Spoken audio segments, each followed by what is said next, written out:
the 250 vest streak for that celebration, I'm going to debut a new vest. There we go. Celebratory bubble blow. Very nice. There's bubbles everywhere. There's bubbles all over my PlayStation 4 controller. There's bubbles on my microphone stand. There's bubbles everywhere tonight. It's out of...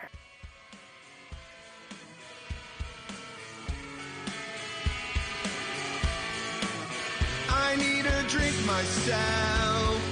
Whale tail gin. It need not be top shelf. Drink the entire top shelf. I'm feeling super toxic. I was an alcoholic. I'll take a you make me yeah. Give me your super chat. Super chat, super stickers, membership. I said hello to Katza BBW. She would ride with me, but she's glued to her TV cause if trolls saw us out, they'd see me buying cherry juice to cure my gout. Gout. I need to find a way to waste what I have paid. So I opened DoorDash, cause why should I cook at home? I'd rather text than use the phone. DoorDash driver, heed my call. Of course I couldn't find him. Wood porch does not look like mine at all. Wood porch does not look like mine. I was just singing Oasis all the time. I like Oasis.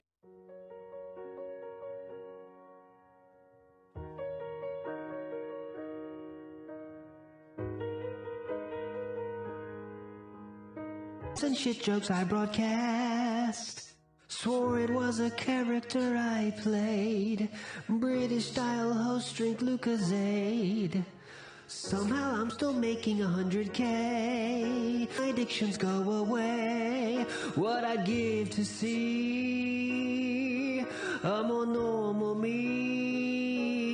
If I wasn't ever the king of hay, would I be PewDiePie, or would I still be begging? If I could go back and change my past, get that Wolverine that day I asked, and I'd have been a dick, would I still be beg? Even if I woke up on you, man, no teams called no Gino champions. If I had everything, would it mean anything to me? Vacuum Meerkat. It's been tough. You know, my life has been tough over the last decade. It has. I'm sorry that I'm tearing up like a baby. Brazil. Round one. Fight. How can you see right through my skills of combo spam? Hadouken. Leading me down into anger, where I begin my curse. You lose. Without restraint, Round two. I lash out towards all my fans until I finally get that cheer that I earned. What the fuck? Lagging at the fight. Fucking sucks. Lagging at the fight. My God. Tip my jar and save me from the truth. What the fuck? Pay my basic bills Fucking sucks. while I show my skills. My God. Save me from the truth that I'm not good. I play sport that an Evo bout. You can't just beat me. Oh no, here comes another player, and it's Blanca. What the fuck? Lagging at the fight. Fucking sucks. Lagging at the fight. My God. Send my jar jar and save me from the truth. What the fuck? Pay my basic bills Fucking sucks. while I show my skills. My God. Save me from the truth that I'm not good. And it won't come. Fucking scrub. You fucking cheated. And it won't come. What? That was bullshit, Raggy. What the fuck? I can't believe I just got beaten. I just got wrecked. Perfect. Only you are the loser without a life. Oh, this time I can't believe I couldn't win. Kept holding block when you were there just hitting me. I've been playing and winning tournaments, and I'm into my own carelessness. Pressing up, pressing down, trying to dodge. Don't let me lose here. And it's Blanca. Ragging up the Fucking fight. sucks. Ragging up the fight. My God. Set my jar and save me from the truth. What the fuck? Pay my basic bills Fucking sucks. while I show my skills. My God. Save me from the truth that I'm not good. And it won't come. Fucking scrub. You fucking cheated. And it won't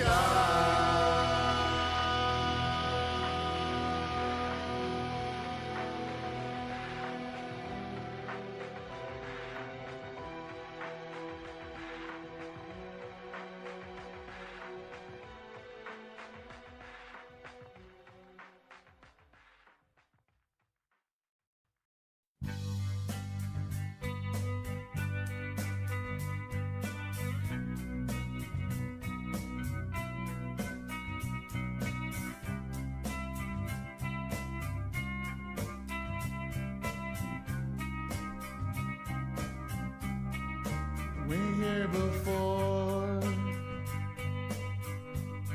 Can look me in the eye. You were just like my nanny. You clean this pigsty. You made me my dinner. I'm streaming my games. You made me so special. I am so fucking special. I'm not a creep. I'm not a clown. What the hell I'm doing here? I should be streaming. I like being alone. I like having control. I have a perfect body. I have the pure soul. Why didn't you notice? Why aren't you around? You made me so special. I am so fucking special. I'm not a creep. I'm not a clown. What the hell I'm doing here? I should be streaming.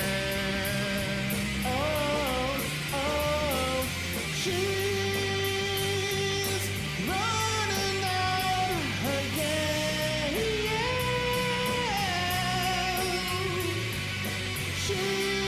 She's running out. She run, run, run, run.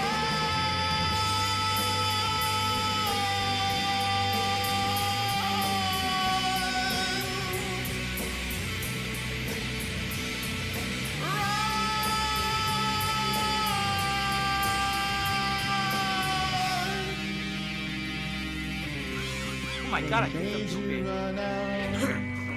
I seriously cannot stop joking. Oh my god. What the so fucking special. fuck? I should be streaming.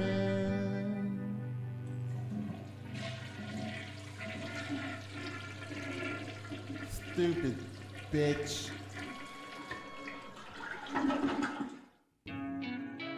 God, grant me the serenity to accept the things that I cannot change, the courage to change the things I can, and wisdom to know the difference. All right, so we'll get into the big book and the 12 steps a little later tonight, but I always love to hear everyone's stories. Why don't you talk tonight? Vest got me sweating, but the room getting colder. Looking at the camera and the kitten on my shoulder. Will they tip tonight? I don't know. Is it over? Booted at a Best Buy for stealing controllers. Lean with me, rock with me. I get by from all of the crowdfunding. Snort with me, drink with me. I got my mom's liver and my dad's kidneys. Lean with me, rock with me. I get by from all of the crowdfunding. Snort with me, drink with me. Sweaty JPEGs, Kevin Nash spending. Told them if they tip, better tip now. I got married to a big cow. Got a problem, you know what it is. Gout. I'm the guy that stream with his dick out. This shit ain't fiction, it's too real. Too real. Fuck Penalty, I'll give her 2 pills. I need the support, so I know I'm gonna find it. Ring, ring, hit that DoorDash, perfect timing. I know I'm just fat, but it's okay, cause so is Kat.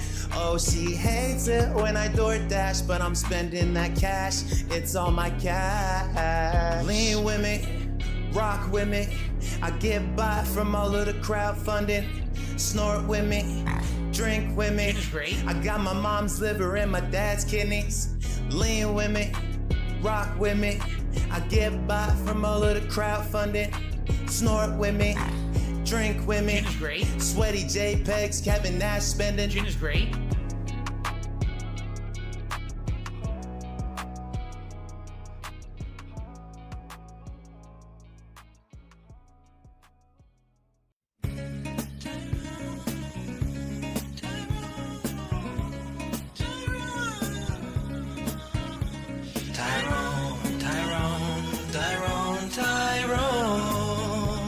I'm begging of you, please don't fuck my wife.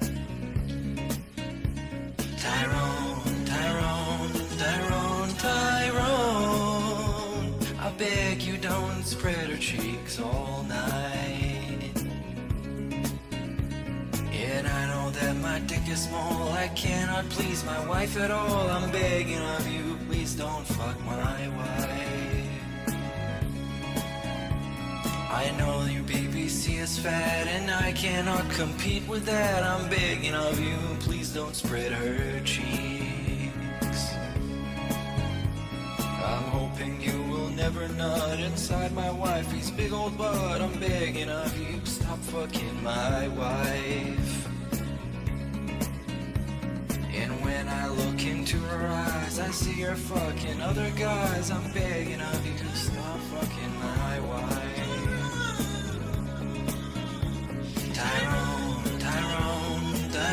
Tyrone, I'm begging of you, please don't fuck my wife. Tyrone, I beg you don't spread her cheeks all.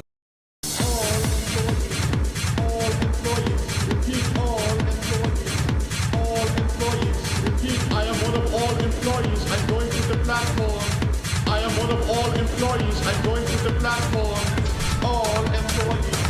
All employees. Repeat. All employees. All employees. Repeat. I am one of all employees. I'm going to the platform. I am one of all employees. I'm going to the platform.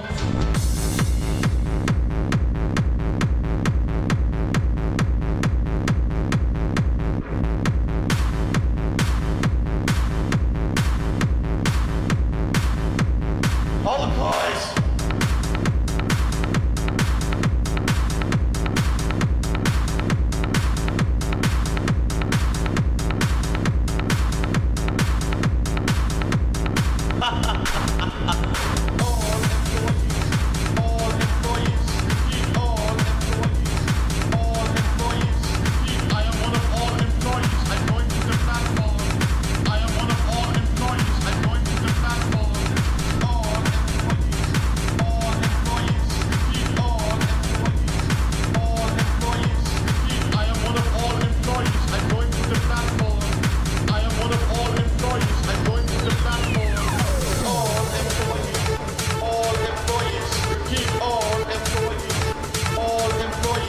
Repeat, I am one of all employees. I'm going to the platform.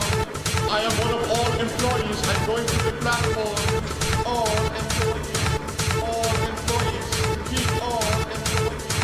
All employees. Repeat, I am one of all employees. I'm going to the platform.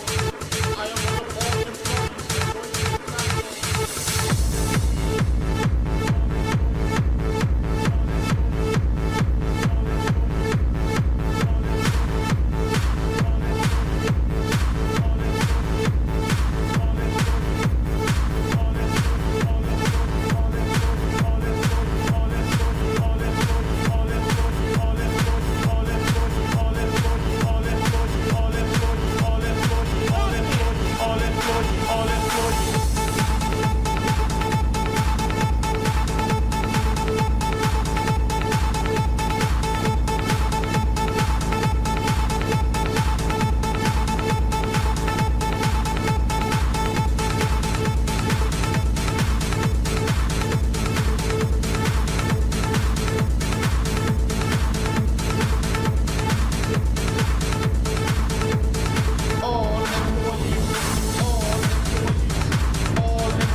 But when I think about it all, my penis soft and super small, I'm thinking maybe you could fuck my wife.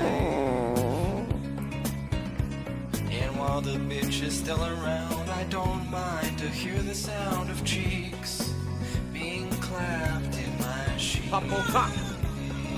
Popo cock. Tyrone, Tyrone, Popo Tyrone, Tyrone.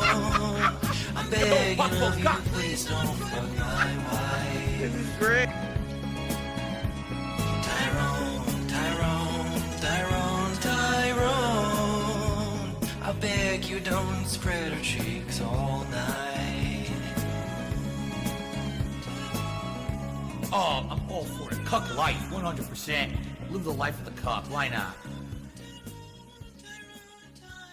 This is a segment that I like to call Phil's Day Off.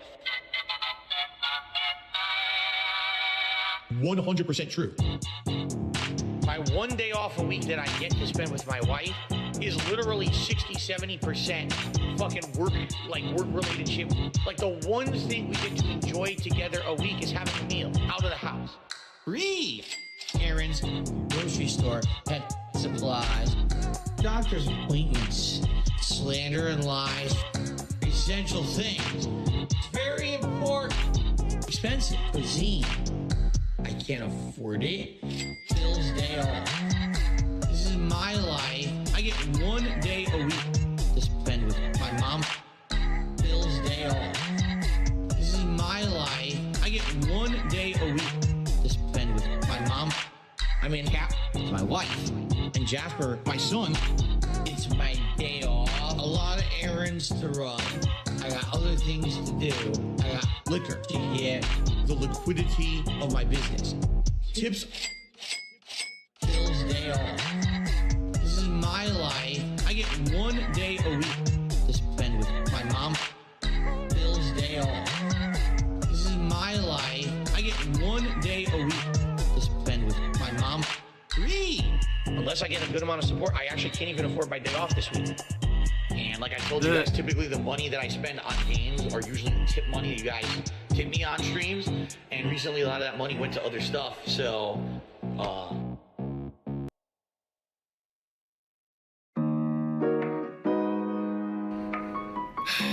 It's been a rough year. Why does Phil always have to mention that there's a tip skull on the stream? And why does he have to mention if it's a slow day for contributions? And why does he have to bring that up? Big ups to your dad. And a very slow day for support. Please tip me. I need tips tonight. I jump on stream. Obviously, I need tips. Pay my taxes. Pay my back taxes. Pay my utilities. Pay my mortgage. Pay my internet bill. Pay my utilities. Very slow day for support. Been 47 minutes. And only the third tip of the day. I really appreciate that. I need that way more. Pay my taxes. Pay my back taxes, pay my utilities, pay my mortgage, pay my internet bill, pay my utilities. I'm a positive guy. I focus on positivity. I tell you guys every day on my streams, I'm not a person who revels in hurting others to get over. I will put out positive, fun gameplay content for you guys, and I will continue to be successful that way. And if I fail, I fail, but at least at the end of the day, I can say, hey, it was a slow day. It's been a very slow day for support. Please tip me. I need tips tonight. I jump on stream. Obviously, I need tips. Pay my taxes. Pay my back taxes. Pay my utilities. Pay my mortgage. Pay my mortgage. Pay my internet bill. Pay my utilities. Please tip me. I need tips tonight. I need to pay bills over the weekend. I appreciate those who contribute in any way. But please, if you can tip me, do that rather than these super chats and membership. I need that way more, okay?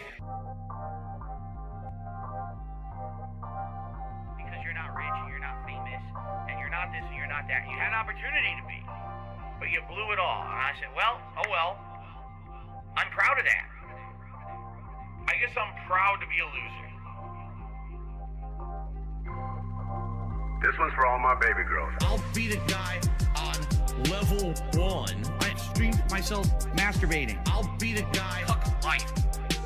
I'll be the for the thousands of children. I'll be the guy on level 1. You're still on mission 1. I'll be the guy on level 1. Level 1. Married happily, paycheck to paycheck happily, meaningful relationship, meaningful life with a family. And that, by the way, I have to raise money to pay 2 big bills next week. All my utilities are due next week. Tomorrow, if I stop streaming, I would not be able to get a job. So it would be the end of my life. But outside of that, everything else is good in my life. You know what I mean? So I'll be the guy on level 1. I streamed myself masturbating. I'll be the guy. Fuck life. I'll be the for the thousands of children. I'll be the guy on level 1. You're still on mission 1. I'll be the guy. I'll be the thousands of children. When your life is all positive instead of negative, it's a much better situation. Big ups to your dad, and I can tell you that from personal experience. Look at my life now. I have a beautiful wife. I have a beautiful life with a family, right? Everything here is so much better than what I had before. Why? Because I'm a positive person.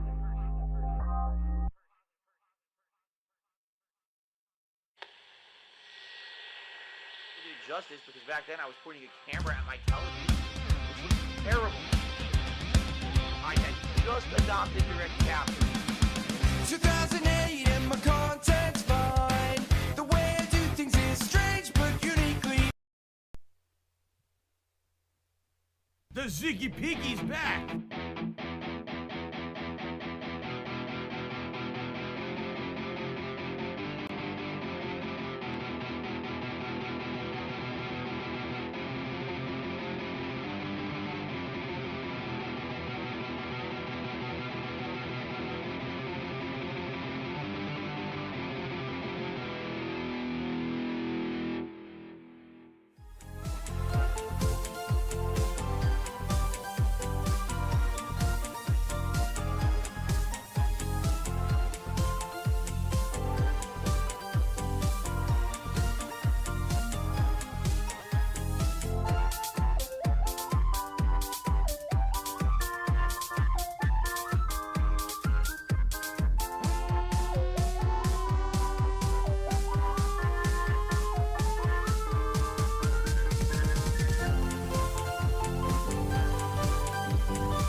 Stop this! Oh, hi. Didn't see you come in. How you doing? Happy Saturday, everyone. Welcome to the Level 1 Podcast. Today is the 24th of February, 2024. I'm DSP, and welcome to the show. I hope that you're all doing well and having a great weekend so far. For me, so far, so good. We've had a great start to the streaming week. Yesterday was a great streaming day. Made good progress. Had a lot of fun in fighting games. And got a lot of stuff out of the way on yesterday's podcast. We had a lot of stuff to talk about. Gaming news and nonsensical misrepresentations. And all of that is done. Today on the show, we're going to focus primarily on my thoughts about Baldur's Gate now that we're hitting 100 hours into the game. It is actually official. By the end of today's Baldur's Gate 3 stream, will it be part 99? And if you add in dead time and stuff like that, some videos being a little bit longer than an hour, we're essentially at 100 hours of gameplay. All right? Interesting. Because if you're not aware, today in Baldur's Gate 3, we are actually going to arrive, get this, at Baldur's Gate. That's right. 100 hours of gameplay. And finally, in a game titled Baldur's Gate, we're going to arrive at Baldur's Gate. They should have actually called the game anything else except and outside of Baldur's Gate. Because that's pretty much what the game actually is. You know, the whole game I keep saying, when are we getting there? What's the significance of it? And everyone's like, oh, don't worry, that's Act 3. Well, we're in Act 3. In fact, we've been in Act 3 for about 10 hours now. I'm like, are we finally going to get our explanation? Are we finally going to see what happens at Baldur's Gate? I hope so. I hope that it's... Imagine if it's the biggest misnomer ever, meaning that the name is not representative of what the game really is, and there's no content actually at Baldur's Gate, and it's like a joke, an inside joke of the game developers. That would be something, huh? Anyway. So, on today's show, what I would like to do, now that I am 100 hours into Baldur's Gate 3, okay? I would like to talk about my thoughts about the game. Because here's the thing. We have today, and we have Tuesday. That's 2 more major streams of Baldur's Gate 3. And despite all of my efforts of trying to push and play this game as much as humanly possible while still maintaining a variety schedule over the last 2 months, we still didn't beat it. All right? We're not going to beat it before major new releases happen. The next major new release occurs on February 29th, a mere 5 days from now. Final Fantasy VII Rebirth. In fact, I just bought it. I just pre-ordered it on my PS5, and it's set up to pre-install.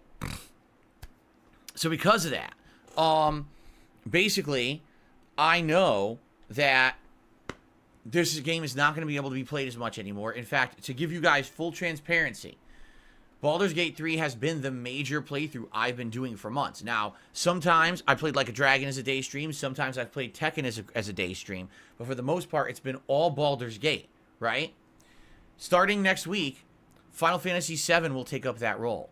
In fact, the first week of Final Fantasy VII Rebirth being out, I am planning on playing it, listen to this, 17 hours. 17 hours of a game on launch week is a lot for me. Very rarely would I ever play a game that much during 1 week. But I definitely feel like this game warrants it.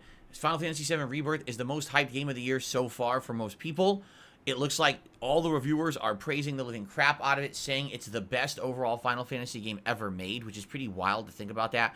I don't know if I believe that. I think it's another case of journalist hype. But still, I'm very pumped. I told you guys it's one of the most anticipated, if not my most anticipated game of the year right now. So I'm just as excited as most of you to play it this coming Thursday. Okay? So that being said, since that will now be the major stream, Baldur's Gate is going to take a major backseat. It's going to go from being played like 3 to 4 times a week to once a week. I'm going to play it as one daytime stream a week. All right? That means only 3 hours a week. I mean, if we're going to be like, let's say we're 103 hours in or something like that. If you're only playing 3 hours a week, it could take upwards, no exaggeration, of about 2 months to beat Baldur's Gate 3. And I just want you to understand something. I did everything I possibly could to play as much of this game as possible, to learn its mechanics as well as I could, to make an entertaining playthrough for you while still maintaining an air of honesty. Instead of kissing the game's butt constantly like so many people have done, I was trying to be fair and balanced and honest with my opinions on it. I hope you've gotten that out of the playthrough and out of me talking about the game. I don't hate Baldur's Gate 3, but I'm also not massively in love with it. I think it's quite a good game, especially for the amount of content that it's in there. But man, there's so many things that could have been improved that I feel people glossed over for various reasons, like media hype, fanboy hype, the fact that it's so long, etc., versus actually looking at the game objectively. Still, it's a great game. I would not have played it 100 hours up to this point in 2 months if I didn't think so. All right? So today what I would like to do is fairly talk about Baldur's Gate 3 and give you all of my opinions on what I do like and don't like about it, particularly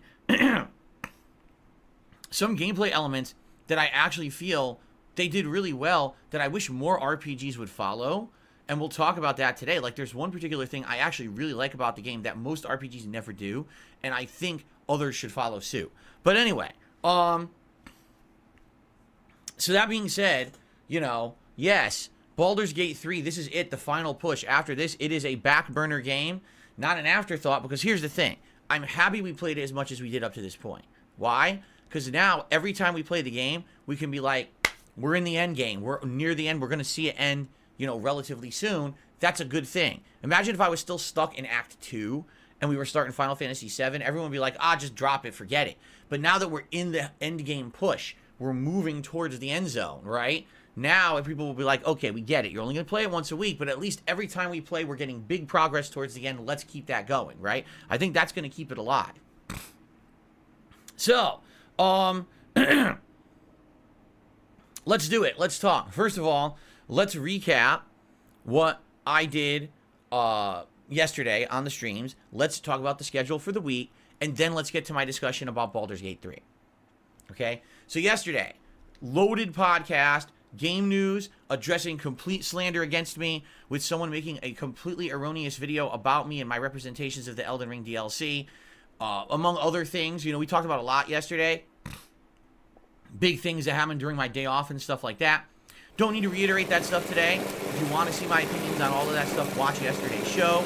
Particularly, one person was reveling in someone who's always kind of been a troll or critic of mine having a bad time, and I explained to them, that's not what I'm all about. I'm not going to sit here and talk about it because I don't want people to have bad times in their lives.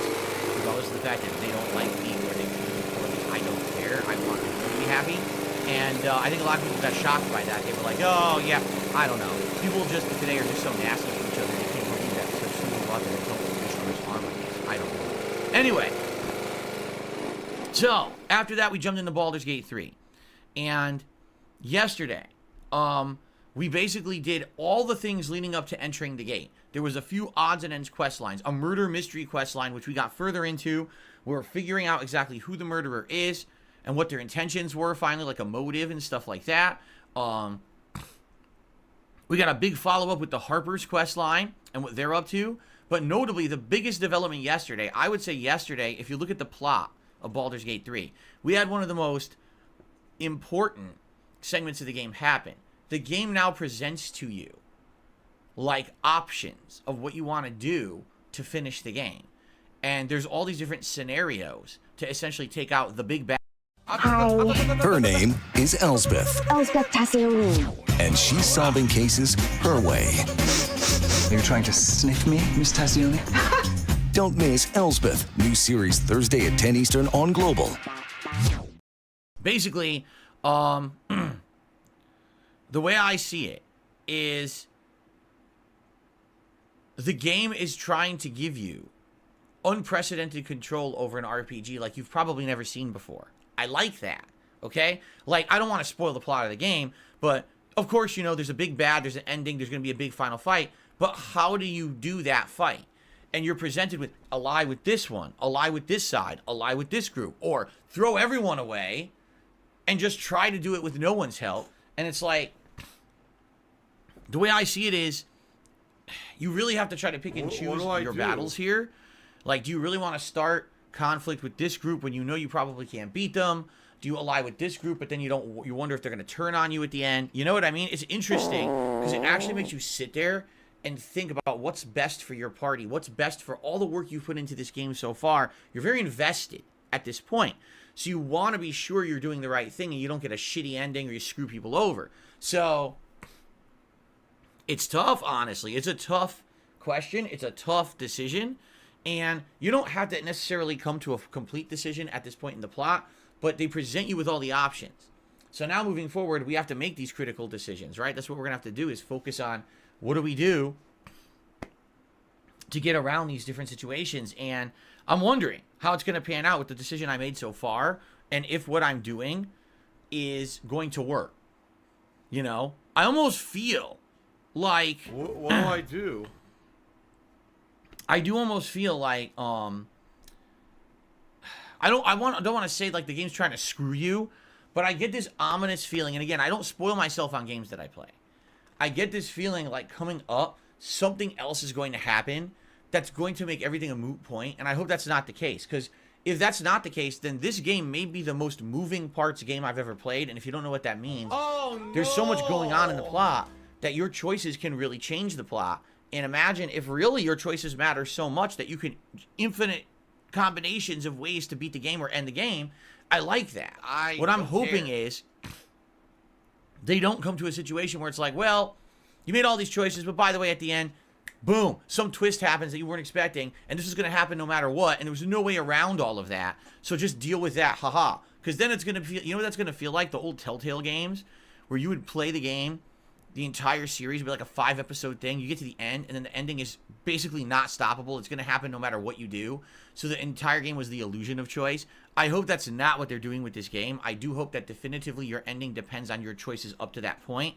Like, when you're presented with, team up with this person, team up with this group, do it for yourself. I hope those are actual choices. Not, oh, by the end, you just have to do this one anyway.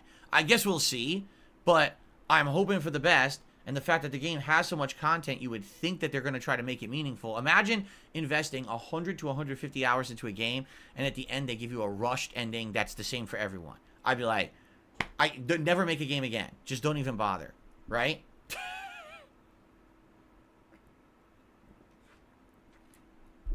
Anyway, we shall see, okay? But that's where we are in Baldur's Gate 3. We're about to enter the gate and see what happens. Last night, in Tekken 8, I did pretty well. So just so you know, in Tekken 8, the more I play, the better I get. Duh. I mean, that's what should happen. I'm playing with Yoshimitsu. Surprisingly, I've only used him 3 times. On a Monday, I played with him. Not this Monday that passed, but the Monday before, I played with him in like casual matches, what they call quick matches. Then that Friday after, I also did quick matches. Then this last Monday, I did ranked for the first time. And then last night I did ranked, and within those 2 ranked sessions, I'm already into the red ranks.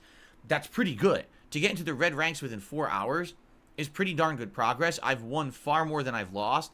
But now that I'm in the red ranks, I'm now facing bigger challenges. For example, now people have learned the strategies that are very abusive online, which is technically what I kind of face every time I play Street Fighter 6 at this point in the meta. You know, pick a character who's fast, who has a move that really stuffs you a lot.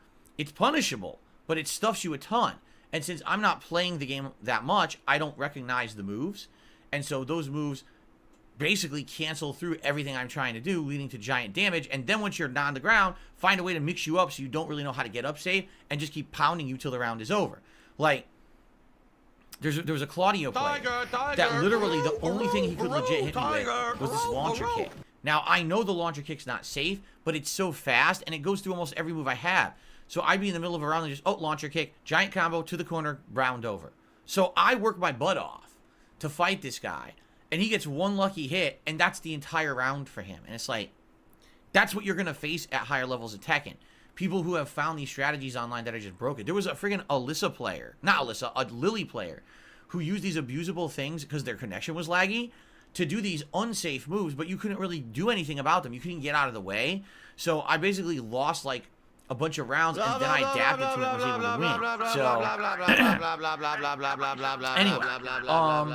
anyway, basically, I'm getting better. I'm in the red ranks. I'm winning more than I'm losing. I'm getting better at Tekken. I'm having a lot of fun. But man, it's nothing like when I played Street Fighter 6. The attendance on that stream was not great. The support, literally, we had a few people supporting at the very beginning of the stream, and then that was it. So, all the hype is gone for Tekken 8. And that sucks, because I really like Tekken 8. I don't want to drop the game because I'm actually getting better at it. I want to continue to play with Yoshimitsu and get better and better so that I can actually feel like I've gotten a hold competitively of another fighting game. Just to be honest, it's hard enough. I'm only playing the game twice a week, and only playing it 4 or 5 hours a week is not enough to learn competitively a fighting game. You need to be playing a fighting game a hell of a lot to learn matchups, character knowledge, and all this stuff. And I'm really learning at a very slow pace because I'm not playing it that much. Street Fighter 6, if you remember, I was playing the crap out of Street Fighter 6. I was playing it 3, 4, 5 times a week, so more than double what I'm playing Tekken right now. So that being said, I like the game a lot. I want to keep playing it, but it's going to be tough. Number one, it's going to be tough to balance that with the other stuff I'm doing. And number two, now there starts to be demand for Street Fighter 6 again. Because if you don't know, the next DLC character for Street Fighter 6, who's called Ed, he's a returning character for Street Fighter 5. He comes out on Tuesday. But I'm going to be honest with you guys, I'm not picking him. I'm not playing him. Why? Because number one, I played Street Fighter 6 for 7+ months straight. I got burnt out on it. I like the game. I am going to go back to it eventually. But I'm enjoying this break. I'm really, very concretely enjoying this break from Street Fighter. I don't want to keep playing Street Fighter constantly because I know what'll happen. I will just get outright burnt out on it and not want to play it anymore. So taking time away to do something else has worked. Like, I like Tekken. I'm involved in it. I'm invested in it. I'm learning it. And I know that months down the road when I go back to Street Fighter 6, I'll care more because I've been away from it for a while. It'll feel more refreshing. You see? Only being away for a month and jumping back in, it feels like that's too soon. Plus, I want to keep playing Tekken. If I jump into Street Fighter 6 now, I've got to drop Tekken. There's no way I can play 2 competitive fighting games like this at the same time. It will never work. Unless I'm going to drop half my schedule to become a fighting game player, it's just not going to happen, okay? So, with me not playing Street Fighter 6 next week, I know what's going to happen. You know, people are going to say, oh, he's not playing the new one and blah, blah, blah. There's nothing I can do. I can't play everything. And the fact is that right now, so many games are so time investing. Baldur's Gate 3, 100 hours. Like a Dragon Infinite Wealth, we're reaching the 30-hour mark, and we're not even, well, we're about a third through the game, I would say. We're about to start Final Fantasy VII. That's going to be at least a 60-hour investment. From what people are saying, 60 hours just to beat the story. If you do extra content, it could be even longer than that. Every game coming out these days is a ginormous time investment. It's very rare when you're getting a video game that's 15 to 20 hours long and a complete experience anymore. So because of that, it's hard for me to juggle so many games and figure out what to play and what not to play, right? So, I don't know what to do. There is no real answer to that. I can't play everything. I can't play Tekken 8 and go back to Street Fighter 6, right? I can't keep playing Baldur's Gate 3 full time and keep playing Final Fantasy 7. I can't. I have to make these decisions, right? So here are my decisions. I'm about to tell you the schedule. What do I do? By the way, I did not intend to be drinking grape drink the same day that I have a purple background. That's a complete chance, but it matches the background, so there you go. Okay. Tomorrow, well, I should say today, Baldur's Gate 3 on the first stream. We're actually reaching Baldur's Gate, and we'll see where the game takes us. And then tonight, Like a Dragon Infinite Wealth, and we're actually doing story-based content again. Really cool, because we're going to keep doing more side content in the world. There's all these side missions we had been skipping. We're going to do the side missions, all of them, and then we're going to advance the plot of the game. So all fun story-based progression tonight. Hope you'll join me for that. Tomorrow, full day of reacting. On DSP Reacts, it'll be DSP versus the Internet, my weekly clip show. And then at night at 6:45 p.m. Pacific Time, it'll be Retro React, Heavy Rain, continuing on DSP Throwback. So my sister channels are actually getting some attention tomorrow with fun live streams, okay? Monday, more Tekken 8 on the daytime stream where I do my next ranked attempt at getting Yoshimitsu leveled up. Maybe we could get him heavily into the red ranks. I don't know. We're going to see. It sure would be great to advance him. From what I'm hearing, it really gets tough. Once you get past red, you get into purple. Purple is the sweats. Like, purple is when, man, it gets tough. Everyone's good. Everyone knows their shit.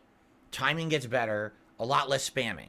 When you get to blue, it's like, now you're at a tournament, basically. Like, well, I'm not that good at Tekken. So I'm thinking maybe my plateau may be purple. Like, that may be the best I'm ever going to get at Tekken 8. Unless I really invest more time to learning things like sidestep strategies, parrying strategies, all the little nuances and things that I don't know right now, right?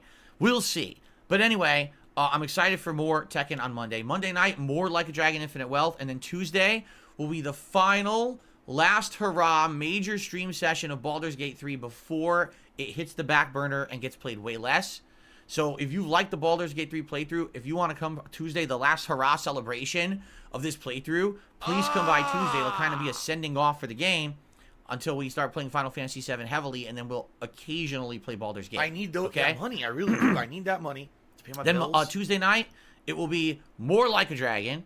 I'm off from streaming on Wednesday. On Thursday, February 29th, it is Final Fantasy VII Rebirth all day long. First stream, second stream, all day. Chris came to TurboTax because I switched gears from delivering part-time to streaming full-time. So I made their moves count, filing with 100% accuracy and guaranteeing their maximum refund. Intuit TurboTax. Final Fantasy VII and Like a Dragon Infinite Wealth. Sunday, the React show, and no stream on Sunday night. You might say, wait, what? Why no stream?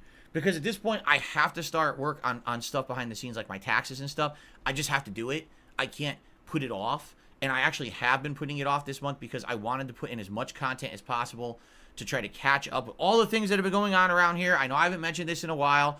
Yes, those gifted fake memberships have hurt this channel very badly. If you haven't noticed, you almost never see someone becoming a member now. And this used to be every day you'd see 5, 10 new members, people re-upping the memberships. You see none of that now. You notice that? It's all gone. So I'm trying to stream as much as I possibly can in February to help with that. But starting in March, I have to take a couple nights off at a minimum to work on this tax stuff. So basically that Sunday night, no streams for me to do that stuff. But then Monday, more Final Fantasy VII and well, no. That Monday, I'm probably gonna do Tekken 8 and then Like a Dragon, and then that Tuesday, Final Fantasy VII and well, we'll figure it out. I haven't thought ahead that way. But basically, I'm going to do one stream of Baldur's Gate 3 next week, and that's it. Just one. It's probably going to be, like, Wednesday before my day off. Okay? But every other stream. So, Thursday, all day Final Fantasy. Friday, daytime stream Final Fantasy. Saturday, daytime stream Final Fantasy. Probably Tuesday, daytime stream Final Fantasy. Maybe even Monday. Because what I'm thinking is maybe I'll do it Monday, and I'll do the night stream will be Tekken 8. Which might make more sense. So, if you do the math, that's 5... 6, 7, 8, 9, 10, 11, 12, 13, 14, yeah, 17 hours. If I play it as the day streams and it's all day on Thursday, then day stream Friday, Saturday, Monday, Tuesday, that's 17 hours of Final Fantasy VII Rebirth in the first week. That would be pretty nuts. Okay? So hopefully you guys will join me for this, and hopefully it's good. You know, all the reviewers are saying it's one of the best, if not the best, Final Fantasy game ever. Here's the thing. I don't think they can do worse than Final Fantasy 16. That game really fucking sucked. But I have to say that very low and calm because there is a huge rabid fanboy group out there who really are like the ultimate defense force for Final Fantasy 16. Don't ask me why they are, because I don't think there's anything redeemable about that game. Really. Like, I just don't get it. But I'm looking for a good Final Fantasy game right now, and I'm very hopeful that Final Fantasy VII Rebirth is that game. I mean, Remake was great. Remake was way better than 16. So if Rebirth is as good as Remake, we're thumbs up. If it's better than Remake, we're like stellar, right? Like super good. So we'll find out. Anyway, yes, I'm excited for Final Fantasy VII Remake. That's why Rebirth. That's why I'm focusing so much on it next week. So that's the plan. Now, are there other games coming out in March? Yes. You got the new Battlefront collection, Battlefront 1 and 2 of Star Wars, coming out around the middle of the month. I am interested in that. I think it's around the 22nd. I'm going to double check that right now. I think it's on the 22nd. How is this fair? Pretty sure. Now, this shocks me. go.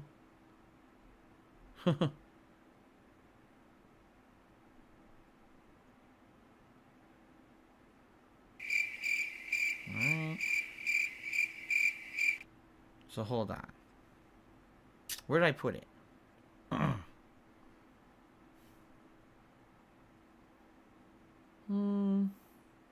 Was it in notes? I'm trying to remember where I put the schedule. Okay. Okay, I was correct. So, the new games in March don't hit until the 20th. The first major new game in March that's of note is Alone in the Dark on March 20th. Okay? Am I playing it? I don't know. This is a survival horror game that got delayed a ton. Like, a ton. Alright? So, I don't actually know exactly how it's going to pan out at all. If it's going to be good or not. It has David Harbour is like the major character of it. But it's a horror game. Horror games are usually something interesting in my forte, but I don't know if it's going to be any good. I'm definitely interested in Dragon's Dogma 2, excuse me, and Rise of the Ronin, both coming out March 22nd. Like, those are the two big ones that I'm interested in for the month. There's also Princess Peach Showtime on the 22nd, but honestly, I don't think I'm going to have time for that at this point. I think I'm going to be so busy with all the other games. So basically, once Final Fantasy comes out, it can be the major focus for 2 to 3 weeks where we can play the heck out of it. So even though we likely will not beat Final Fantasy VII Rebirth, by the time that these other games come out, we will be way heavy into it. We will, okay? So that's the good news, right? And I'm excited for that. I hope that we can get a big chunk into it, and then when the other games come out, we focus on those, right? And we try to finish up Final Fantasy VII, and that means then maybe we can start focusing more on Baldur's Gate as the RPG game. You know, we'll have to see how things go with these playthroughs, all right? So,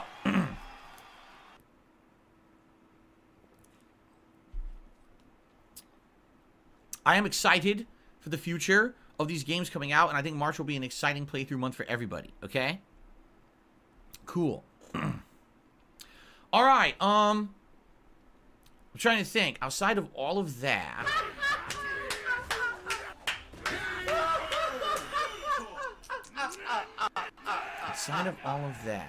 is there anything else that I want to talk about? I don't think so. So I think what we could do now, let us swap over and talk about Baldur's Gate 3 and my overall thoughts about it. 100 hours in. Let's really talk about Baldur's Gate 3. Okay? Cool. So, when I went into Baldur's Gate 3, my understanding was that it played like Divinity Original Sin 2. For the most part, I was dead on correct. The combat of Baldur's Gate 3 is incredibly similar to Divinity Original Sin 2. I mean, why wouldn't it be? It's made by the same people, right? Now, are there some differences? Yes, there are. I mean, notably those freaking die rolls or whatever, right? That's what you see that's a little different from their other games. But basically, it's kind of the same top-down strategic movement, very slow turn-based. Everyone's a little bit different class, and so they play completely differently kind of style. Very slow-paced. A million factors involved at any moment that could make the game move faster or slower or... you know what I'm saying? It's very, very meticulous. In fact, I think that might be the best actual adjective to use. In this case, meticulous. Okay? It is such a meticulous process to play Baldur's Gate 3 because the game is huge, right? Each act has this giant map that you can explore, and even though at first glance the map doesn't look that big, every area of the game is specifically hand designed to have tons of content in it, whether it's a specific battle, whether it's like a puzzle, an area where you have to talk to everyone and make dialogue choices or whatever. It's all well designed and curated. In fact, that's the best way to describe it, curated. There's no part of Baldur's Gate 3 that feels like, wow, this part's made just to be grindy. Grindy? There's no repetitiveness or grindiness to the game.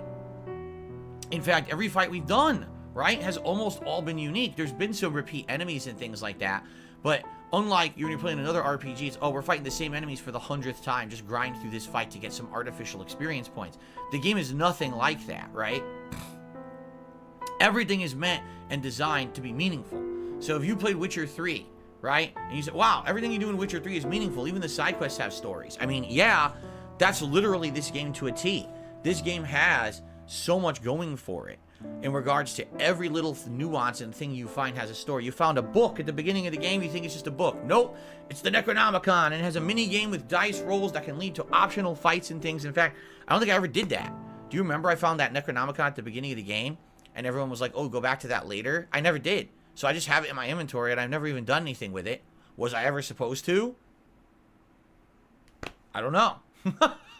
You see? But that's the thing. Like, there's so much content in the game. Everywhere you look, everywhere you go, there's something to do. An optional dungeon, an optional fight, a dialogue check, an area to loot or explore for additional hidden quests and things like that, right?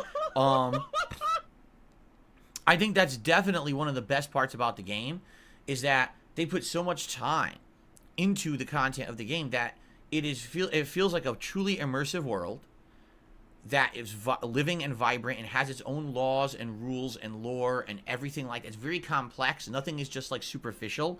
Everything kind of has a meaning to it, which is cool. So many RPGs don't do that. It's just a big open empty map. Run around, kill a bunch of generic enemies, gather a bunch of generic items. Who the fuck wants to do that? Right? So, for me, I really enjoy the fact that the game doesn't feel like anything you've done in the game is a waste of your time, because it all kind of leads somewhere. And at first you don't know that. So you're playing, you're like, geez, I'm overwhelmed with the amount of stuff I'm running into in this game. Every twist and turn I do, there's another thing over here, there's another thing over here. I've played for 20 hours, I don't even feel like I have momentum yet. Right, but that's because that's the way the game is. Now, some people might actually say that's a detriment, right? Because in a game, you want to feel momentum, and if you don't have clear-cut momentum, you could feel more like you're lost or you're flubbing about. Yeah, there were definitely times in Baldur's Gate 3 that's how I felt, particularly when it comes to combat. The game does not explain a lot, all right? The game is assuming that you're either going to do a lot of research, all right, into how to play it, or you've played a similar style of game before. Now, the only one I've ever played is Divinity Original Sin 2.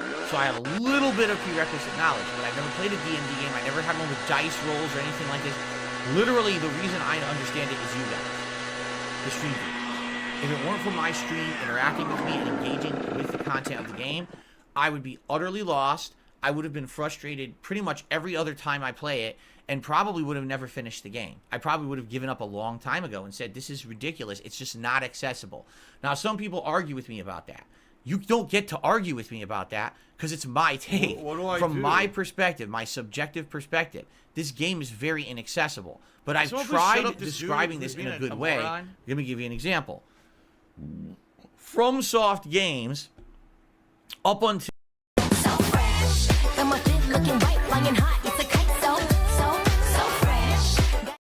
Dark Souls 1, Dark Souls 2, Demon Souls, Bloodborne, and even Sekiro to some extent. Those are not accessible games. Those are games that are really fucking hard, and though a lot of people always wanted to play them, they buy them and they fail and they never finish, right? It wasn't until Dark Souls 3 where basically it was dumbed down a bit and you could play it in different ways to succeed. And in Elden Ring, you can just do a fucking Ash summon or a stupid Mimic Tear summon the entire game and it just hold your hand. So there's ways around it in the future games. But the point I'm making is those games are masterpieces. They are. They are beautiful works of art. They are amazing gameplay, interesting lore, great world design, some of the best games I've played in my tenure as a YouTuber. And the fact that originally I hated them because I didn't understand. But once you guys basically gave me a world tour, remember the time, it was the second time ever I played Dark Souls 1. I had just become a live streamer. So I think it was 2013 or 2014, I want to say. And you guys said, summon us and we're going to guide you through the game. So I did it. And once you guys guided me through the game and you taught me the mechanics, how the world works and all this stuff, I was like, my eyes are open to how effing good this is. I want to play these games now and learn them for myself, which I did. And now I'm a giant fan of FromSoft games. What do I do? And we'll play all the FromSoft, Soulsborne style games from now until the end of time. Why wouldn't I? Right? So, that being said, that's how I compare to Baldur's Gate 3 here, is that it's inaccessible at face level. You will have to spend countless hours flubbing it, through trial and error to learn systems. Even, I'll be honest, even a lot of the things in the game that do try to explain don't explain properly. This just happened yesterday. I'm 100 hours in. I have a legendary weapon I found. It's a trident. And it says right on it, this is a throwing trident. You throw it, wherever the trident lands, creates an area of effect attack. So you can throw this into a group of enemies and hit them all with a big explosion. That's the point of the trident. So yesterday I'm in combat. Enemies are standing there, all grouped. I throw right in the middle. It hits the floor. No explosion. To which the chat says, oh, the trident only works if you actually make contact with an enemy. It doesn't work if you hit inanimate objects in the environment. Doesn't say that in the item description. Doesn't say that anywhere in the gameplay mechanics. You just need to know. And that's, again, just like FromSoft, you just need to know shit. What do Same I do? thing with this game. So if you're okay with that, great. But if you're someone who's a gamer who's just trying to jump into it and you want to learn, you're going to be frustrated as shit. Unless you have a guide, unless you have someone here with you holding your hand. It's that kind of a game, all right? Now, once you accept that, if you accept the fact that you need a guide over here to explain mechanics and answer your questions if you're confused, or you need a stream audience that's going to be there every step of the way and help you with your questions, once you've accepted that and you play the game, I think it's an incredibly enriching, fun game. And like I said, super immersive world. At the beginning of this playthrough in December, I knew absolutely nothing about anything from D&D. And then playing it now, I know all about all these different creatures, these different races, the lore behind them. You know, I never knew what a mind flayer actually was. I'd seen them a million times. They actually have them in Final Fantasy as well. But I never knew till I played this what exactly they were supposed to be. And now I know all about them, right? I know all about all these different races. The Gith and these tieflings, who I didn't know who they were. And this is the true immersiveness of a universe. Compared this game with Starfield, right? What did I say about Starfield? When you think about Starfield, what's the thing you think about that sticks out that makes you think about the universe? Nothing. They literally have nothing. Nothing original. It's just humans. In this game, you've got all these races, all these things going on. You immediately get immersed in it. That's a great thing. That keeps you going. Even through those parts of tedium or confusion, the fact that you're in this immersive, interesting, vibrant world makes it feel like it's worth the time investing to keep going, right? There you go. Now, if anything, there are a few complaints that I have, but at the same time, there's some things I really want to praise about the game. Let's get through the complaints first, so that way we can get to the positives, all right? Complaint number one, I do think the combat's too slow-paced. I understand the meticulousness is kind of part of the entire thing about the game that makes it stand out. It's so complex and everything like that, but I don't want to take 30 minutes for every fight in a game, and it seems like that's the best way to play this game. Is to what's every scenario I can do, right? And the thing is, because the game is so complex and meticulous, every fight you might have a new ability, you might have a new factor, a new party member, a new enemy type you've never seen before with something, some status effect or something you don't understand. So every time that you think you know what you're doing, here comes a monkey wrench thrown into the formula, and now you don't know what you're doing again, and you got to do it very slow to try to figure out how to do it right. So there's very few times in this playthrough where I felt like I could just steamroll a fight. Now, you might say that's a good thing. Well, for some people. But for someone who likes to relax when they play games, if every fight becomes ultra tense because at any moment something can happen you don't know, don't expect, or literally haven't seen before, it's an air of suspense, sure, but it's also tenseness. It's also stress, and it makes it that the combat isn't very fun, per se, to do. Like, a lot of RPGs, the point is to play enough that your characters level up, that now you've hit your stride, and now when you go into combat, you can just beat the living shit out of everything, right? Hey, I put my hours into this game, so my characters are all leveled up, and I can take on any challenge easily, no problem with my eyes closed. That is not the case with this game. With this game, every fight could be different and a challenge, and even though you can max your level, and the fight still, what the hell is this? They're kicking my ass. How did this happen? What went wrong? Right? So that's a little different, and that's okay. I'm not saying that's bad. For me, that is a criticism. I do prefer a game where maybe after a while you hit a stride and you feel comfortable in your shoes, and it's not constant second guessing, micro-analyzing. This game is definitely like that. It's not very relaxing. Let me put it that way. The game is not relaxing. It's not. I don't think it's meant to be, but man, I do enjoy more relaxing RPGs, and this one is not that, okay? Also, the pacing. Pacing has issues. I think everyone's going to agree on this one. There's parts of the game where it feels like you're turboing through the plot, but then you don't want to miss content. So then you end up going on a 30-hour diversion, doing millions of pieces of side content, and then at one point you're like, what was the main plot? What was I doing? Is it even the main plot at this point? Because I'm not sure, because I was presented with so much other things that are going on that also seem important that I'm not even sure if that was the plot anymore, right? And I'm not saying that the content's bad. I'm just saying there's so much of it that the pacing actually suffers, you know? And it is weird in that regard that the game also doesn't do a good job of like directing you towards what's important. You just got to kind of figure it out. Yes, there's waypoints on the map. Excuse me. But every time you head towards a waypoint, there's another waypoint. And then there's something else going on. And there's something else going on. It's like, whoa. So you get pulled in a million directions. And you don't really know what you should be focusing on. Like, if I were actually trying to hurry through this game, I don't know how I would do it. I really don't. Like, I'd probably be so confused of what to do. And I will say this. Sorry, I got a frog in my throat right now. I will say this as well. Another major criticism of the game is that it's too long. And I know some people will be like, now wait a minute. The game, you just said all the game's content is meaningful. You just said it's a super immersive world, right? If it really is so long, does that not mean value for your dollar? Does that not mean that's a good thing?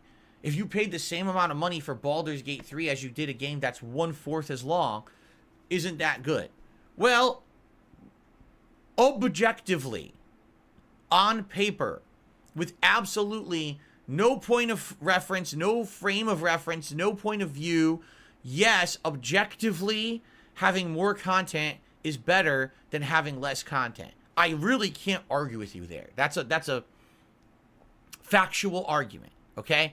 Baldur's Gate 3 has an insane amount of content in it for $70, all right? Now, it might even be cheaper by now. I don't know how much it goes for, but I don't think anyone's going to complain that if you drop $70 on a game like this, that, oh, there's not enough. What a ripoff. What? No, you'd be an asshole to say that. You're just lying. It's not a ripoff. There's insane amounts of content in the game.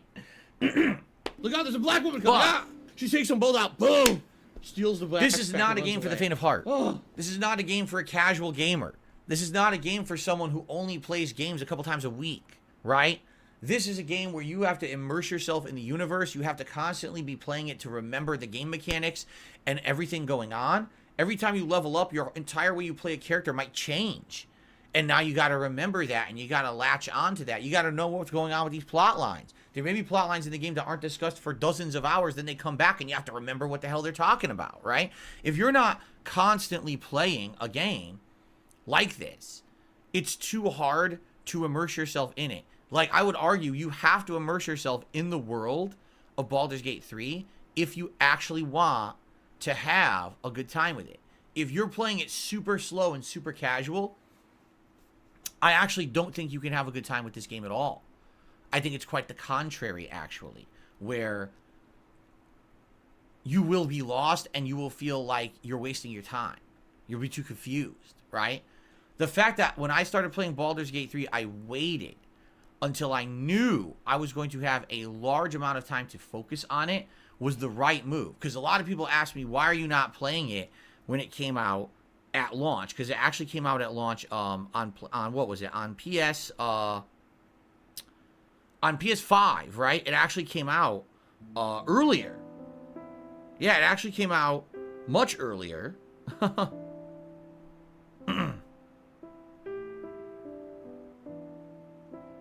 Hold on.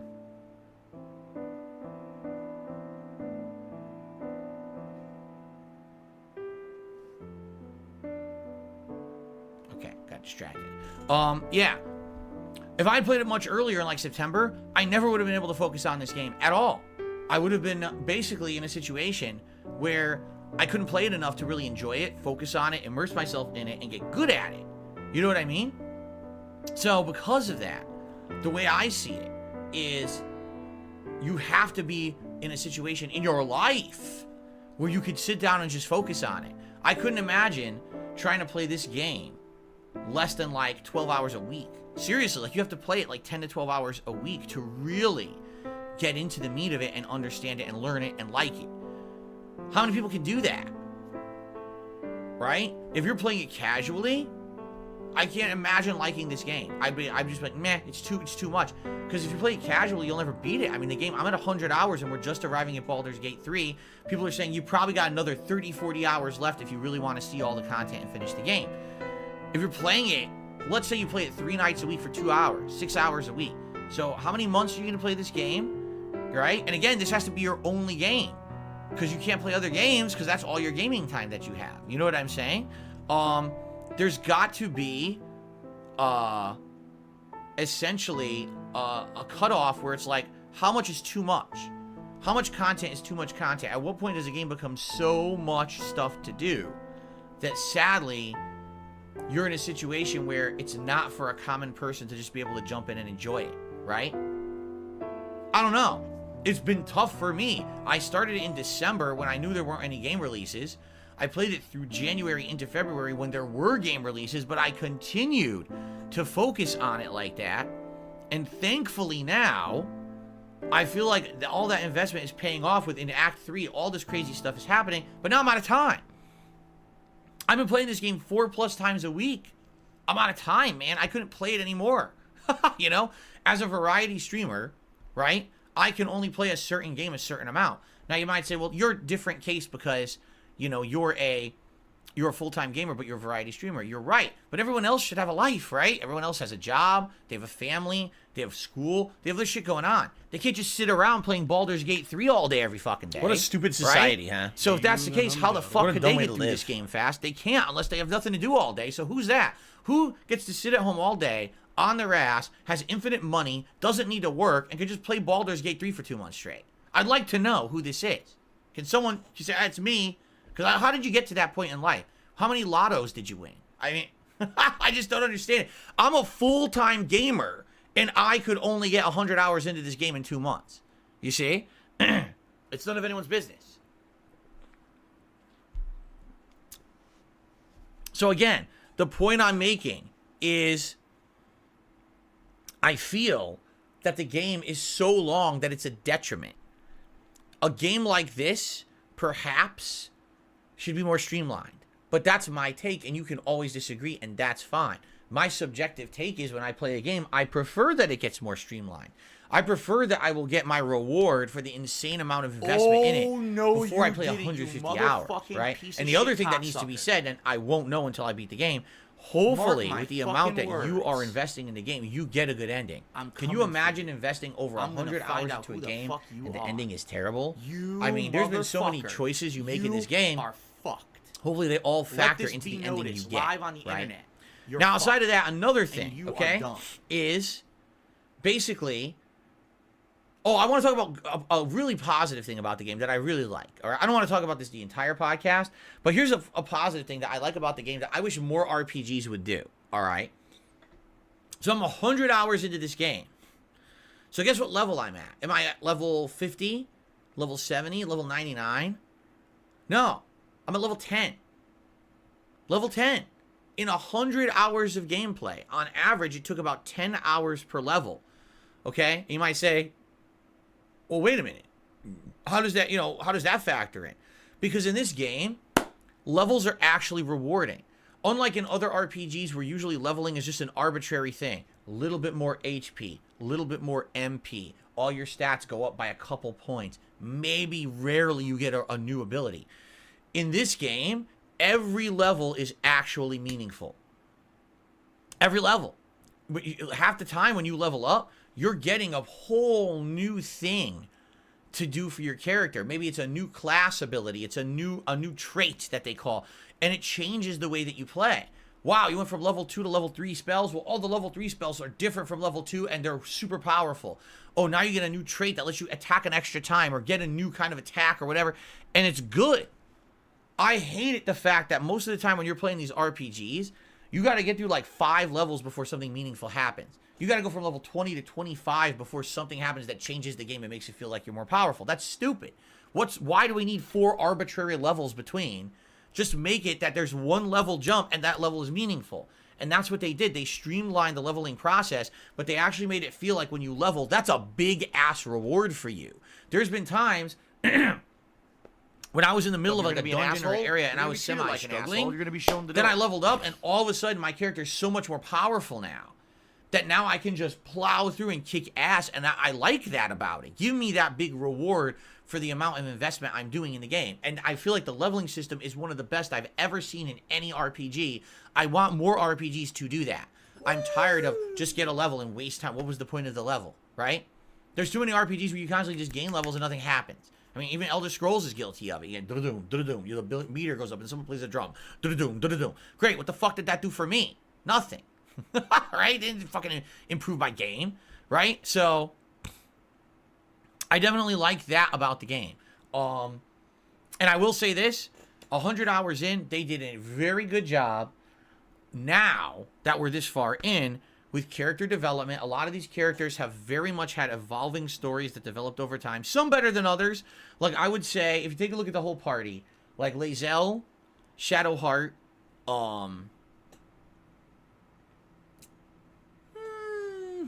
you could argue Asterion, but basically there's like 3 or 4 party members that have had really, really good story arcs that are coming to culmination now.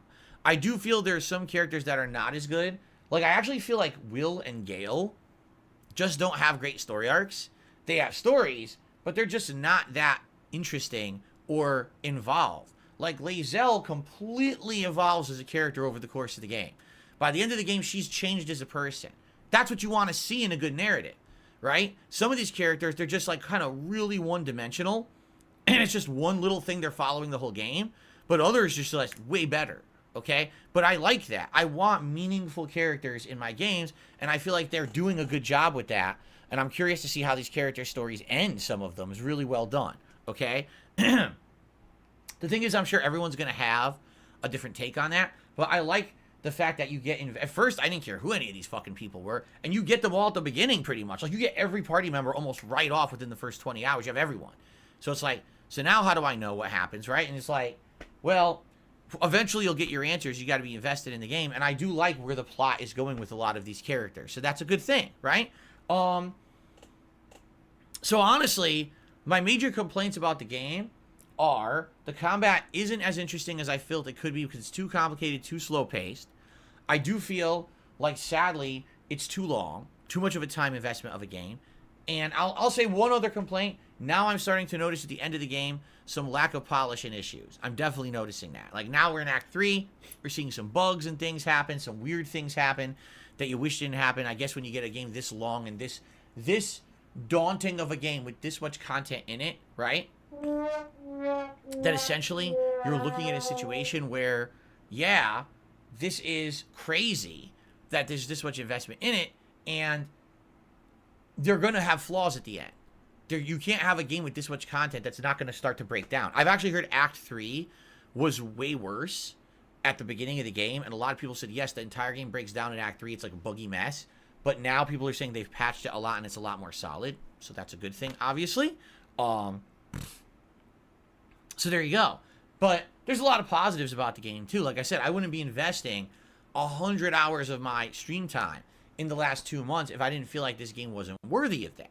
There's a lot of great moments we've had with this game, a lot of memes that are coming out of it, a lot of fun times, a lot of great engagement. I'll say this is one of the most engaging games that I've ever played. We're playing it, and every time you guys are here to help me with it, we talk about the lore, we talk about game mechanics. You enjoy my rage when I get frustrated, but you also like the fact that I'm really enjoying the story elements and making interesting choices. A lot of people have even said, wow, your playthrough's different than mine because you made different choices, and we like that, right? So that's cool. But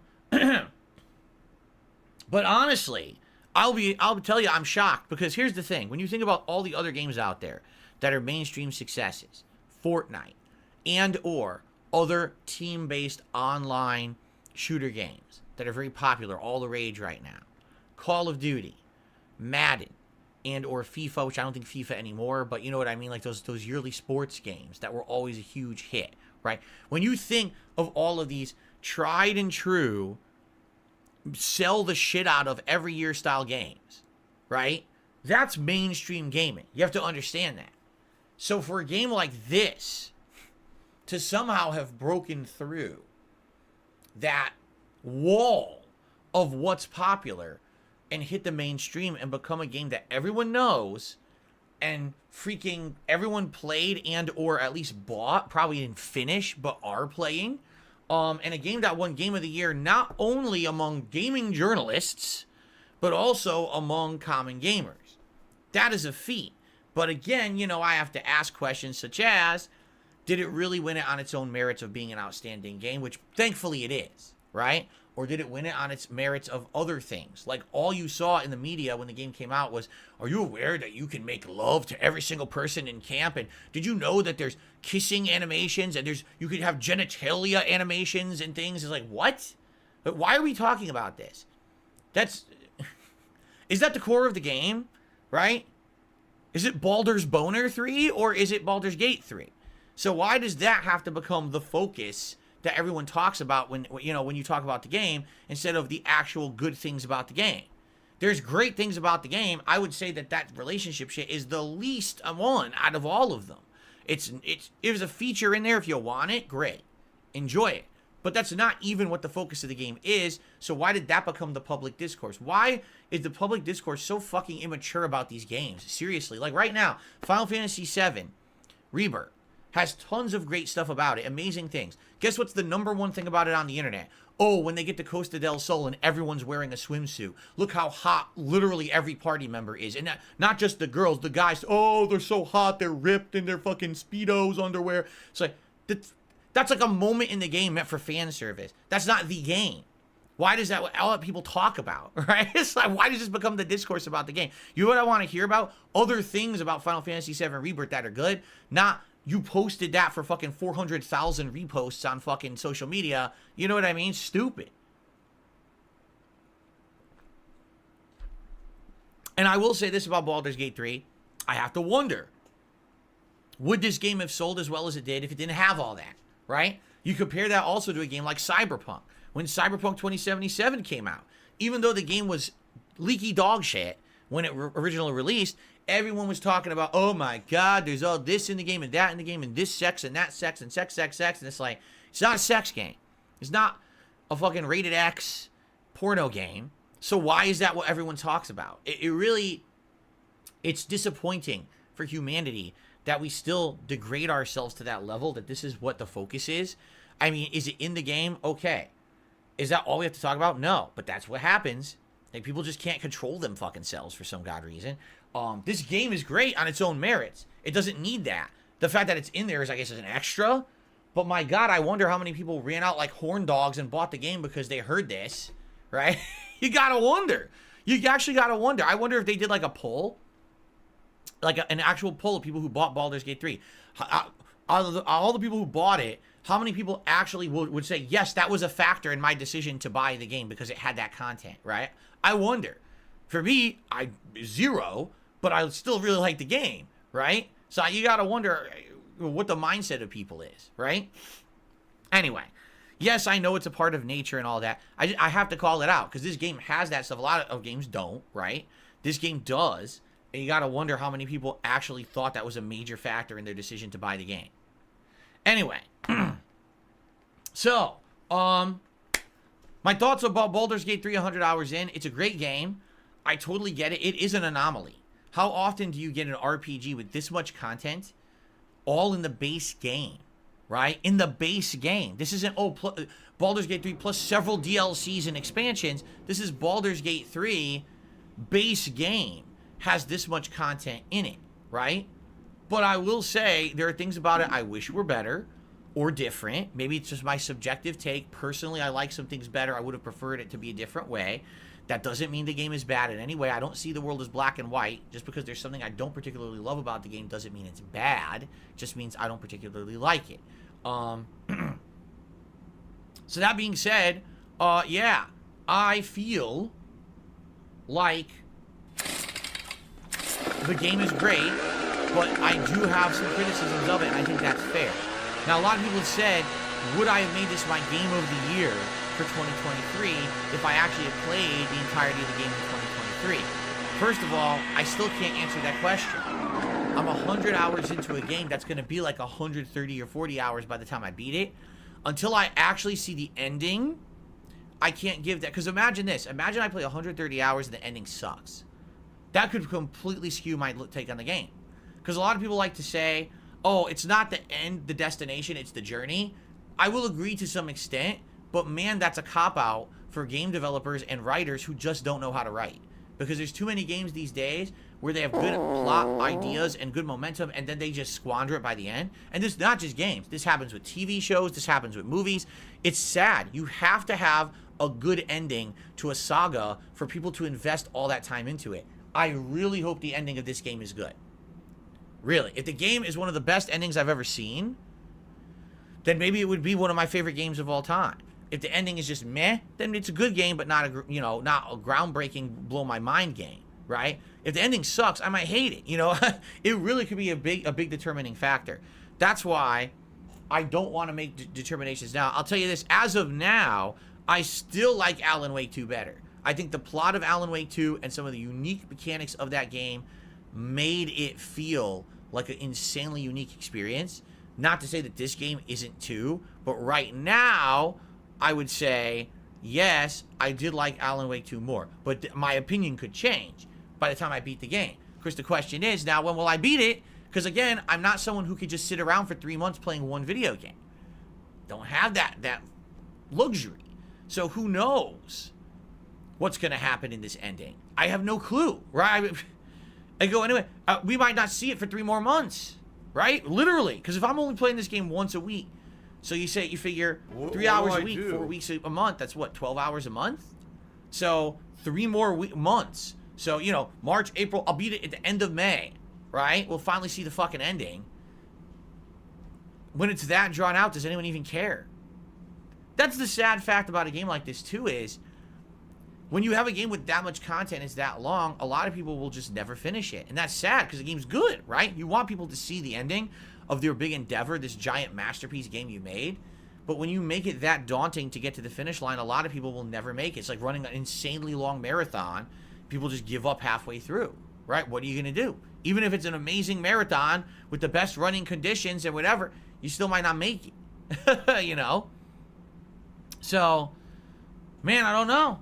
Overall, I'm not exactly sure how to feel about the game yet, but I do like it a lot. I'm having tons of fun with it. Obviously, I love streaming this game with you guys, and the engagement you give me and the fun that we've had has been pretty outstanding, okay? So, I guess we'll see continuing forward. Will people still keep coming for the game? What a stupid society, huh? Because I'm focusing on Final Fantasy. What a dumb way to live. I hope so. I want to see the end. After 100 hours, I do not want to basically give up on the game now. I want to see the conclusion. But man, it's going to be hard to get there. It's so goddamn long. You know? I guess we'll find out.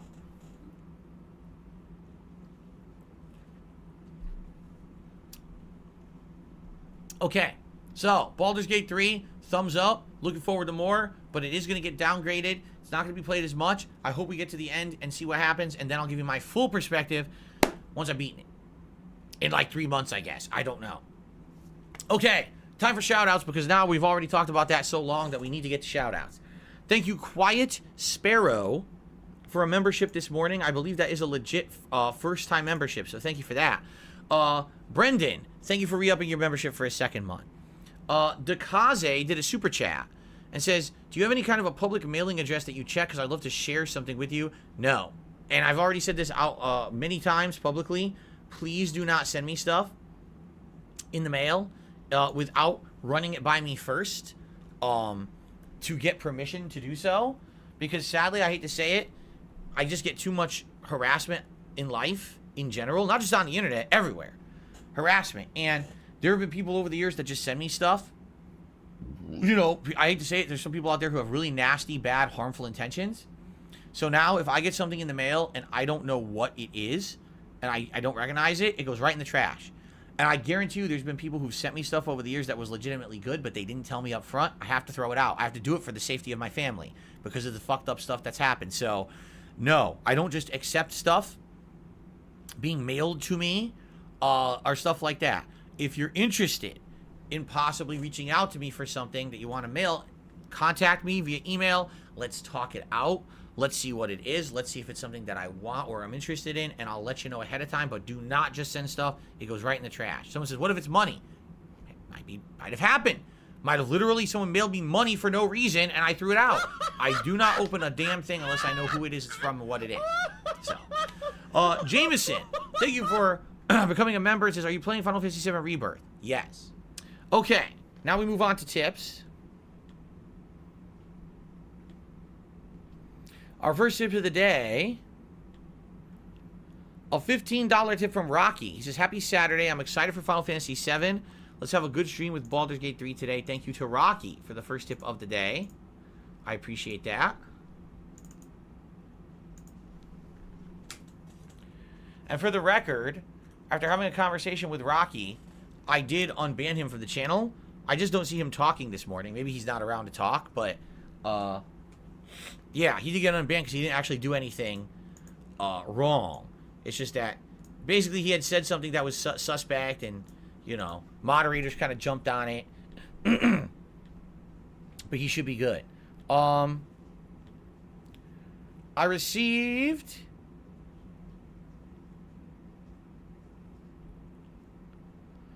$3.72 tip. I watch other streams. I hope you don't take this the wrong way. Your streams are stuck in 2012. You should start making scenes in OBS. Even Boomer Jim has upgrades. I don't know who Boomer Jim is. You mean scenes? You mean like this? You mean like this? You mean like this? And like, you know, I remove this and you could see this. You mean scenes in OBS like I use every single day? No. The one thing that people nitpick about is that when I transition to say over here and I'm going to do gameplay, oh no, my camera's the wrong size. Now I have to manually resize it. Yeah, you have to. There's no actual way to do it. Because I'm using this older webcam, and the webcam cannot do 2 resolutions at the same time. So when I switch scenes, it's stuck at the 1080p resolution. Then I have to set the new resolution and resize it. There's no actual way to have that webcam be 2 resolutions at the same time. Okay? That's what you're seeing. That's literally it. Everything else is set up. And the thing is, you might say, well, why don't you have scenes for each game? You don't need it. You don't need a scene for each game. It's the same exact layout that I use for every game, and I just move the camera around to the different places because every game is different. Every game has a different heads-up display or whatever you call it, so you need to know where to put it so it doesn't cover parts of the game. I have separate scenes. How do you think I do this? Like, do you think that I'm manually generating those logos on the fly? Like, what the hell are you talking about? I don't know where people get these conceptions, except they watch trolls, and the trolls make fun. Oh, look, he's resizing his camera. What is he, in 2012? It's like, yeah, because I have an older camera. You have to resize it. It's not a big deal. What the fuck's your problem? Focus on something else, loser. It's that simple. Instead of joining along with their idiocy, look at them and be like, wow, that's a fucking loser. Literally criticizing something that's dumb as shit and makes no sense. Why would you even bother? But again, you know, pile on. Just keep piling on the memes instead of using your brain. I don't know what else to say. Don't pile on the memes. Use your brain for a second. Okay, continuing on. I received a $2.50 tip. I never spent as long as you do on any fight during my playthrough. Even the final fight I play on hard. That's your problem. No, that's a I've never played this style of game before problem. Don't tell me that this is the first time you've ever played the game and you 100% aced every single fight on the first time with absolutely no guides and no help while playing on hard, because you're a liar and no one believes you. But thank you for the tip. Okay. See here. I received a $25 tip from 1 Minute Man. He says, Baldur's Gate 3 is not meant to be a paint-by-numbers game. It gives you a chance to act out your personality. There's cruel options, romantic options. If you play Baldur's Gate 3 with a bunch of friends, you can exchange information, and you could be like a halfway expert. You're playing it almost in a vacuum. That's absolutely correct. If you think the game is too long, you could have ended the game already. It's all about your choices. Well, here's the thing. I want to experience all the content of the game. I bought it. And in order for me to fairly judge it, I feel like I should experience all the meaningful stuff. By no means do I need to rush through. You know what I'm saying? Like, I feel the only way to do a game justice is to actually experience it all. And I understand what you're saying, that it's all... you don't have to do that. Yeah, but that's like saying, well, you can beat Super Mario Brothers in 10 minutes if you use 2 warp zones and you get right to the final boss and beat it, but then you didn't really play Super Mario Brothers. You skipped the whole game, right? When I play a game, I'm trying to judge it at face value for a person who wants to just play it, experience it, and understand it, enjoy it, and get content out of it that they paid for, right? If I literally skip everything, then what was the point of playing it? I have the right to say that the game is too long if I do feel like the game is too long, and I do feel like the game is too long. That's my personal subjective take, not objective. Everyone will have a different opinion about that. Some might disagree. He says, you missed Orin at least twice because of some choices that you made. All right, and that's okay, because I think Orin is just supposed to be there as like shock value dialogue, right? I don't think that those encounters with Orin are, say, necessary to the plot. They're just kind of like, whoa, surprising things that happen, right? So I'm okay with that. That's fine. Okay. Cool.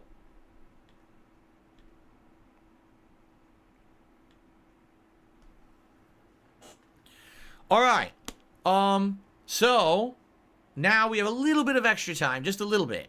So I'll open up the chat to Q&A if you guys want to chat a little bit and see what you want to talk about. Luckily, Gremlin says everyone's experience with the game will be different for each person. I mean, I believe that. My experience having an interactive live audience who've engaged with me and helped me to, explore and understand stuff is going to be very different from someone who's doing it cold turkey with no help whatsoever, which is also going to be very different for someone who's sitting there with an online guide playing it. Everyone's going to have a different experience with the game, sure. Anso Kamaru says, why'd you skip 90% of side quests in Final Fantasy 16 that enhanced the story, lore, and characters? Because it didn't. I did some of the side content. It was some of the most boring side content I'd ever seen in any game, and it doesn't help the fact that the game also has awful pacing. So it's like, you did a major story element. This is amazing. Let's keep that momentum going. No, the game now forces you to do 7 hours of boredom. That's incredibly boring and tedious and actually doesn't advance the plot at all.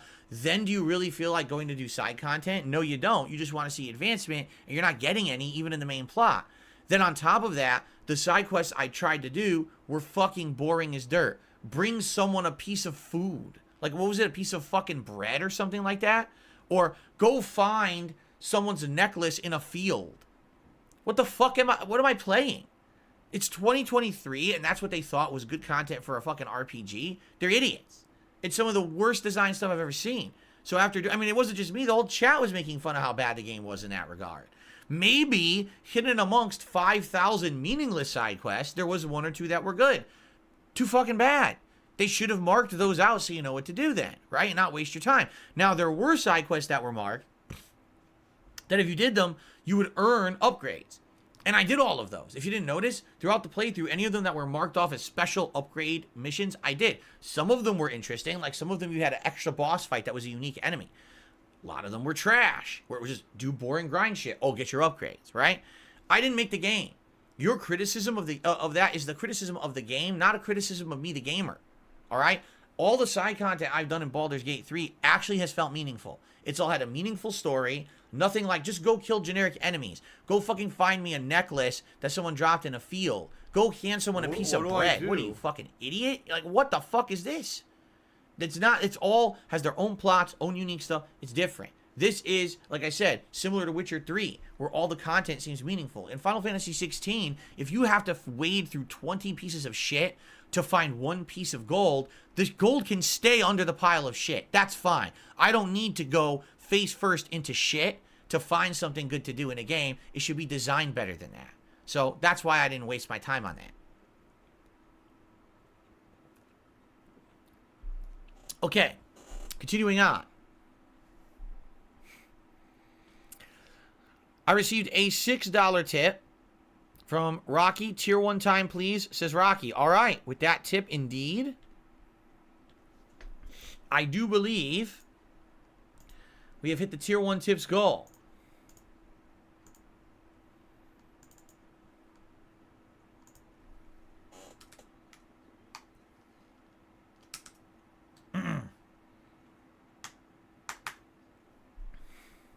Actually, this should be 51, right? I was off by $1 there, I think. Was I? Was it 45 or 46? Now I don't remember. But, yes. So, thank you, Rocky.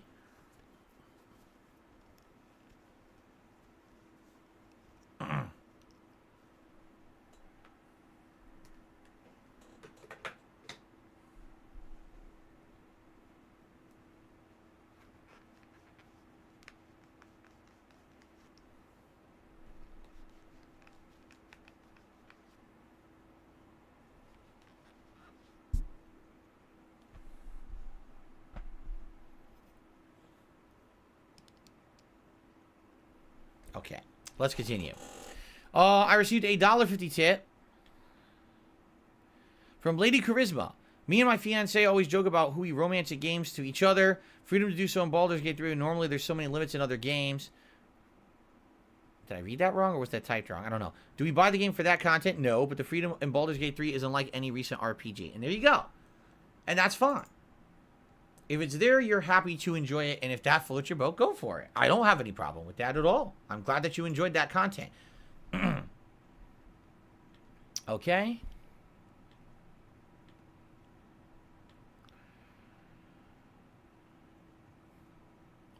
Someone tipped me $2.50, says, I was banned a month ago for asking if you're going to play Baldur's Gate 3.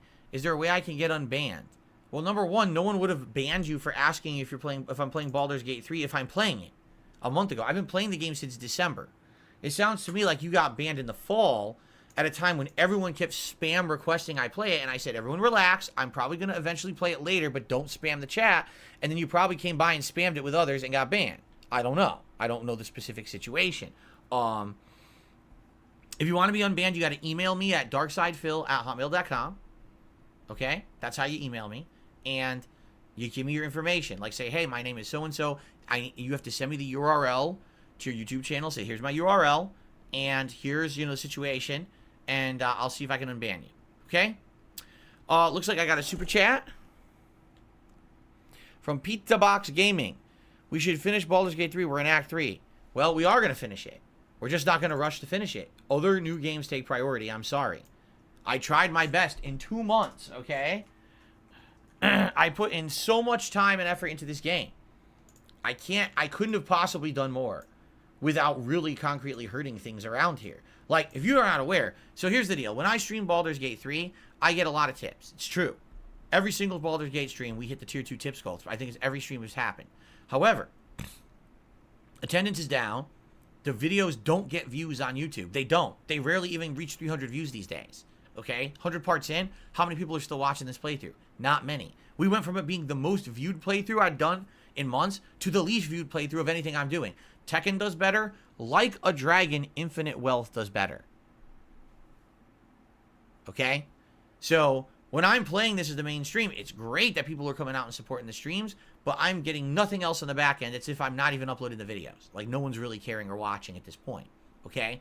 Maybe that'll change over time. Maybe people are following along the playthrough at their own pace and they don't have 100 hours to dedicate to watch this playthrough. So maybe it'll pan out in the long run. More people will watch it. I hope so. But the viewers outright saying, hey, this is too long.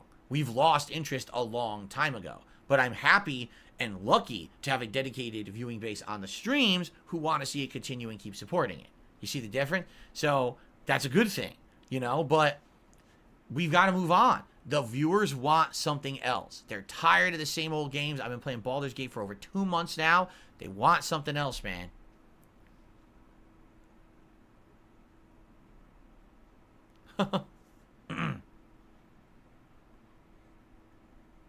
Okay.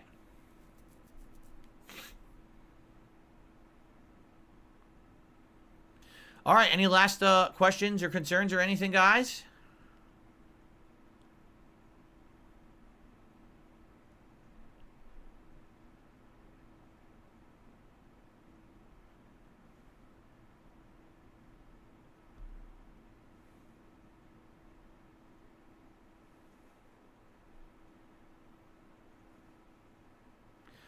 I'm reading so many random things, but I don't know if I want to address any of these. I don't want to talk about Gollum. I don't want to talk about Modern Warfare 3 devs being incompetent. Q&A. Just to pass the time, Q&A. Joel Loft says, remember, I'm doing some overtime, Q&A. Q&A. There you go. I just arrived at Worm Rock Fortress where the stream starts today. You're talking about in Baldur's Gate? Is that really the entrance of the gate? Like, this is the gate, right? That we're getting through now? Or something like that? Excuse me. I don't know. I'm confused. Some people were actually saying, I had missed stuff. Like, oh, there was stuff down on the beach. I was like, I was on the beach. Did I not walk around the whole beach down there and look? But apparently there may have been one or two things I missed down there on the beach. I don't know how meaningful they were. But apparently I missed content on the beach.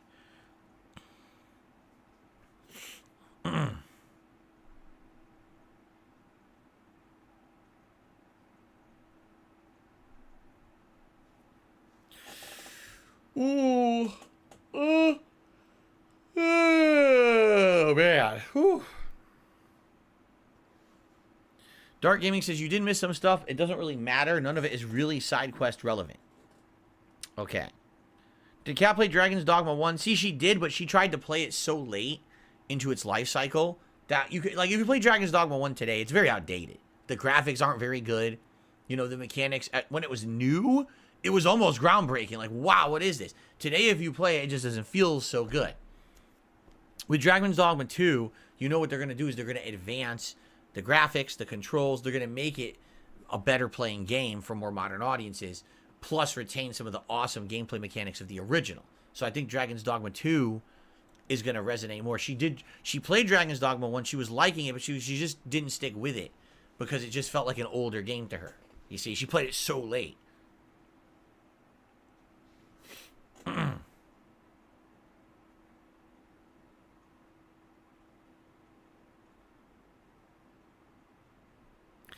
Cracker Jack says, well done keeping Baldur's Gate 3 interesting for the viewers. Yeah, I've done my best to always have an open mind, to always be patient with the game, because you have to have tons of patience to play this game for sure. If you're an impatient game, you cannot play Baldur's Gate 3. It's an ultimate test of patience. Like, wow, more than most games I've played, you know. Cosmo says, if Baldur's Gate 3 is too long, would you prefer it to be like Tears of the Kingdom, where you could skip 50% of the content? See, here's the difference. Baldur's Gate 3 is better than Tears of the Kingdom. 1,000,000%. It is better than Tears of the Kingdom. Why? Because the content in the game that makes it so long is still meaningful content. It's still, there's a reason to do it. In Tears of the Kingdom, you can skip 50% of the content and still get everything out of the game you need for it to be good. So, I think this game is better than Tears of the Kingdom by far.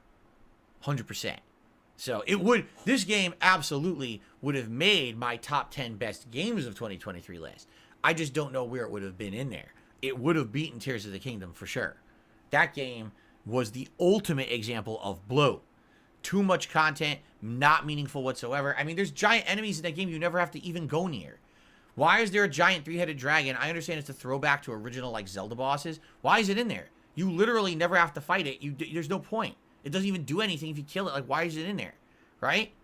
You might as well have fucking space aliens in there, too. Why are they there? I don't know. Have nothing to do with the plot. No reason to fight them. Just fucking toss anything in there, right? Why not have fucking Mario versus Link? Have him running through the world and you have to fight him. Who cares? It doesn't have anything to do with the game. Why the fuck is it in there?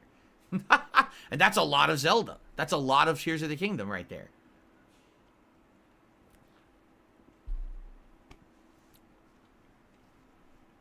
Why would I not want stuff to do? Because I want meaningful things to do. That's like saying, you're sitting in an empty room with nothing to do, and you're bored. So, instead of giving you something fun or meaningful, someone hands you, I don't know, a piece of wood, and says, here's a butter knife. Whittle the wood with the butter knife. Wow, well, this is so much more fun than just sitting here, because at least I have something to do. It's still not fun or meaningful or anything. It's just you're fucking wasting time. There's a difference between wasting your time and actually doing something that's meaningful.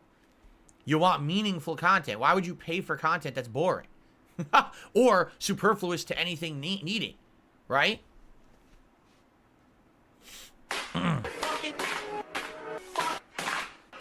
Okay.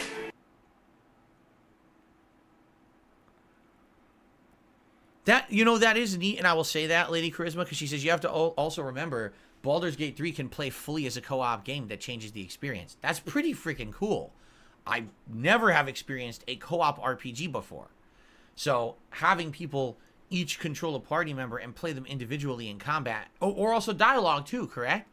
That could be a pretty neat experience, like as you're really playing D&D and every person is a character. That could be really neat, for sure. I've never done that or seen that before or experienced it. I'm playing it as a single player game, and that probably is a different experience than those playing it with others, right?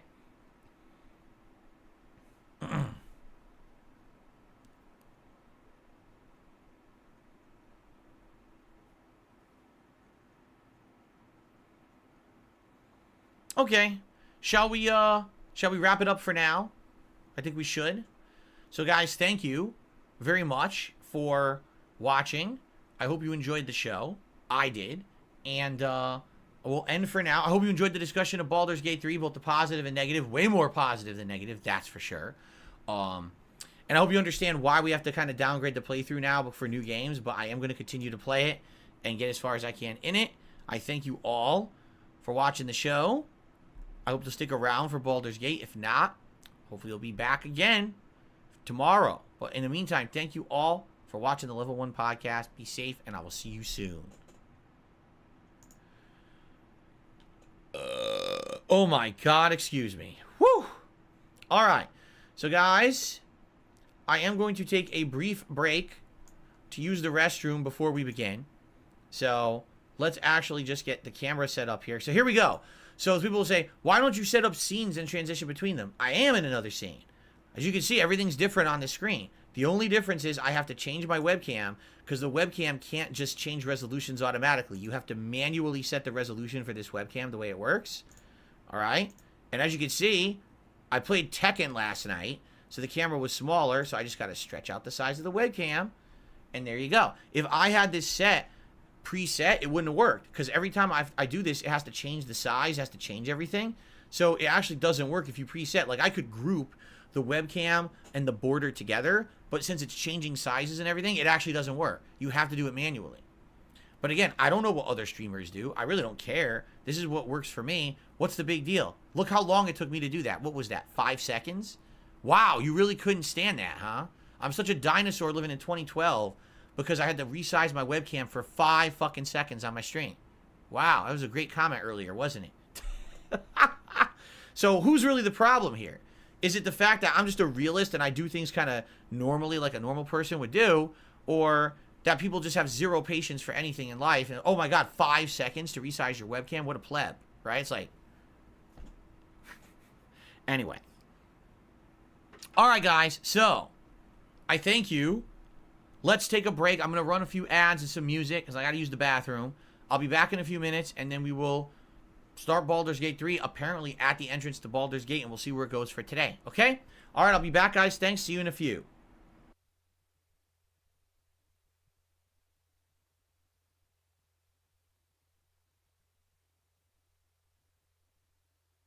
Instant death, instant death, instant death, instant death, instant Handycam at my TV, record the footage and upload to DSP. Space gaming. Here's another thing they say that I can do. There's other streamers have a way to improve the view. The drops that come is meaningful, but don't be late. So 5 years later, it was time to innovate. The frames are silky smooth, 1080p. Anything less is a half truth. Like another gin door dash at the door. Now dripping over cables strewn around my office floor. The colors pop, I can't believe the inky blacks. I'm so impressed, I think you fixed my fucked up back. The chat mesmerizing, so in rapture. I got a little box that gives me direct capture. Direct capture.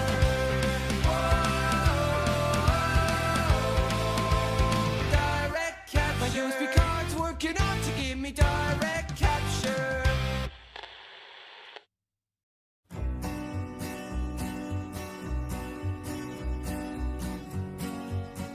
To a town outside Seattle rode a recluse one fine day.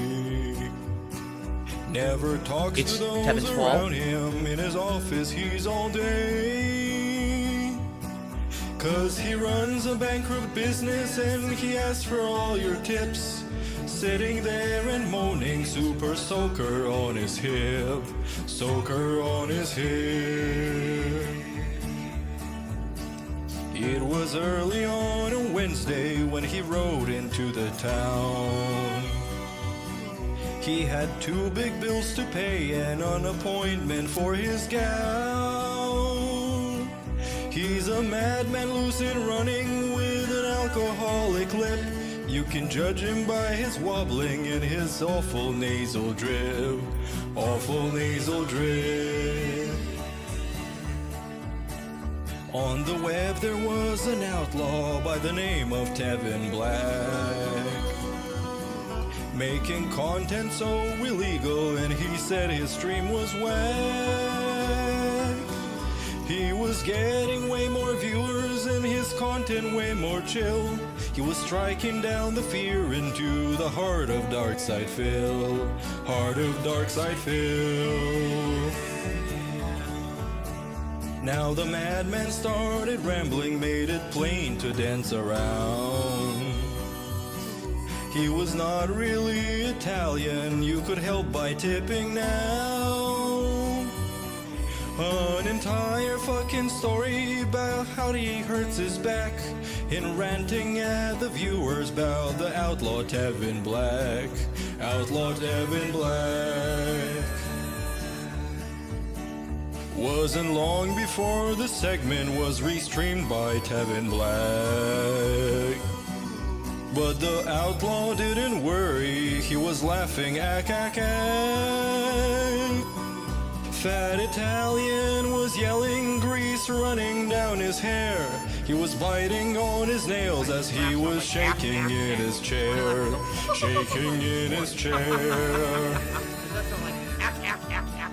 He decided that it's over, it was time for them to meet.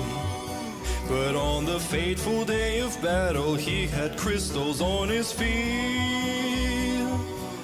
So he stayed at home just crying and begged for some more tips. Later got some DoorDash with the spicy Italian dip. Spicy Italian dip. So the fake Italian greaser kept on grifting all along, while his wife was getting black, dressed up in a yellow thong. He is fat and he's retarded and he's nasty with the drip. But you say you love his content and today's been slow for tips. It's been slow for tips.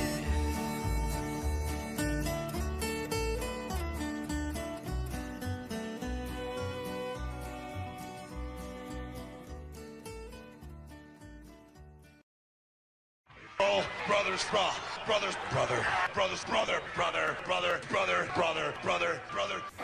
But I'm telling you, I did spend money on mobile games in the past. I admit it.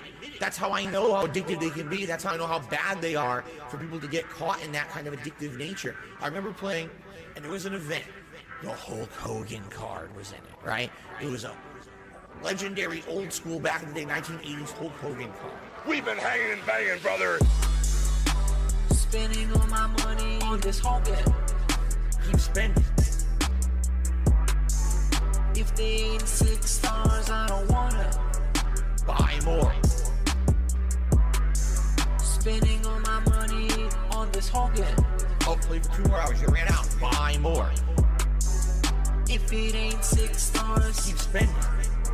If it ain't 6 stars, I don't want it. All these pools, yeah, I'm about to bust. Spending all my money on these Hogans like I'm Elon Musk. Ridiculous amounts of money. I know it was. It was probably hundreds of dollars for this event. I earned the car. Spending all my money on this Hogan. Keep spending. I earned the car. If they ain't 6 stars, I don't wanna buy more. Spending all my money on this Hogan. Oh, play for 2 more hours. You ran out. Buy more. If it ain't $6, keep spending. If it ain't $6, I don't want it. I earned the card, right? I'm like proud of myself. Oh my god, I actually earned this card, and wow, it was very hard to do. I'm one of the few people in the game who even earned it. I think it was only like 20 people in the whole game who had the card or whatever. Okay? And I can tell you exactly what happened. Immediately after I earned that card, within 1 week they announced we were rebooting the game. The card is now going to essentially be way reduced in value. We've been hanging and banging, brother.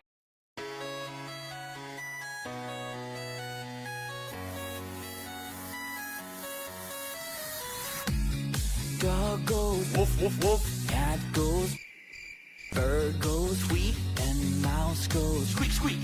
Cow goes ooh, frog goes and the elephant goes shoot, shoot. Duck sick, and fish goes I got baited. and the seal goes but there's one sound that no one knows. Snake, say.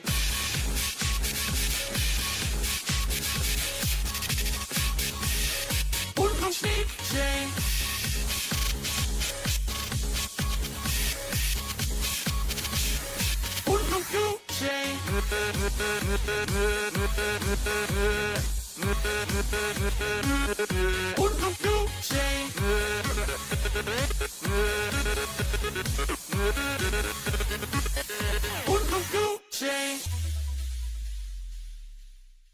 Wait a minute. Your fur is red, so beautiful, like an angel in disguise. If you meet a friendly host, will you communicate by more? How will you speak to that?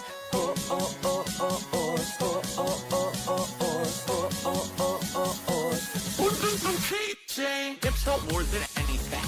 Hips help more than anything. Hips help more than anything. Cash money. Fuck Sony. Fuck Capcom. Fuck Treyarch. Fuck Nintendo. Fuck EA. Fuck Atlas. Fuck DICE. No lie. No bullshit. Real talk. Just being honest. In reality, being real, I had to lie. Curry, pancakes, meatloaf, Asian chicken pasta, custom-made peanut butter frosting. That is my soulmate. I literally never said click the ad. I said it erroneously in a video. I'm not one of these shills. You see me in every video wearing my t-shirt. In fact, I'm wearing one of my shirts from Teespring right now. I said, damn, that girl deserves a smack for acting like that. Fucking bitch of a kid who I would have slapped in real fucking life. Subscribe. Get those custom emo with the shit. The sub-type emo is here. We can finally get excited over new subs. I'm not a children's entertainer. This guy's a bitch. The guy I'm watching his Twitch. This guy's all eradicated. That's the guy that masturbated. I'm a thief, a liar, professional scammer, beggar, a cheater, a video spammer. You don't need a PayPal to get Fucking sleazy asshole. You better take a sip. sub, tip, donate, cheer me. Living like cat. Got the deal with theory. No one's talking to me. Things are slow. Bomb mode activated. Let's go.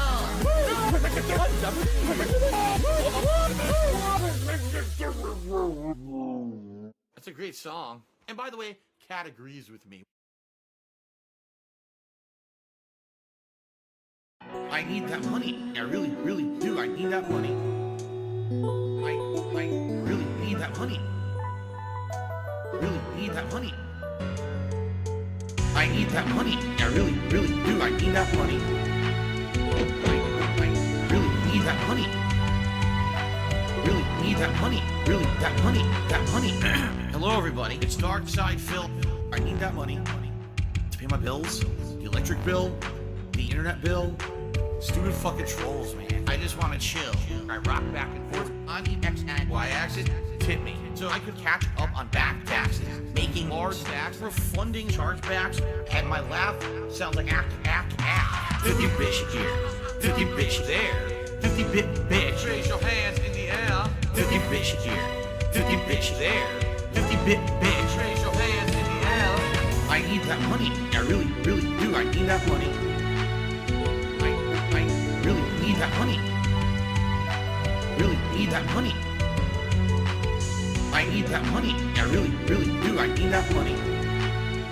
I really need that money. Really need that money. Really, that money. That money. I want to have chill stream. No detractor memes, bathroom breaks, playing WWE, relaxing chill session of Street Fighter 3. Like I'm getting my vibe back from 2017. 50 bitch here, 50 bitch there, 50 bit bitch. Raise your hands in the air. 50 bitch here, 50 bitch there, 50 bit bitch. Raise your hands in the air. I need that money. I really, really do. I need that money. I really need that money. Really need that money. I need that money. I really, really do. I need that money. I really need that money. Really need that money. Really, that money. That money. I'm the one who operated a successful YouTube channel. I'm the one who just filed for bankruptcy. I'm the one who didn't pay my taxes. I'm the one. Me. I'm the one who masturbated in front of children. I'm the one who got 4th place at Evo. I'm the one with a 10-year legacy. I'm the one. Me. 50 bitch here, 50 bitch there, 50 bit bitch. Raise your hands in the air. 50 bitch here, 50 bitch there, 50 bit bitch. Raise your hands in the air. I need that money. I really do. I need that money to pay my bills. The electric bill, the internet bill, the condo fees, my mortgage, my taxes, my back taxes, my current taxes, my state taxes, my federal taxes, my tax attorney, my tax guy, my tax accountant, my bankruptcy lawyer, all of my credit cards, my new setup, and a new laptop, PS5, gin, bowl of ramen,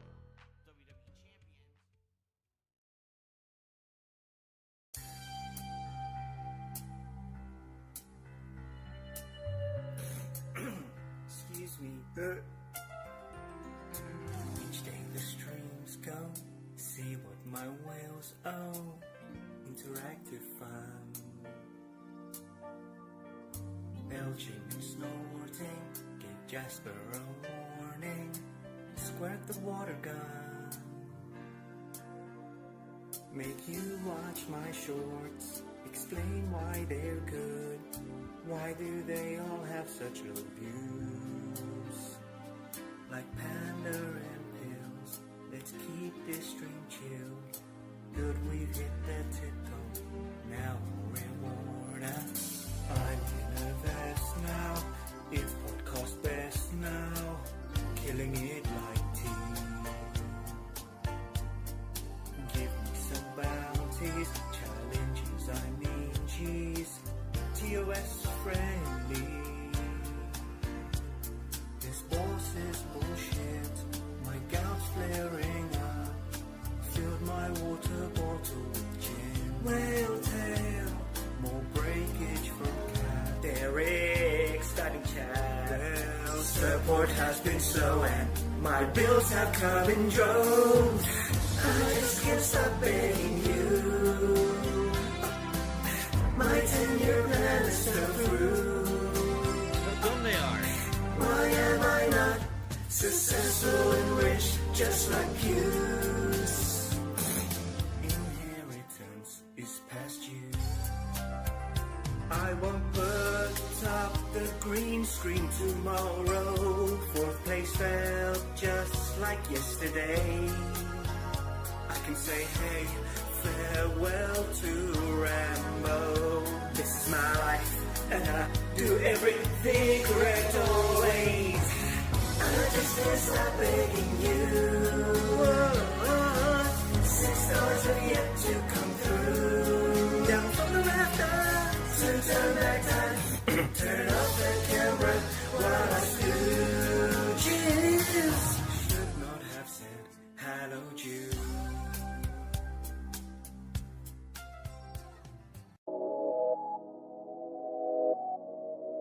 Now, I do have a favor to ask, okay?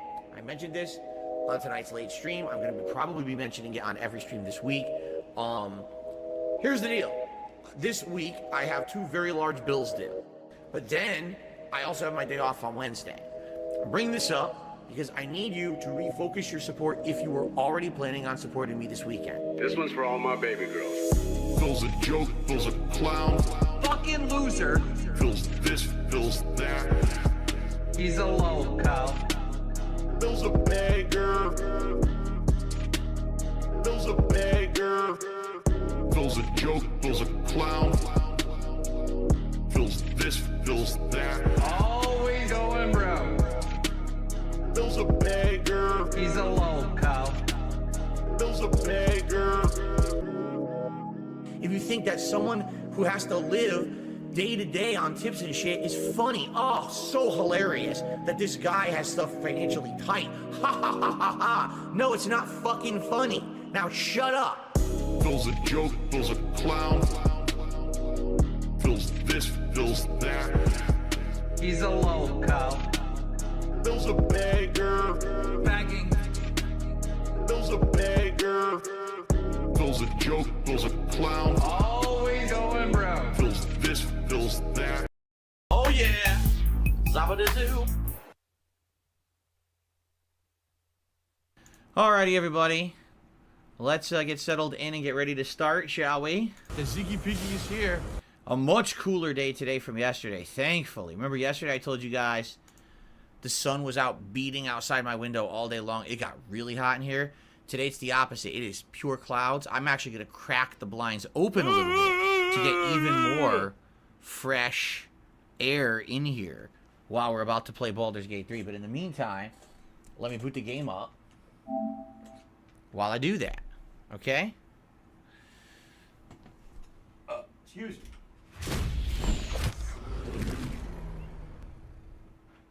There we go. A little bit more air.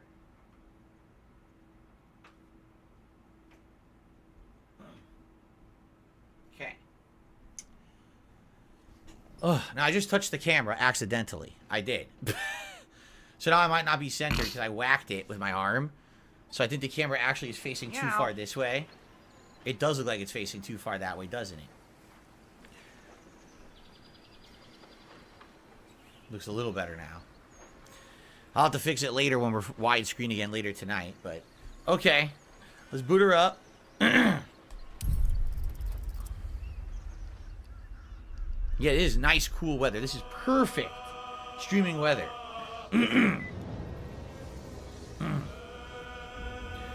What's funny is a lot of you guys were like, this right here that we're looking at, he's like, this is Baldur's Gate. Does that look like where we are right now in the game? Absolutely not. So I don't know where the hell in Baldur's Gate that's supposed to be, but haven't seen anything that looks like that yet.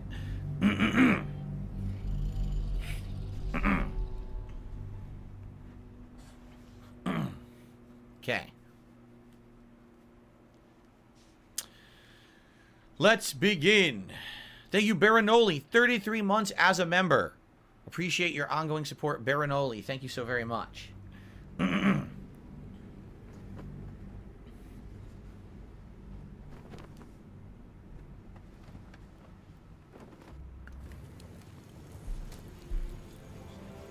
Okay.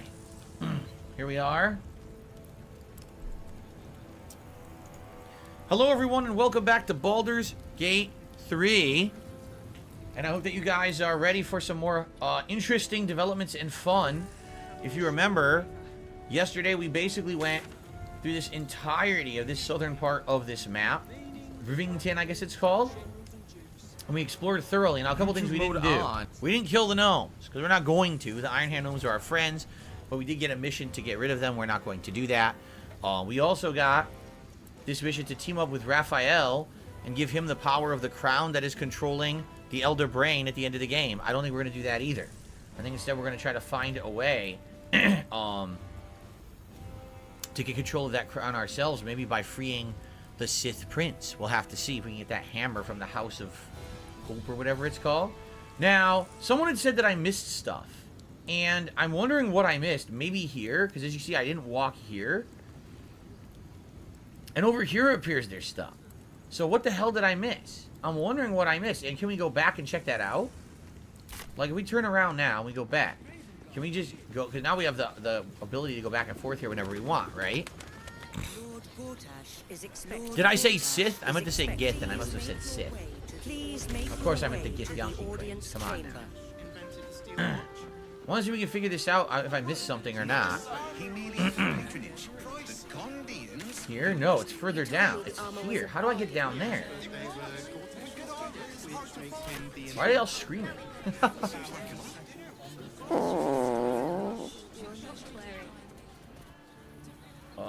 There is something down there, but I have no clue how to get down there. You see how far down it is? I guess I had missed it. I had been up here, right? And I guess I had missed it. But sadly, there's no way to, like, fast travel down there, right? Because how did I get over there? Didn't I go through a cave? Wasn't there a cave here? And it popped us out on the other side, correct? Like, I think the best way to do that would be here.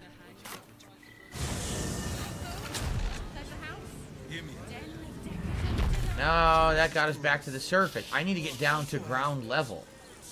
So maybe I could just use a potion of feather falling and jump.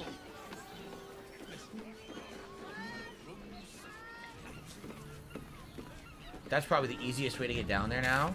Unless, can we just do it from here? Oh, you can do it from here, right? Here we go. We just go back down the manual way this way. Okay. Because there was something down here we didn't do. I want to check that out before we continue on.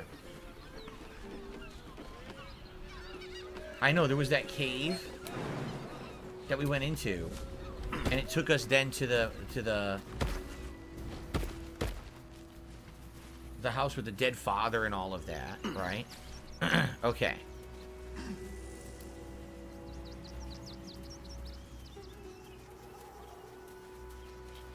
Go back down here briefly, see what else we got down here. And then we can go back to the gate and continue. Thank you, Brap Clap, who became a member.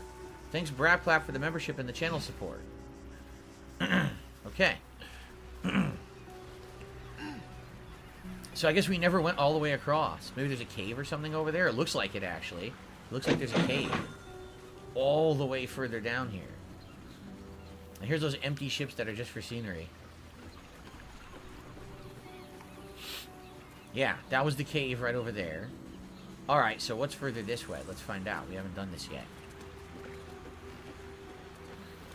Here we go. Well, we have multiple ways to go. Anything up here?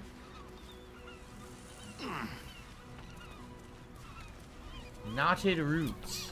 Dark Gaming says, to be honest, you're gonna want someone who has a lockpicking skill coming up. Oh, yeah. Oh, there must be something to dig here. Anyone gonna find it? Yes. Good. Damn, that giant pile appears out of nowhere. There we go. Just stand right on that chest, Karlak. It's perfectly fine.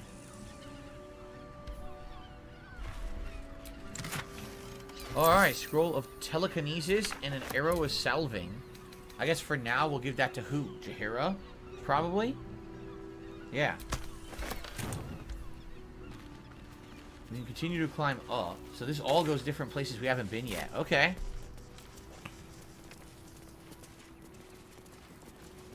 Oh, I'm stuck here. Yeah, there's different ways to go. There's a chest there. What's up here? Looks like a way to go under. Yeah, we're basically going underneath the bridge here.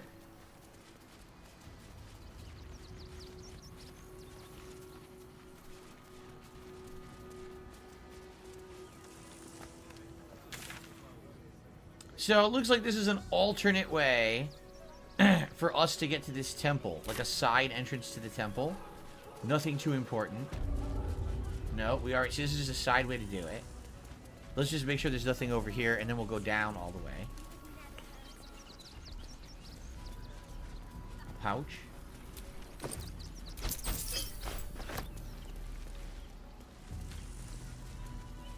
Little campfire here. So, oh.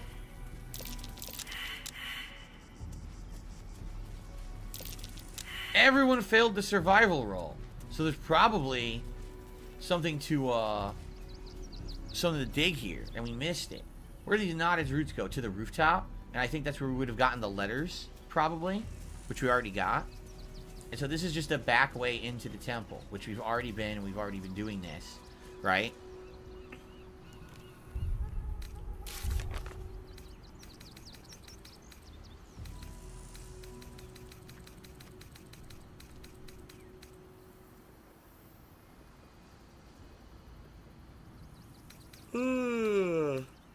Where is the quest for the murder plot line? I don't see that.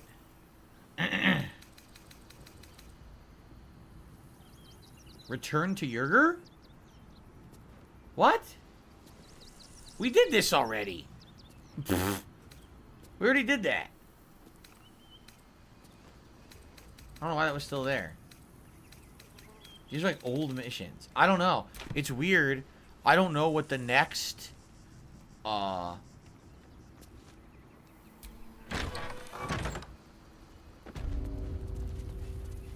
we've already been in here. I don't know what the next leg of the mission is. For the murder mystery, right? Didn't the investigator say to go find someone else, like a constable who's looking into the murder? But there's no waypoint for that anywhere on the map. So I have no clue where that part of the mission takes place next. This is not that mission. So yeah, I don't know. It's like they didn't give us a waypoint for that mission yet. So I hope we can do the murder mystery further. But right now it doesn't seem like they're giving us an apparent way to do it.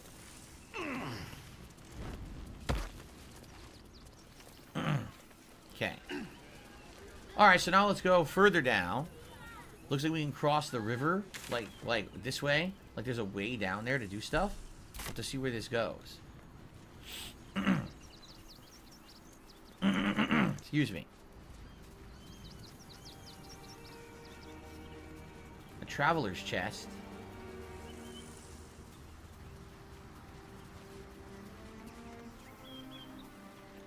I don't need a glass goblet, but I'll take some gold. Another traveler's chest. In the water? Where is it? It showed it. It must be down in the water. There's also a heavy chest in this shipwreck. See that? Murgrass. How do I get to the heavy chest in the ship? I get under there somehow. Maybe from the other side? Like, how would I get in there?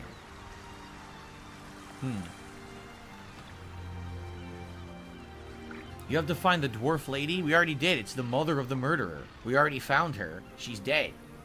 We have to figure out what comes next after that, which I don't know. It looks like we need to crawl down here somehow into the water and then walk around. But I'm not sure how we would do that without like a potion of featherfall. Wonder what's in the chest.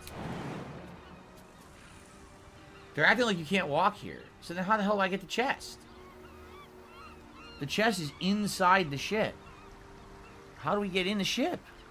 Can we break it? You think we could beat the ship up and like open it?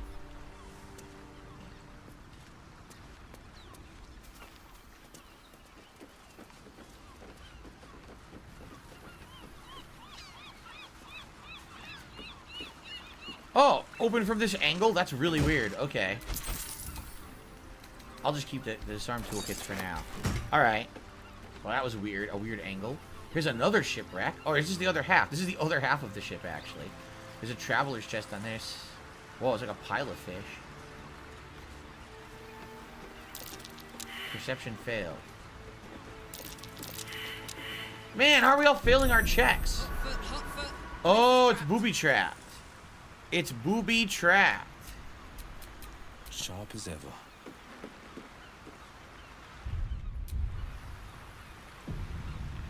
You have to go to the lower city to prevent murders from the list? How do you do that? We're not in this... Oh, so you have to go to Baldur's Gate? Because we're not there yet. I'll see what I can do. Oh my god. We're totally not doing this.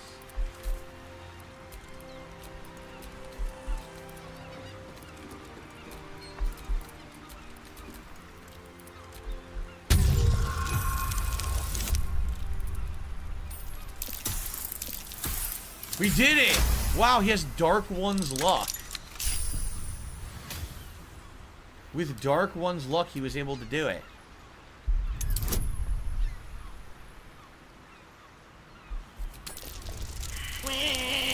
Ah, that's a no-go.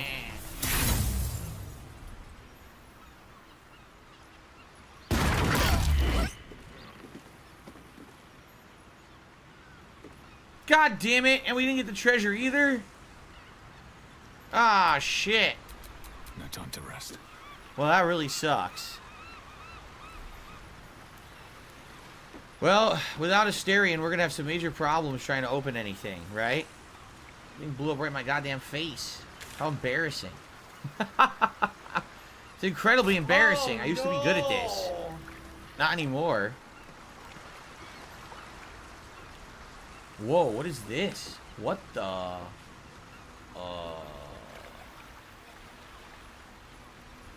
A stinky cloud. A fresh corpse? How do we remove the stinky cloud?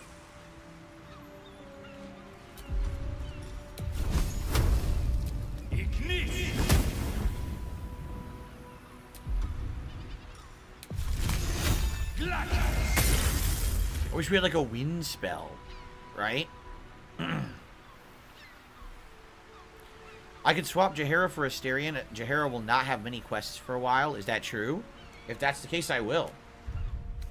Oh, we might as well just want to rest, huh? We probably want to do a long rest at camp.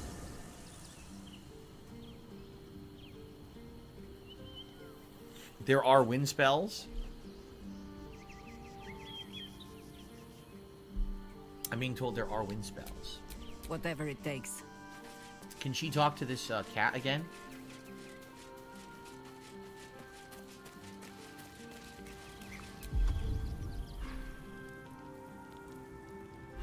She can't talk to animals? Seriously? She can become an animal, but she can't talk to an animal? What the hell?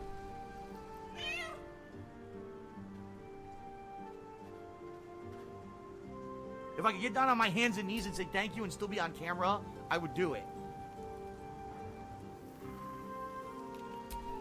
Still alive. That's really dumb. So that's progress. Only if she becomes a cat. Alright, well let's get Asterion in the party because he actually has the animal talking. So much for the cavalry riding to our rescue. This is what we get for putting our faith in a network of spies, I suppose. Travel with us. I would, All but you right, have get rid of so many Jahara. friends already. Excellent. Okay. Now let's have him go talk to the cat. Amicus See what the cat has to say. We only talked to the cat in town. We never talked to the cat since it hit our camp. I wonder if it has anything to say. But please, don't look at me. Great. I brought my own paring knife. Now I just need some ingredients, and I'm gonna make something really good, I promise.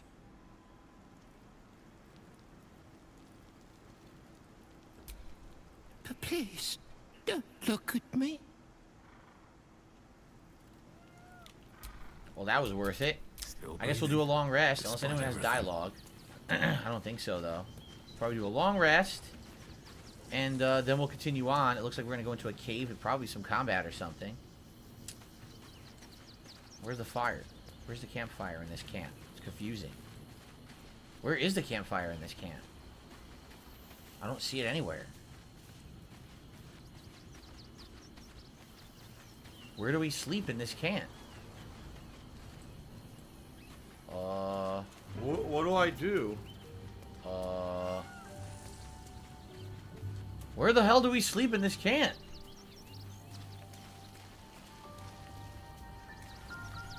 Oh, they have beds. They sleep on hay bales. Oh, that's unique. That's actually pretty unique, is it not?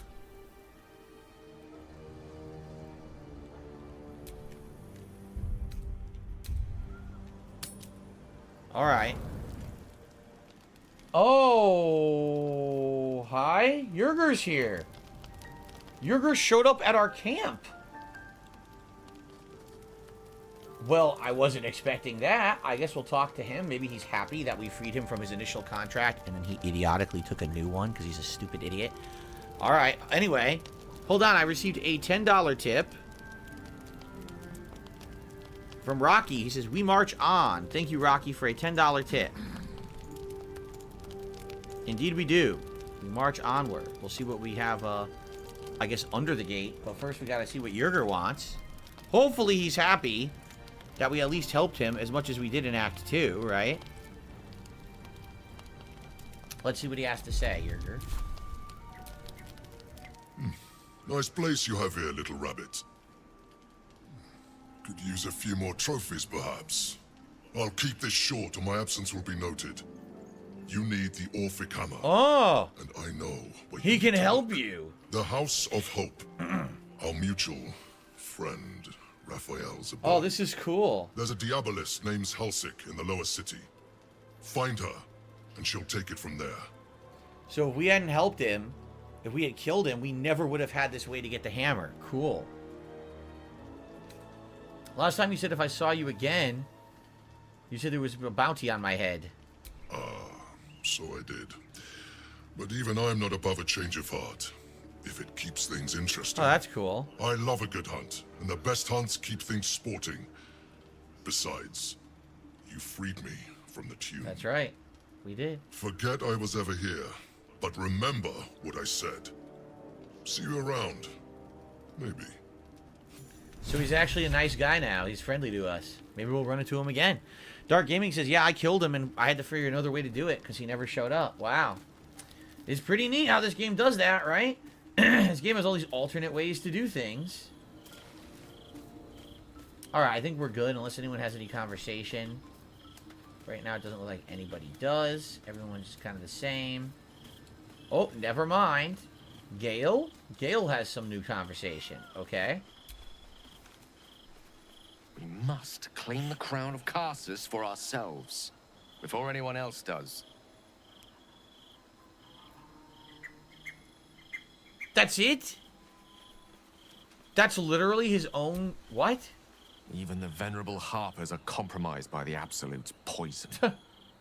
Grim turn of events, but one we must take in our stride. Let's see here. No. So basically, that was the worst dialogue of the game, what he said there. That was pretty stupid.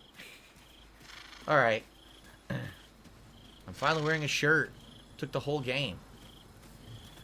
Shall we, What's she doing?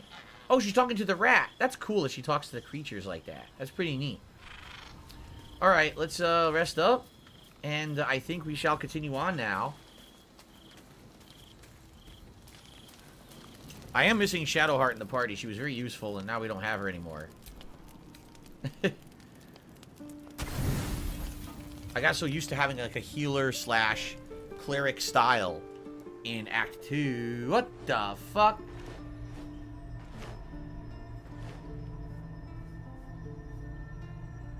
How did you? Oh, it's you. I must have let my mind wander. Enough for you to wander in. Forgive me. I am drained. Ever since you killed Ketherick and took his netherstone, the Chosen's control of the brain has been brittle. It's rebelling against Orin and Gortash. Fiercely. Which is what we were saying would probably happen. I suspected that when we took Ketherick's stone, the brain would begin to break free. Those brain quakes confirm that my suspicion was correct. That's what the earthquakes are. They're brain quakes. I do not know what happens now when it receives their orders. And I do not dare guess. You feel the Emperor's fear as if it were your own. An elder brain enslaved is one thing. An elder brain unleashed will be the end of everything. Beautiful, isn't it? The mighty Prince Orpheus, contained in submissive slumber. Come. You may as well sit a while. Now that you are here, your company isn't unwelcome. Great. Dakaze, thank you for a super chat. It says check your email. All right, I'll check it later. Obviously, I'm not going to check it during the live stream. Thank you. I'll have to check it later today. Thank you, Dakaze.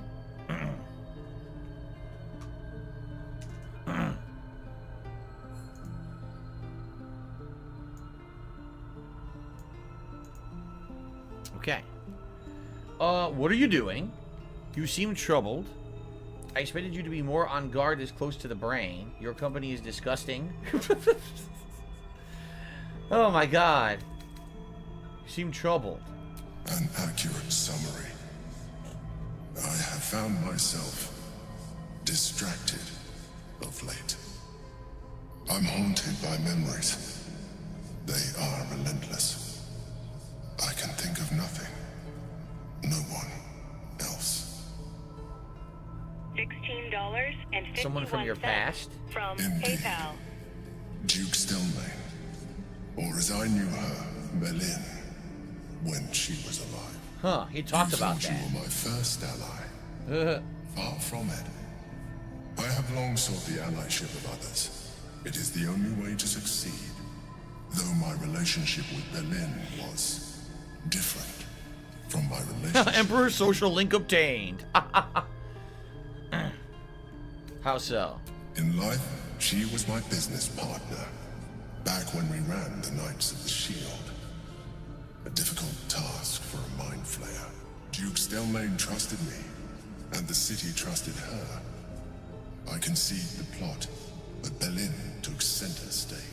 It was she who met with the merchants, politicians, and patriarchs.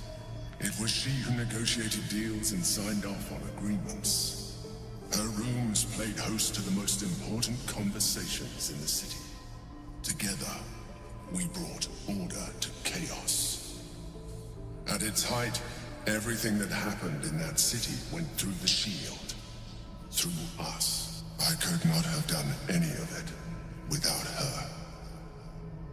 Just as I cannot do any of this without you. But now, she is gone. I do need a hug. I'm sorry for your loss. Just say that. I appreciate your understanding. What I feel is deeper than superficial cures can reach. And not entirely unwelcome. Most people think that mind flayers are soulless husks who feel nothing. I am glad you are not most people. Give the Emperor's hand a reassuring squeeze. Thank you for sharing that. I'll just say that.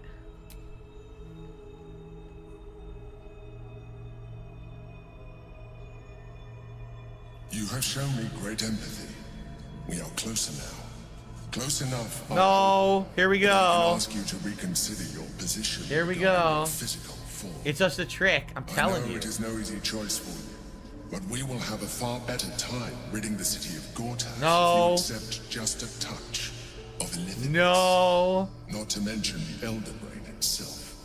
Our chances against it greatly improve the more illithid we both are. You notice how he tries to act human? The brain is rebelling again. I need to focus. And so do you. He acted totally human and then immediately spins into his sales pitch of being an illithid again. It's obvious what his agenda really is. And he's trying to be tricky about it, but I'm not falling for that shit. Absolutely not. Are you gonna cook us food? I brought my own pen. I guess not. You're just gonna talk about doing it, but you're never actually gonna do it. Alright. So you're worthless. Okay. Well, I guess we're gonna keep Will and Karlak in the party for now, since it seems like people are saying story elements are coming up for them. And then we will, we'll keep Asterion in. I mean, Asterion is like one of the MVPs for all his roguelike stuff, so, alright. Okay. No, I'm not becoming an illithid. I've literally resisted this the entirety of the game.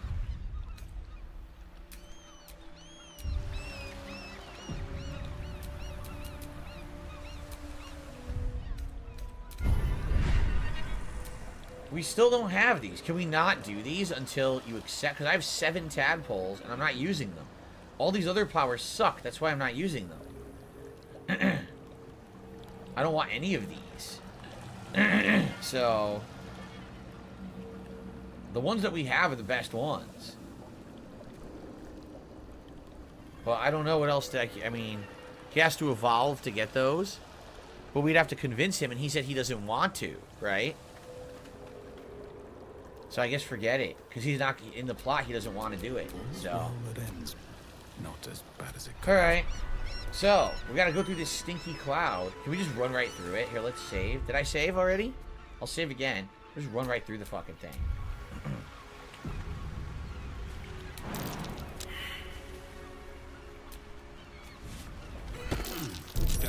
Oh, there's traps everywhere. Oh, shit. Holy shit, there's a million of them. Wow. Okay, Asterion, you got some work to do here, dude. They really fucking loaded this sucker up. God damn. Wow. That was a lucky jump that we didn't jump on top of the trap.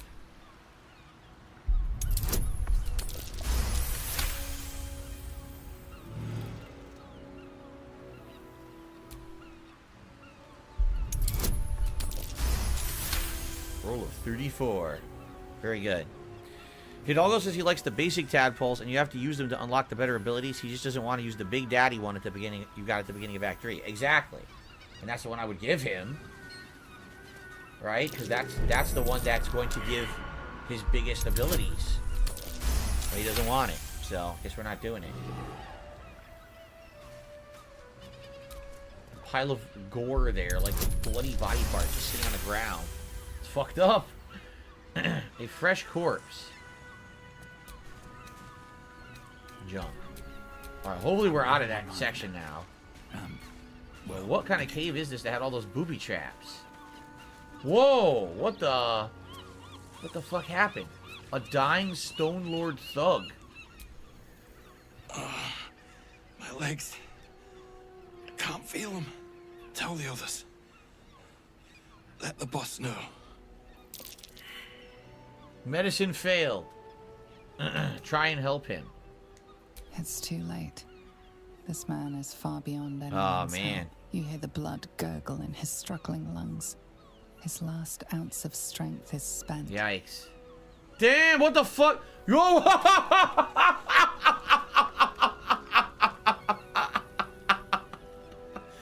Well, kudos on insane overacting. He did a double spinning pirouette and exploded in blood. What the fuck? I'm not exactly sure it was supposed to actually look like that. My laugh sounds like wow. So when I laugh, I go, Okay, I've never seen a death animation like that one before. Does that sound like No, it sounds nothing like that at all. The corpse remains silent. Oh, come on. Well, that's a bunch of bullshit, right? That is a bunch of fucking bullshit. Set this now, because we'll probably use it later. Okay. Oh no. More gas They means said, more Phil, traps. we Oh, I can contribute even to see you, the but traps. it always seems like it's a black hole. Because it always seems like no matter how much we contribute, you're always still having problems. You're safe. always still in debt, and Too many nothing's traps. getting better. I agree with you. Is that the first one? Guess so. Who in the holy hell set all these traps, man?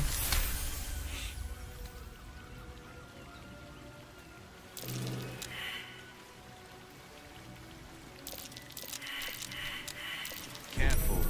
There are traps about. Wet? It makes you wet? A tripwire that would make you wet? That's weird.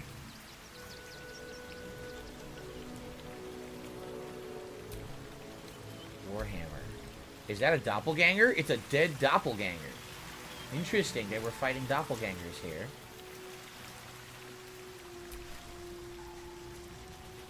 So they had like a camp or outpost.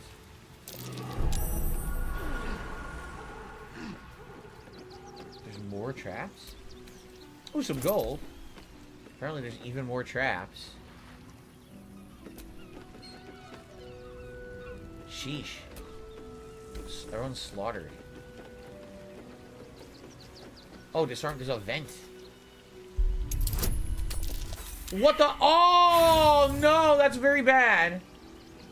Run. Fucking run before it explodes. I don't know why would we disable that one anyway. But run before it explodes. Shit. That was very bad.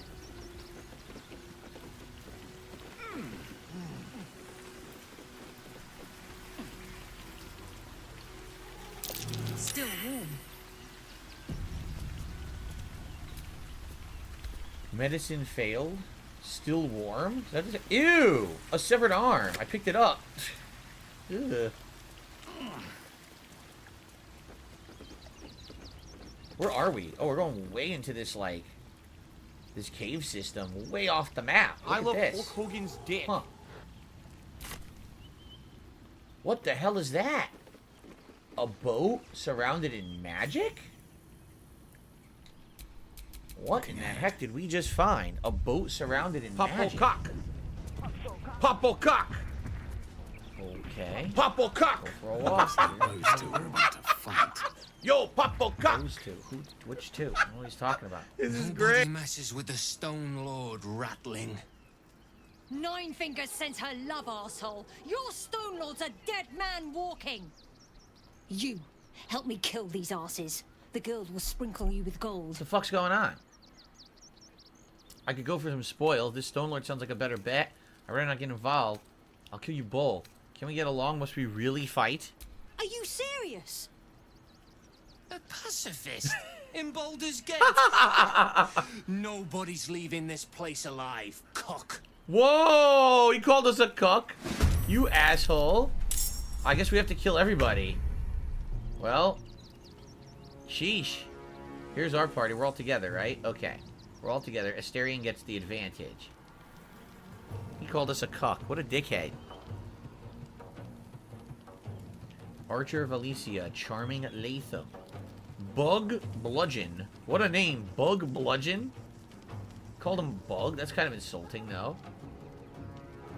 Who is this? Kairos. That's their leader, I guess. Shiv Dahlia.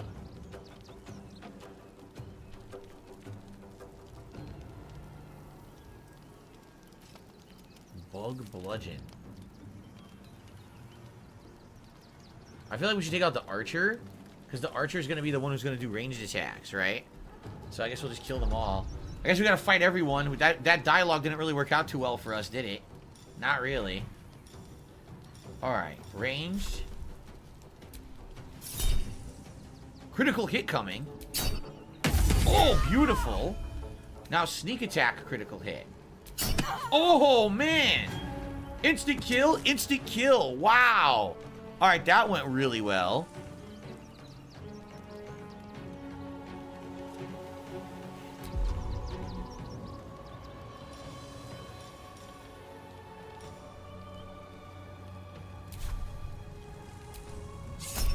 Critical hit.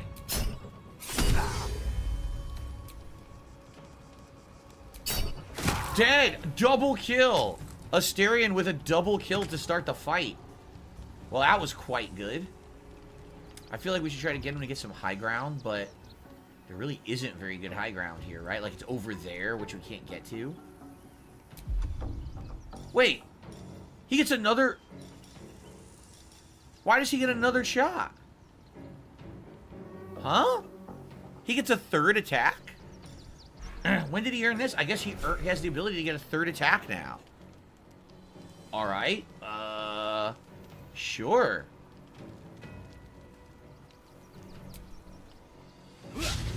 Whoa, well, it doesn't matter if he has a third attack if it just misses outright. I mean, come on. Looks like we can talk to her after the fact. Archer of Elysia. Yeah. Sadly, there's real no way for him to get high ground. So, I guess... maybe have him walk up here. Or a little closer. See, they're probably going to attack, so... and I'll just have him walk over here for now. He got an extra attack on the last leveling. Oh. So now he gets 3 attacks. He gets the initial attack first turn. Then he gets bonus attack. So I guess we're not teaming up with anybody. Oh, now this is excellent. Look what we get to do. Frenzy.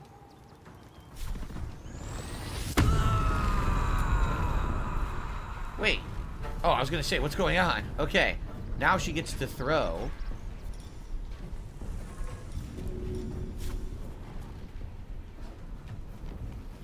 She can hit this guy, and it's going to do area of effect on everybody. Easy as. It teleported her into them. This is amazing. Did you see what it just did?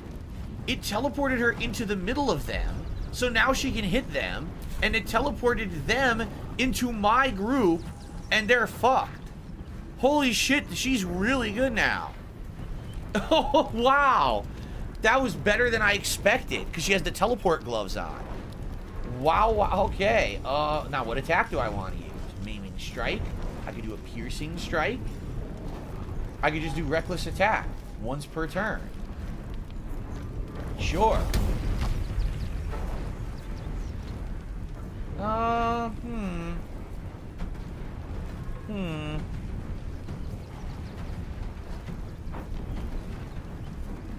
I feel like she's the bigger risk.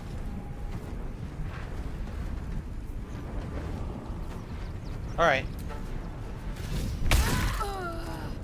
Not bad. I mean, that's a pretty darn good opening volley, no? Pretty dang good. Kryptonian saying, I am interested in the Battlefront collection, and likely I will be getting it. I think we will. Ooh, good. Counter spell. Acid Flash. I probably will be getting it. I love the original Battlefront games. Another one. Oh, really? Dark Gaming says, to be fair, it won't affect anything. It says everyone will be dead. No one will know what you actually did in this fight. Oh, okay. I should do a regular attack and add reckless if the dice roll is low. Oh, it's an added thing? I should have done that then. You're right. I just double counter spelled this dude. This guy couldn't do jack diddly shit. Completely worthless. The guild owns this city. Grease. Hit me with grease. Whoa. Oh, he summoned a creature. A giant dire wolf. Ow! He threw a bomb. It was like super slow.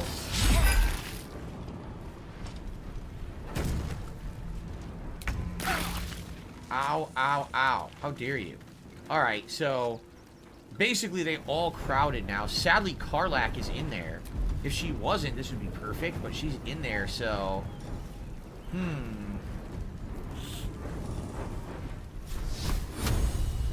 It's like no matter what I do, it's gonna hit Karlach. She has a ton of HP though. So you know what? I might just do Flame Strike anyway. Right? Madara's got it. This is the one thing about Baldur's Gate so awesome. Your Karlach is now so different from mine. I focused on being a tank and hitting extremely hard. Yeah, this is a totally different build now. I have this ranged build, throwing the spear, teleporting around. It's weird but interesting. I don't think I've ever done anything like that in a video game before. Oh... Man, there's so many options. I could do Fireball. I could do Flame Strike. Right? I could do Hunger of Hadar, which blinds them all. Like, I have a million different things I could do here. She's resistant to fire. So no matter if I use a flame attack, she won't take that much damage, but they definitely will. I don't know if I should use Fireball or if I should use Flame Strike. I mean, Flame Strike's the better spell, I think. Alright, I'm just gonna use Flame Strike. Let's see what happens. Yeah, see, she only took like 10-15 damage. Not a big deal. The wolf is instantly dead. Damn, the wolf just like peaced out.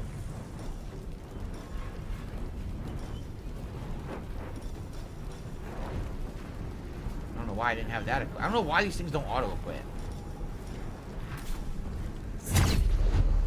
Let's get him out of the fire. But I don't really have another ability to use right now. Nah.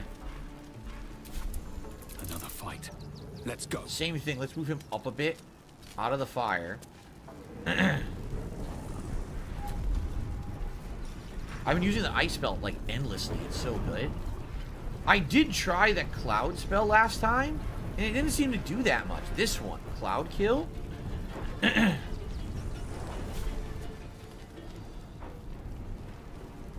If I do this, it's gonna hit everyone, including Karlach, but it's gonna do like crazy damage to everyone on their turns. If I do this, it'll hit all of them. So this is 1, 2, 3, 4, 5 people.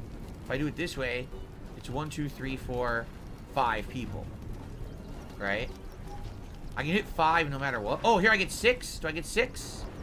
Oh, I'm so close to 6. Seriously. No, I can only get 5. I'm gonna try the cloud kill, see what happens.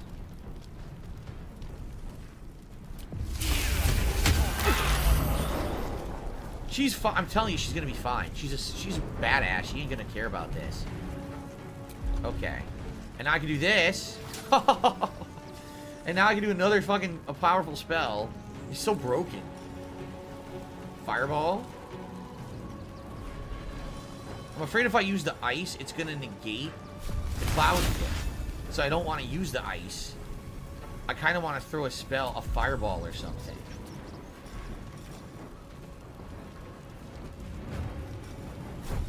Oh, Cone of Cold. Beautiful. It's only going to hit these 3. Let's use Cone of Cold. Damn! It is kicking ass, man. Oh, he survived with 1. He survived with a single point. That sucks. Wait, I can do another one? What the? No, I can't. Because I don't have any actions left. Okay, never mind. If I had 3 actions, I could have done another one. I mean, that's ridiculous overkill.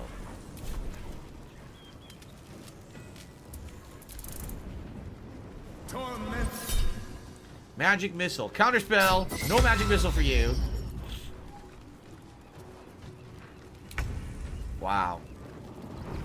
We're ridiculously overpowered at this point. Old Flake Eyes. What a name. Blunt Scuncher? His fucking name is Blunt Scuncher? What the fuck kind of name is that? This guy, if I kill him, he won't have a turn. Who has turns coming up? She does and he does. Hit him with the old Blunt Scuncher. Dead? No! Survived with 8. Fuck. He's gonna get 2 more turns.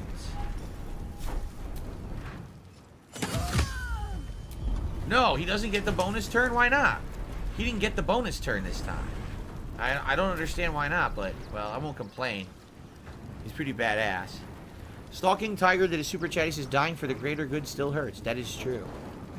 Gold Grinder. We have to find the Gold Grinder. He's a piece of shit. A murderous whelp. Gold Grinder. Sorry about that. I forgot about Gold Grinder, and then Dark Gaming just reminded me about Gold Grinder. Okay. Anyway. I guess that's it for Asterion. I would have liked to kill the other guy, but no. Okay. Well, he died anyway. So, now, Karlach has endless possibilities here, right? She could throw the spear and hit 2 people, and it will probably teleport her, right? So we should do that. She has 2 throws available. So let's do a standard throw over here. Go on. Okay. Now she gets a bonus throw.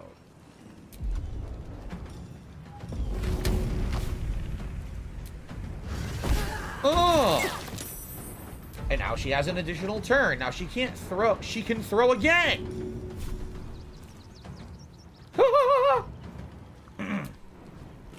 Oh! And she teleported over there. Did she kill him? Oh no, she teleported him to where she was. This build is ridiculous. Triple toss. So good. And now, just have her walk like 1 foot away, and now she's not in the cloud kill anymore. Beautiful. Nice. Lots of saving throws there. Holy shit. Lots of concentration saving throws. I lost Dark One's blessing. Ow. Taking lots of damage from the stupid acid arrows. Let's step out of the acid, first of all. Let's just do some Eldritch Blasts. Who's next in the turns? I guess it doesn't really matter. We're probably going to kill them all before they get turns, right?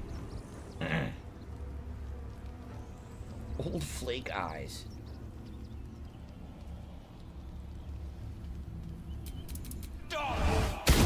Miss hit.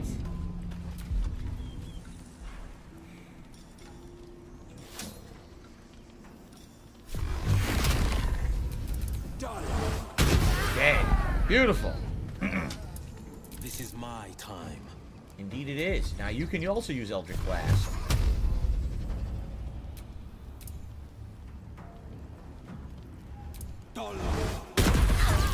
Didn't kill this guy? Oh, he died. He did die. This is the only guy left now. Flake Eyes. Oh, you're right. I can move the cloud. I totally forgot you could move the cloud. I 100% forgot because he held his concentration, and I totally didn't do it. Well, that's my fault. Not that we'll need to, because this guy's about to die. He's already dead. Done. Alright, let's end our concentration here so that we can move around without this cloud kill. Here we go. Let's do a quick rest. Better than nothing. Karlach there went ham. Oh, wait a minute. Hold on. We gotta take her shit off, remember? Remember how stupid this is? Okay. Hold on. How do I remove?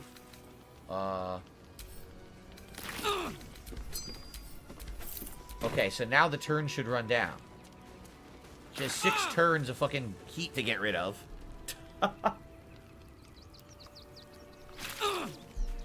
Once those are gone, then we can re-equip her.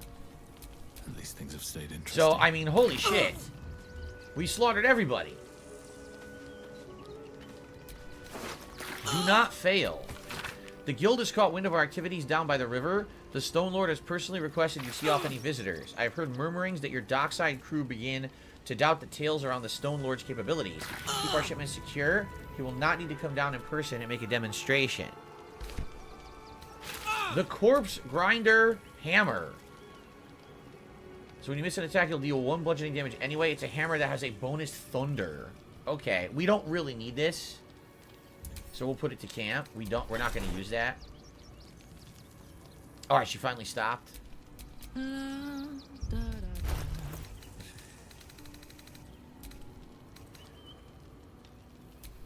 I'm starting to think we shouldn't equip this necklace anymore. I don't want her to keep lighting herself on fire. Yeah, let's not do that. Let's do something different. Oh, shit, this gives her Misty Step. What's this one? Lightning Blast? Fuck it. Give her the one that gives her Misty Step. Like, it's not good enough that she's fucking throwing spears and teleporting. Now she can Misty Step into position. I mean, it's ridiculous.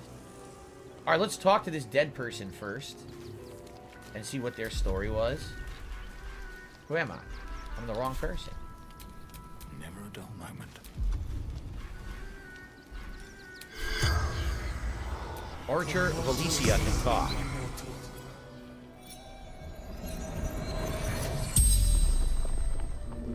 The corpse regards you lifelessly. What were you doing here? Observing. Spying. Disguised. The weird part is we saw doppelganger corpses on the way in, but there were no doppelgangers here. What was the fighting about? Territory. Control. Smuggling valuables. Okay. Who are you fighting? Stone Lord's thugs. Threat to us all. Okay. And who are you? Harper. Infiltrated the guild. Oh shit, she was a harper? Oops. she was a Harper. We didn't know that she had infiltrated the guild. Oh, shit. Well, I mean, them's the breaks, I guess. I didn't want to kill a Harper, but, Guild Master's orders. Nine Fingers ain't backing down. Stone Lord's pushing in on our Enterprise, so she wants to push back on his. Find out why the fresh-faced shithead is so keen to clear a landing spot for the cult ships. The Gleam Dance Dagger.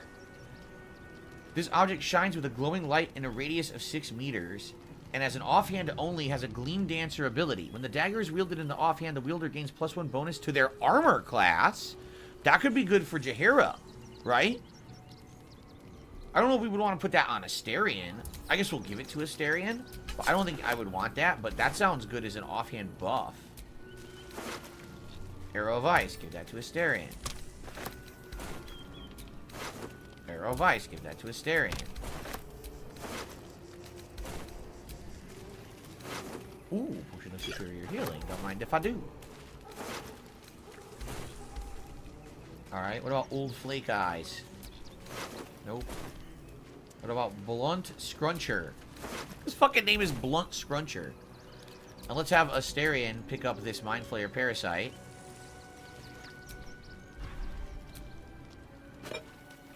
Even though, I guess he's never going to use it. Let's get going. So we have a ship coming up, and I guess we should loot the ship. Here, real quick.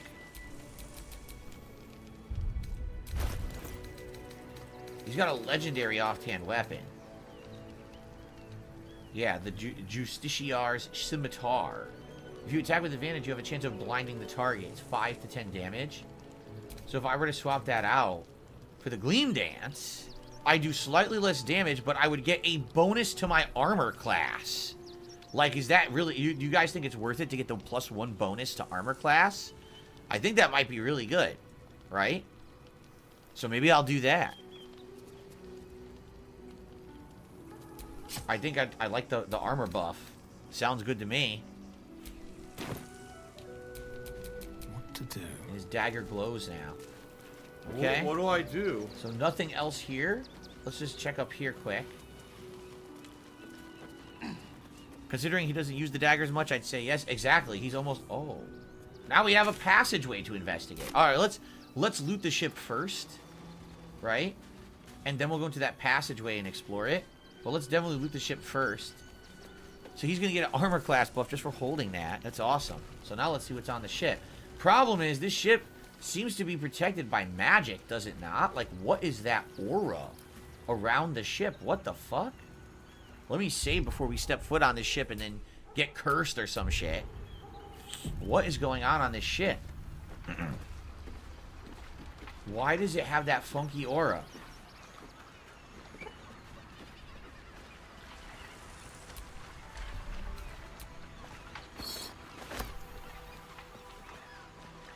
Nothing here. I guess it's in the wooden chest.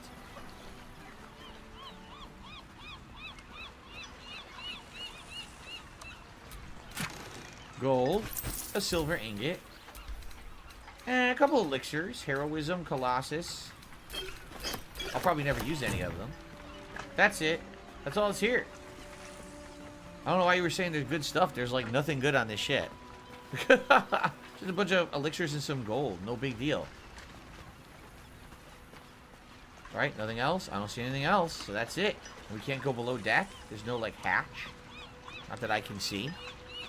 So... Right? There's no way down.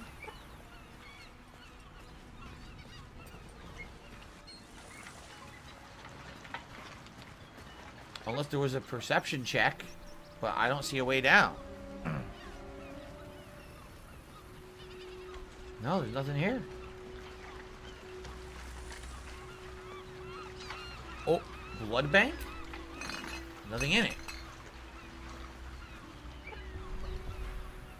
All rotten food, a bunch of blood banks. Oh, annotated ship manifest. Reminder: the Stone Lord's goods. We don't need to see the man to know that he's serious about his property. If you're tempted to crack a crate and take a look, remember Norin, wide-eyed loons who made him last away. Okay, so basically we have two It's parasite specimens. Okay.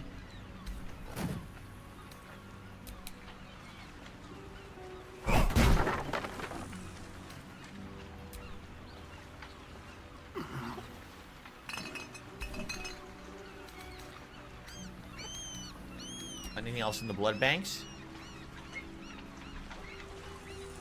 Again, the parasite specimens are worthless to me now. I don't think we're ever going to use them. Is that it? I think that's it.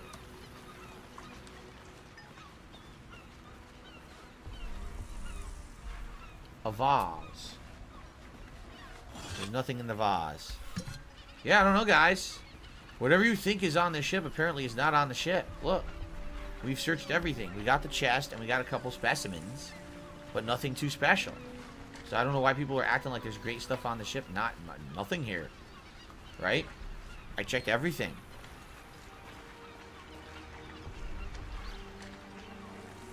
Yeah, I don't know. There's a bunch of disgusting, rotten food. That's it. Everything else is empty. What about the crate? No, I didn't want to pick it up.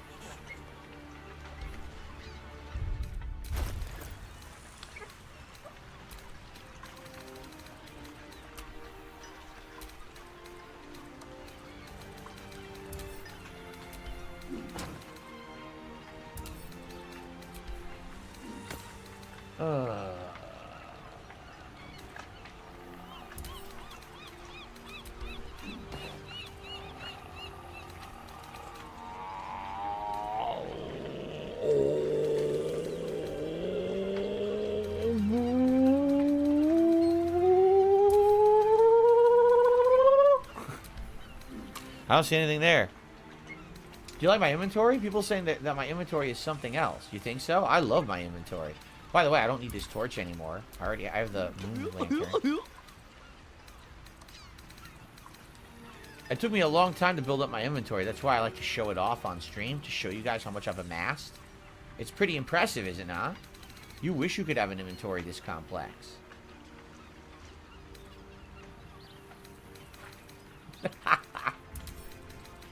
You wish. This took 100 hours of gameplay to get an inventory this stacked, man. Alright, I'm stuck. I guess that's it. I guess we're going inside the cave now to see what's in the cave.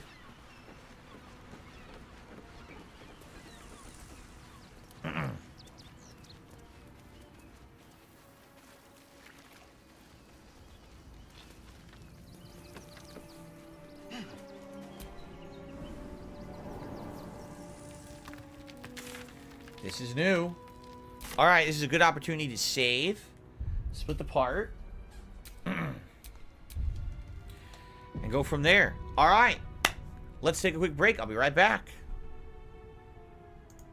Alright, guys. Yes, quick break here. I'm just going to stretch the legs for a second, if you don't mind. Oh. Oh. Nice stretch. Oh.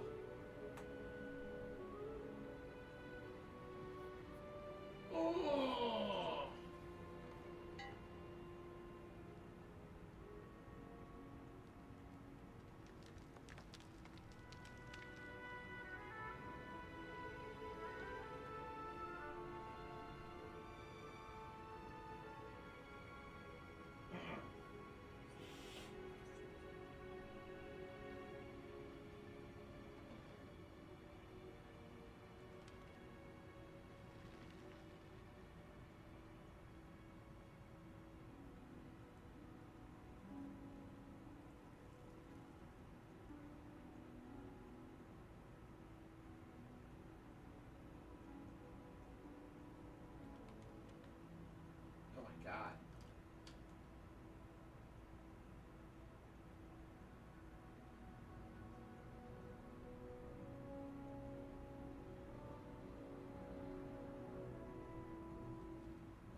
Okay.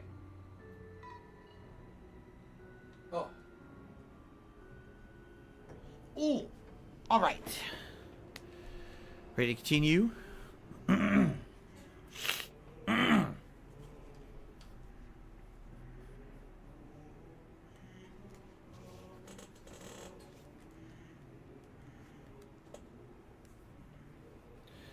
All right. Alrighty, everybody. So we just headed into this passageway cave. You have to think that this is probably a place where the smugglers are hiding a lot of things. Note to Kairos. Boss, I found this out here on a poor schmuck. This isn't from the stash. I'm not Vaughn. I know the rules. Wow, excuse me. Absolutely disgusting.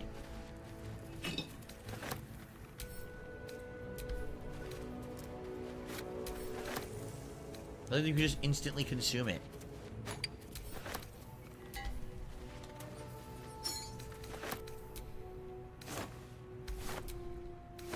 Who would put rotten tomatoes and rags inside of burlap sacks for no good reason?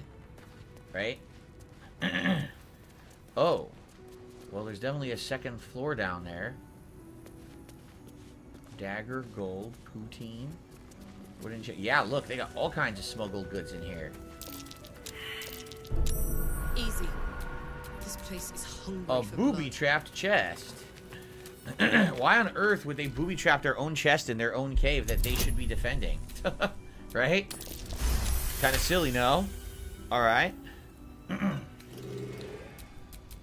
one's stopped me yet.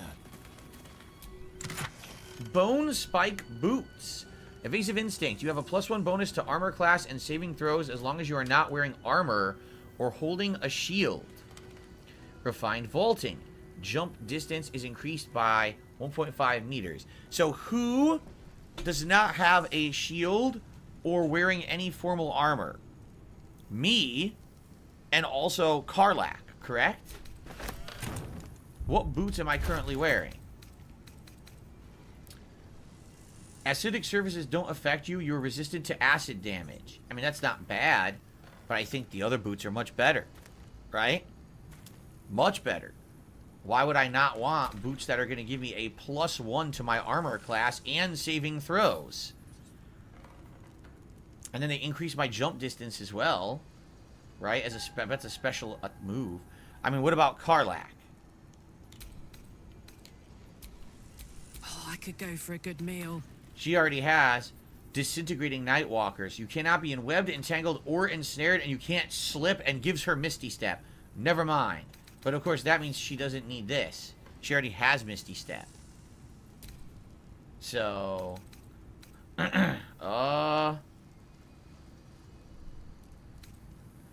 she really doesn't need an amulet at all, honestly. I guess we'll give her this. Lightning Blast Pendant. Which she doesn't really need. Yeah. I guess we're going to give them to me. Long road ahead. Give her a pill. And that's it, because you're just going to waste our time again. There you go.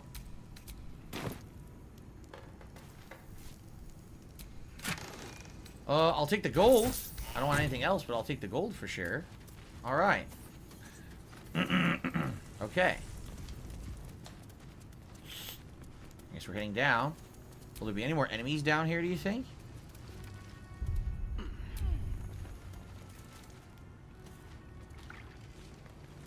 A walnut. Wow, a walnut is 2 camp supplies?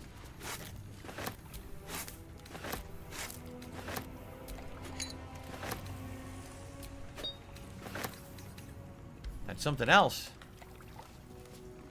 Tell no one. Smuggler's Manifesto.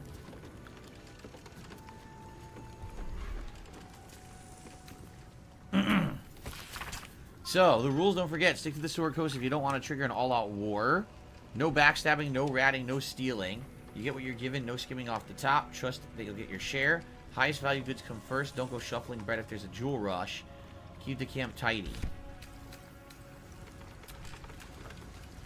Oh, an apple is worth 3. A molded cheese wedge is worth 2. Molded cheese wedge.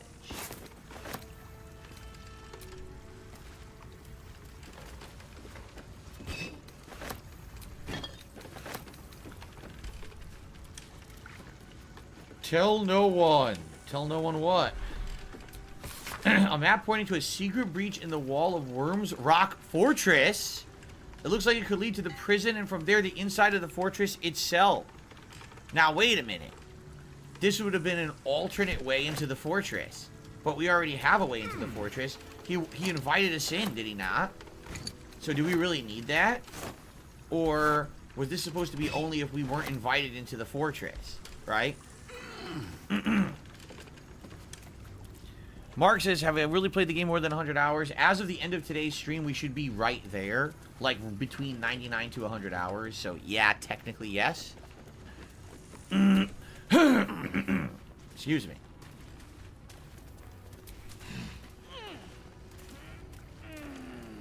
So, do we want to try to sneak in a different way? Unbeknownst to the people there? Or do we want to just keep doing what we were doing? I honestly don't know.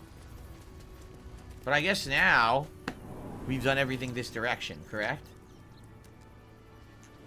Yeah, looks like that's it. That's the end of that area. So, I guess what sucks is I guess we fast travel here. So, what is the alternate way that they're talking about? Maybe if we jump down here and go to the right. See that? I think that's exactly what it is. I think if you investigate this way, maybe there's a way to platform to the right over there, and then you can get in an alternate way.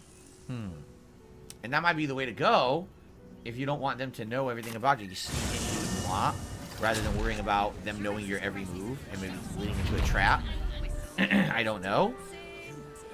I guess we can go investigate it. Man, my nose, I know I just took a break, but my nose is bothering me. If you guys can bear with me for a second, I'm going to blow my nose. It's really bothering me.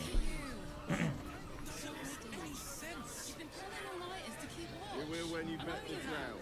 I don't mind it. Honestly, strength. I do. Which means we're getting a real.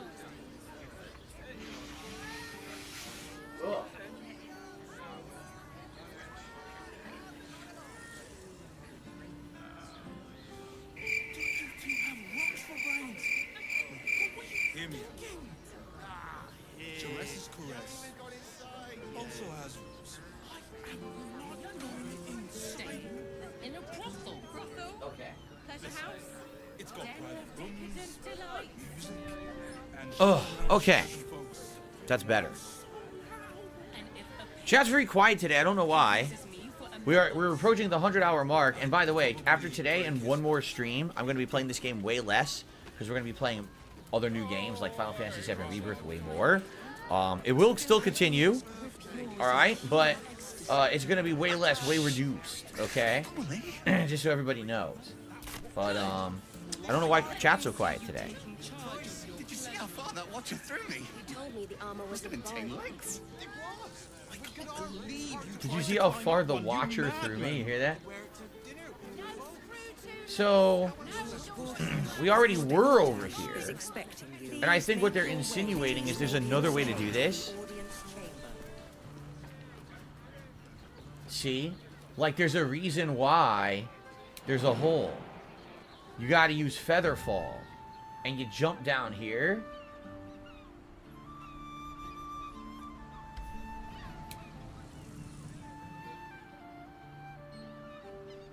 Is that it? That's it. There it is. That's the alternate way. Right there. There's a hole in the wall. There's a hole in the wall. So who had the Featherfall spell? Someone has it.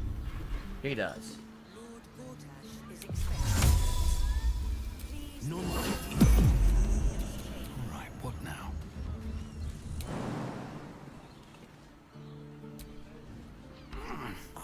It's a hell of a jump. My old fishing spot. Spent more than a few summertide days here. So now we can go in this area here. Only a few head colds and a tongue lashing from my worried father. Yep. And we only knew about that because we had gone into the cave the other direction. Now, is there anything else around here that we can do? Maybe we go the other way, too? There might be some... What's this? There's a ladder down. Where does this go? This is a new area. Okay, let's check this out. There's all kinds of shit. What is going on? There's so much content in this game. It's insane. There's something over here.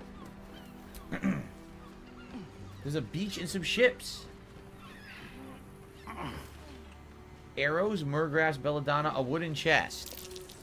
Oh, shit.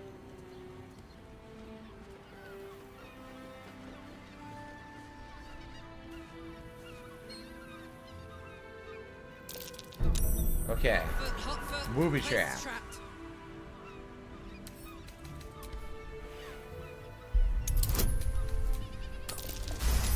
Alright.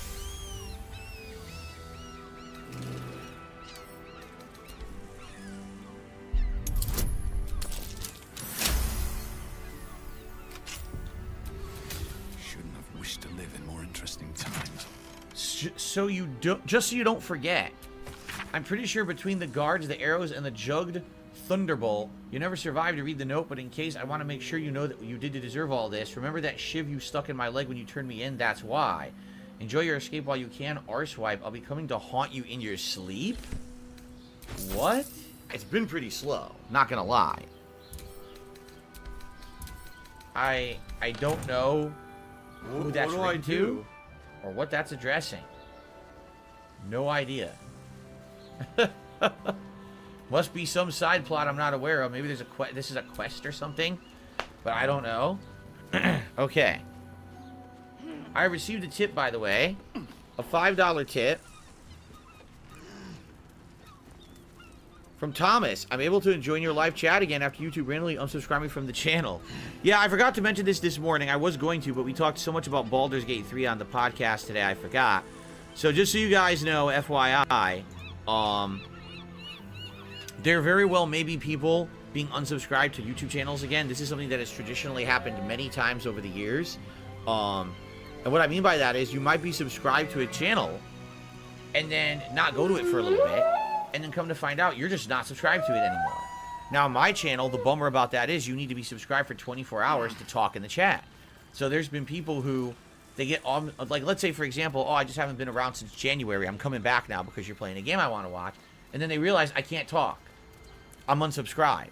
That's what happened, actually, to Thomas here. He said he'd always been subscribed to my channel for the longest time, watching my content. He's been a long-time fan. And all of a sudden, he just randomly got unsubscribed for no reason. And he didn't do that. The game just did it by itself. Or not the game, excuse me. The website, YouTube, just did it by itself. So how stupid is that? How screwed up is that? A rusted key? I wonder what that's for. Maybe that was for the chest? And we didn't need to do the lockpicking? Maybe.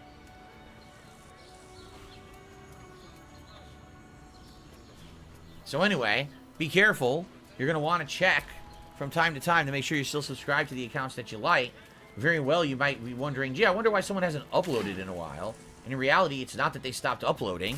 It's that YouTube unsubscribed you so you didn't get any notifications for any of their content.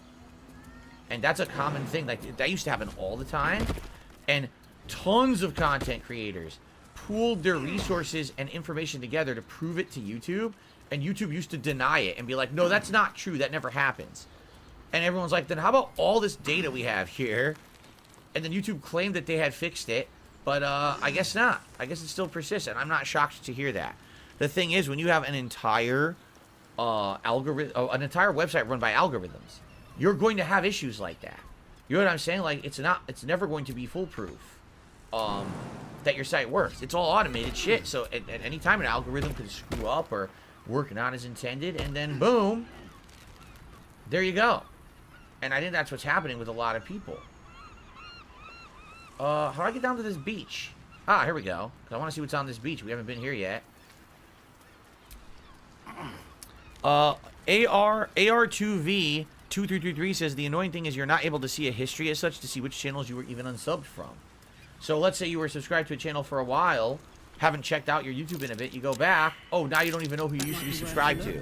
No history to see that. How nice of YouTube, right?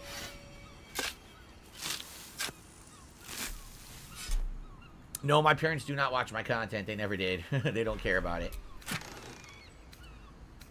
A smoke powder arrow and another potion of featherfall. Cool. Is that it? Is that all that's down here? We went all the way down here just for that, huh? Looks like it. What's that? Wait. Oh, look at this. A mouse hole to the Worm's Rock cells. Way too big. So if you could become a mouse, you could go in there too. So there's tons of ways into Worm's Rock. Tons. There's the main gate with the invitation. There's the way into the cells, the sneaking around the prison, and you could become a mouse as well. So there you go. Alright, well we have druids, but we're not doing that. Like, we don't have druids in the party, nor do I intend on doing that. So I think we should go through the cell on the other side. The prison hole we saw. Probably the best bet. Probably what we'll do. That way we can all go in, not just the druid, right? Because if you're a druid, only the druids can do that, right? Not everyone can do that. What happened? Why aren't they coming? You guys could jump up here. If I could jump up here, you could jump up here. That's ridiculous. They better follow me. Actually, if I just go inside, they're going to teleport to me anyway, aren't they? That's part of Will's quest. Don't worry about it for now. What is part of Will's quest? And what is this? We're finding something else here. Look, what is this? Let me save quick. What is this? We found another ladder. Is this another back way in?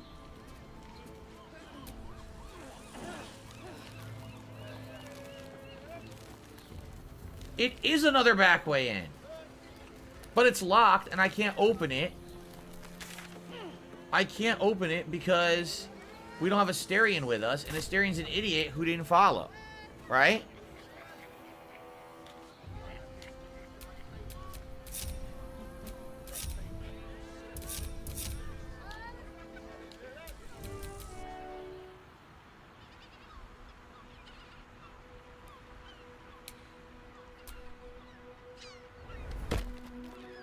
Come on, Will. Finally, I don't know why you wouldn't do it. How stupid. This AI sometimes is incredibly dumb. Alright. So we gotta have Asterion open this door. So we have a million ways to go. Like, who knows what the real way to go in is, right? They were busy skipping stones along the water. Wow. Useful party members.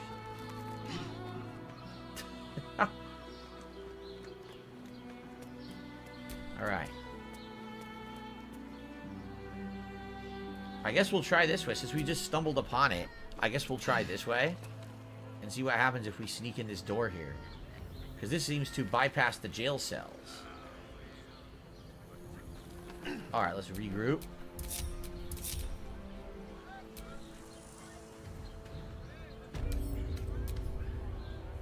There we go. There we are.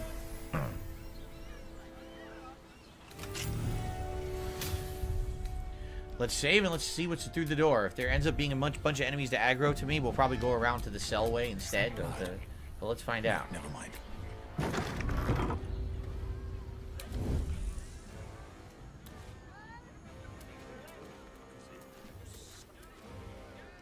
Oh, fucking fuck already! Shit, back out the door, you idiots!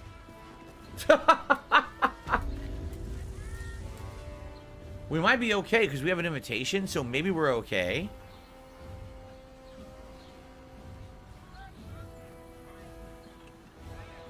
Are we okay? Let's find out. Yes, we're fine. We're absolutely fine because we have an invitation. So in what circumstance would you not have an invitation? No, you didn't, you right? motherfucking piece of shit cocksucker. I get that. It seems like you just got invited right in. Mark my fucking words. Is there ever a time when you wouldn't have the invitation and you're doing this on your own? I'm gonna find out who the fuck you are. You motherfucker. You are fucked. Let this be noticed live on the internet. You're fucked. What was that? You are done. You're being arrested for theft. If you have a defense, make it Yeah, now. I didn't do it. You're fucking stupid. Here's my defense. I didn't want to fucking steal it. Your game auto-selected an item in the environment and did it because it's dumb. That's my defense. Bad game design. Incredibly bad game design. That's my defense. Good thing I loaded. Or, saved.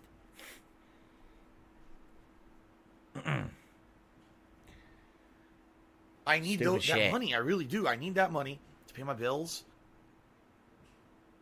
Okay.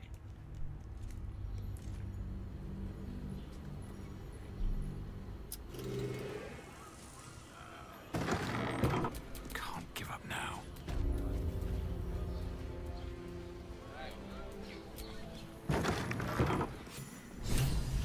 Stand down, villain.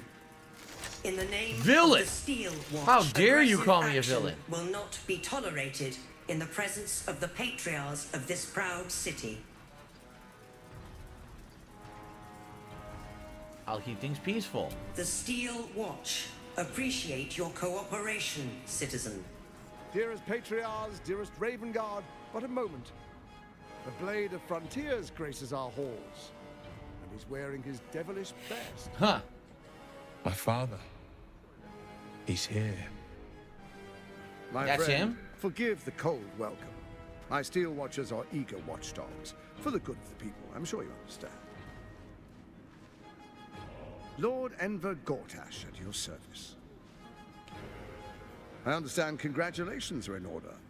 Thorm's defeat hasn't gone unnoticed. You're known for who you are and for that netherstone that you carry. Ah, and my old friend, Karlach.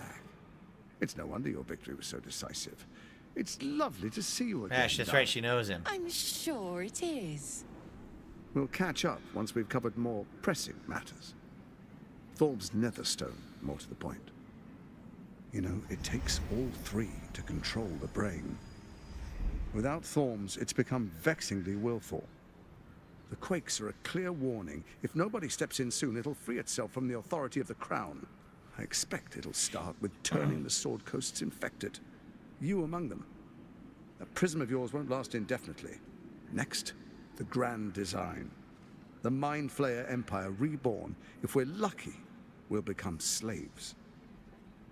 If we're unlucky, well, not the most thrilling of prospects, but it's a fate that can be avoided. If you and I come to an understanding... Yeah, but we have the prince, so we're not going to get turned. We can still restore authority over the brain. Of course. Gortash always did have an eye for opportunity. Why is the crown failing? It's not.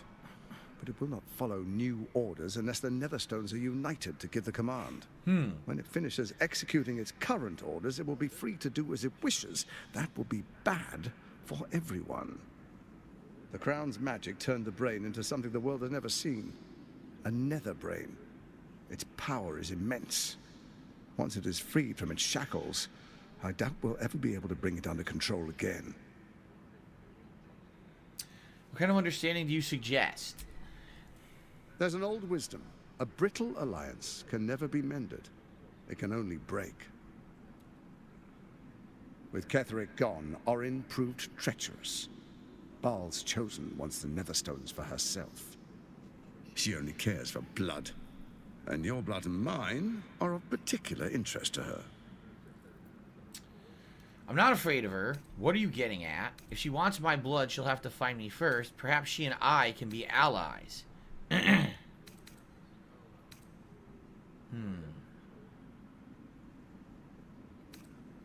What are you getting at?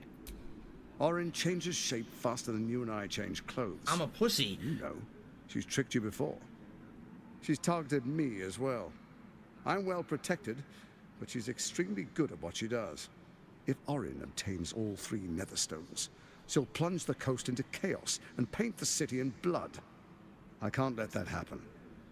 I want to lead this city to glory, not scorch its earth. So, he doesn't even trust Orin either. Alright. So, what do you propose? I'd like to propose a pact. A divine oath sworn upon spirit and flesh. I do no harm to you, nor you to me. Furthermore, you'll have nothing to fear from my Steel Watch while our pact stands. Thorm's stone is yours to keep. What a stupid society, huh? What a dumb way to live. So the three are united once again. Together we rule Faerun as kings. No, more than kings. gods. We rule as the absolute. And my father? Your father will do whatever you command him to, like any other subject in our kingdom. What do you say? Wow. Shall we be allies? Once again, so we have another option. No deceit. This alliance could serve us well. And if it does not, well, we need not honor it. Let's be allies, said the viper to the frog. Ah, we have a lot of options here. Look at this. We can do an insight check, a wisdom roll. As allies, it seems none of you can be trusted. You, Orin, Ketherick. I'll defeat Orin and shall be allies. I'll think about it. To the hells with your pact. I'm going to try an insight check.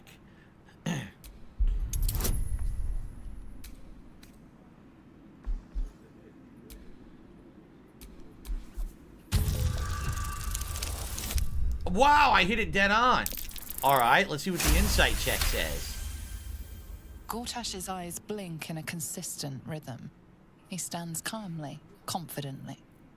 He fully intends to share his kingdom with you. Yeah, but you know what that means? It means that he knows he can't beat Orin. Like, he knows unless with help, he will always be stalked and hunted by Orin. So he's terrified right now. Absolutely terrified. He needs you to take her out for him.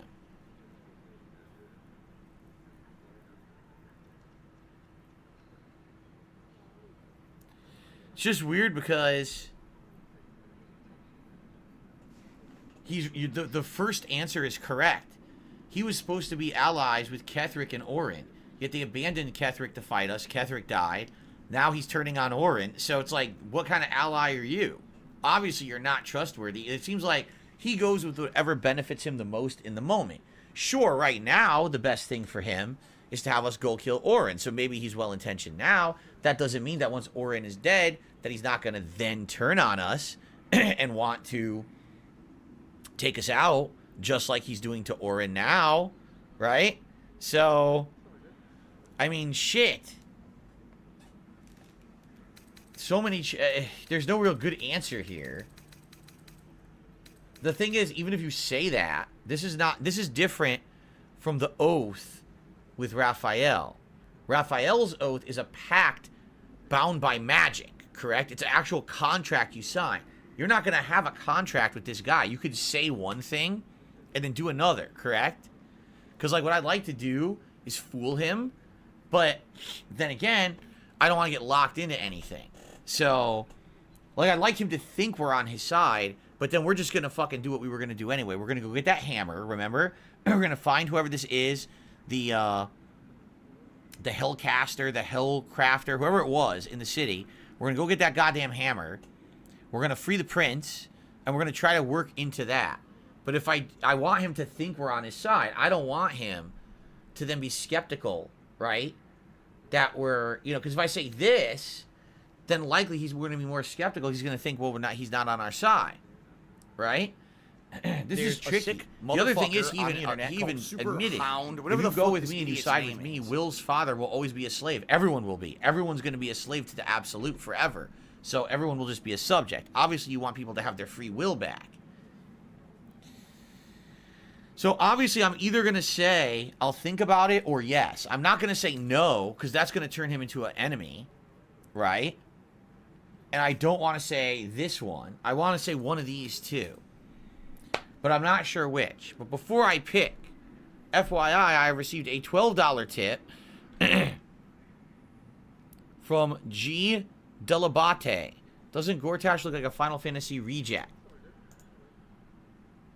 He looks like a very bad knockoff David Bowie, is what I would say. Like they were going for a Bowie look, and they failed. There you go. He's David Copperfield fused with David Bowie. That's who he is right now. Right? There you go. So, I'm going to say, man, I either want to say yes or maybe. But I don't know. Like, I really don't want to say yes and then be locked into that because I don't know how the game works. I don't want the game to lock me in.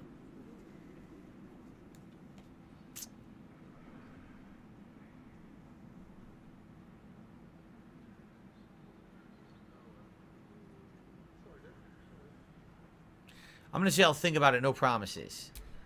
Perhaps a demonstration of why you need my help will motivate you to make the right decision. Your camp is compromised. One among you is an imposter, a faceless. Oh! Who, I can't say. I'd suggest a thorough investigation. You'll find. Ho ho ho! An imposter? But who in the hell's... What do I do? The faceless in your camp is like a knife at your throat. Remove it quickly, or any alliance between us would be exceedingly short-lived. The Ziggy Piggy That's is here. very interesting. Ding dong die. How am I supposed to find Ding Orin dong die. Oh, if you ding can change dong. your form so easily? See, here's the problem with Ding dong inviting too many die. fucking Oh. people into your camp. Absolutely, it's gonna be one of two things. I'll tell you who it is. It's either the kid or the cat. It's either the kid or the cat. That's why you can't interact with either of them. They just stand there talking. It's the kid or the cat. One of those two is the doppelganger, for sure. Absolutely, 100%. How am I supposed to find Orin if she can change her form so easily? You, Orin, Kendrick the Brain, what was your plan? Let's say that. First, Orin the Red, bloody dagger of Baal, causes panic in the streets through killings in the Absolute's name. Next, the threat of the Absolute's I don't have money to do it. I armies don't have money to formed do by it. I don't Merkel's have money to do it. I general, don't have money to Ethel do it. I don't have money to do it. I In don't have money to such do it. I don't have money to do it. People crave strong leaders. Leaders that bring law, order, and protection. Leaders like me, Bane's unyielding hand, author of justice. You are soon to witness the people of Baldur's Gate granting me complete power over them, all out of fear of the Absolute. Next, we will declare curfew and begin infecting the masses. Our subjects will hear the voice of their absolute God. The faithful will do anything in the name of their God. Wow, it's a complete religious scam plotline. Excuse me. Where did you get an artifact like the crown? Powerful connections. Let's leave it. We already know the answer. He doesn't know that we know. Very clever. More importantly, just. Now, come. Be witness as I make history as the first Archduke of Baldur's Gate.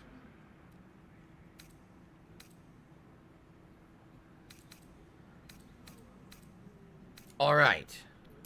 Then we proceed. The Patriarchs await. Distinguished Dukes, Patriarchs, dearest Ravengard, I will heed your call. A new chapter begins. All right. Enver Gortash, swearest thou by Balduran's blade to defend the citizens of Baldur's Gate from enemies within and without? I swear.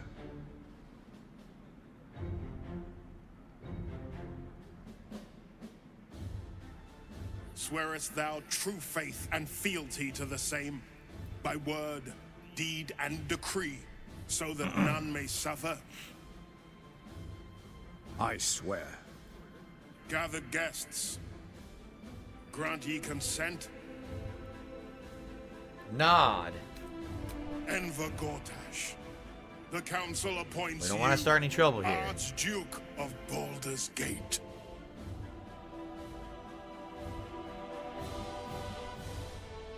My friends, the Steel Watch stands ready. Let its blade fall on any who would diminish our city. And you, honored guest, will find me in my office above when you return. Do not come empty-handed. All right. Well, we certainly have a lot going on right now. It pretty much would have been an awful idea to attack him here, because you could have. But all of his his robo dudes would have probably attacked. And I'm sure there's quite a lot of them around here, so probably we did the right thing there.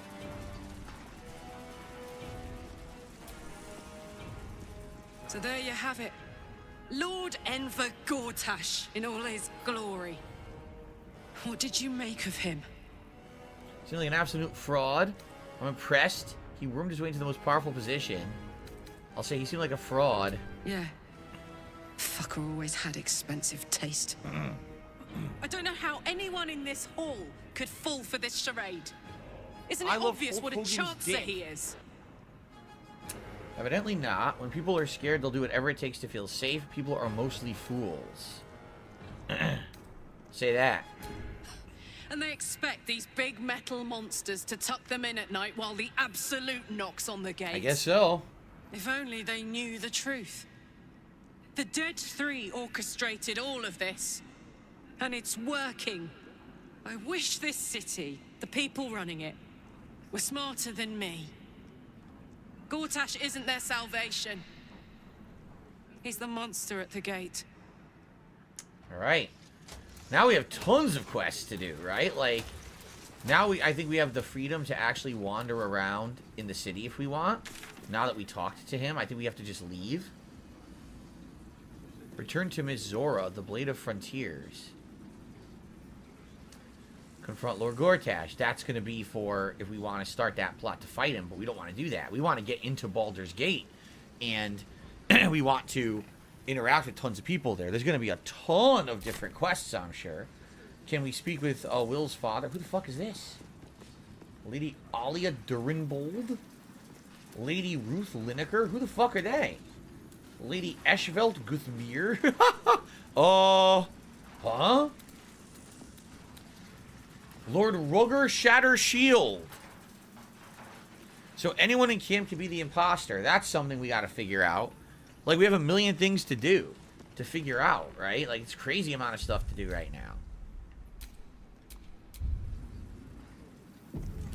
Alright, let's talk to the Duke. Truest of souls, bathed in her He is completely mind There is controlled. a fleeting connection. Your parasite communes with his, Yep. then falls 100% he is mind controlled. Father, my dearest boy, the hells have touched you, but you've come to me just as Gortash said you would. A true soul, no less. Father and son, unstoppable generals. You and your allies will usher in a new dawn. Baldurian. By the gods, what have they made of the city's great hero? What is a hero? If not an actor for the greater good. Wow. Faerun suffers in darkness. Tyr has abandoned us. Helm's Eye has strayed. But Baldur's Gate will soon burn bright, a beacon to light the heavens. Gortash and I will ignite the final spark, and that, true soul, is the greatest of goods. No. This isn't him. Yep. This is the tadpole talking. Of course. For a brief moment, uncertainty clouds his mind, then dissipates. The astral prism vibrates in concord. What nonsense is this? The prism quivers once more. Ravengard falters. As I said, Baldur's Gate will ascend. Tyrill's first and only grand city. Call on your tadpole and explore Ravengard's uncertainty. Let's try it.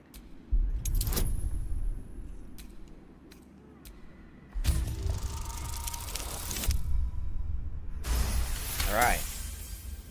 First comes a vision of terror. The city of Baldur's Gate taken by Lithids. But beyond the terror, there is hope. You see a beaming Ravengard presiding over the sunlit city, applauded by the people. A people at peace. Ravengard, the real Ravengard, Say is goodbye. in there somewhere. We can't give up on him. Have we finished then? I'm here to help you. Floric sent me. Who? Excuse me. Holy shit. What? Who's Floric? Who the fuck is Floric? I don't remember who the fuck that is. Help me. Ah, the Black Widow caught you in her web. Floric chose shadow over light. Her betrayal burned deeper than the fires of a furnace. She's been punished for her lies. Don't let her get to you. Punished? Gods, what has he done? So, she's a lady you met in Act 1 at the burning building. Oh, I don't remember that at all. This ain't gonna work now if I do this, right? Maybe it will work. Within Ravenguard's memories, you find Councillor Floric. She is confined in a cell. She's in the prison. Right here in Worm's Rock. The sun rises, true soul. Are you ready? She's in the prison and we can break her out. Incredible. To hear my father's voice speak those words. Like a stranger wrapped in his flesh. But there's still a glimmer of him in there, calling for release. I feel it. I know it. I won't let the Absolute keep him. This is my pledge.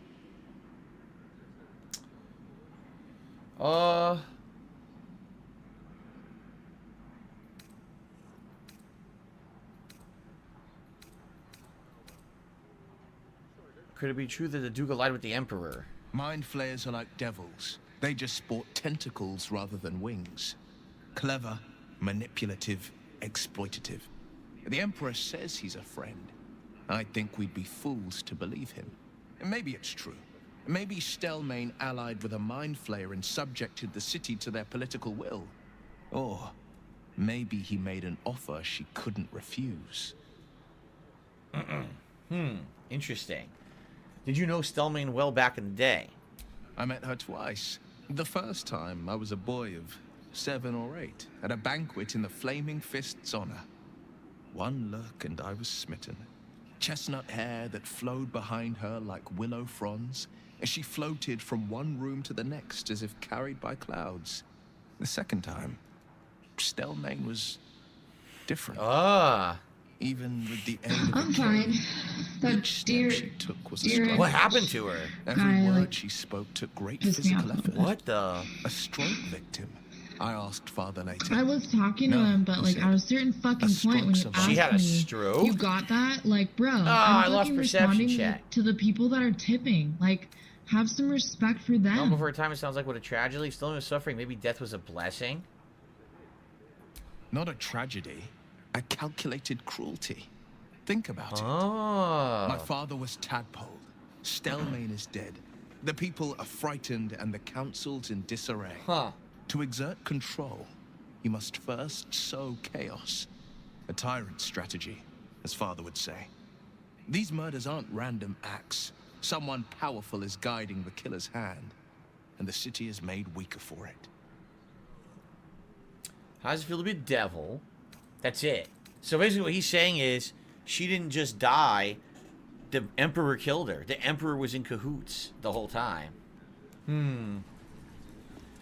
So he thinks the Emperor was actually going to try to take over everything, but then this guy stepped in, taking over the Elder Brain, and he's now, you know, overcome that plot or whatever, like overdone it. Oh, what's this? Free the Floric. Alright, I want to do this. I want to talk to Mizora. I don't know why Mizora's even here. Right? What does she have to do with being here? It's weird. Why would Mizora be in the castle with everyone here? This is odd. Perhaps a mint wine. It said downstairs. Now how do we go down? This way? Yeah. Why would Mizora be downstairs? If it isn't little Will, straight to your handler. And I didn't even have to whistle. Mizora, Look out, there's a black woman coming up! You She takes them both out. Boom! Steals Time the to black end packer, the runs pact. away. Poor thing. You've had a tough go. And you don't know the half of it. You see, Gortash has had your father... What? relocated. We just saw him. What are you talking about? We just saw him upstairs. So I think this is a problem. There's no way they had him relocated anywhere. This is a problem, right? Yeah. So that's a hole in the plot. He's literally standing upstairs. So, but now watch. Now he'll be gone. Now he'll be teleported, right? Where have they taken him? To the slaughter, the way I hear it. Shit. Your dad's good as dead, pup. And to think... Doesn't make sense. He was just there. There's no way to save him. This doesn't make any sense. Or is there? You know something. I know enough. I'll be in your camp if you want to work something out. What is she talking about? None of this makes any sense. He was literally upstairs.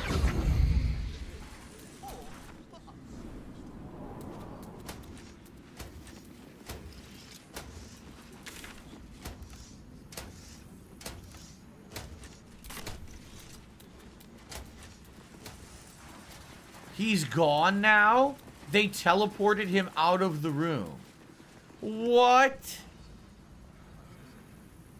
He was literally right here. We had a conversation. We go downstairs. Now he's magically gone. Oh, they fucked that up bad. That's insanely bad design. That makes no sense in any way whatsoever, dude. Of course she'd stick her infernal nose where it doesn't belong. Of course she's dreamt up some risible scheme. By all the hounds of the hells, what is she planning?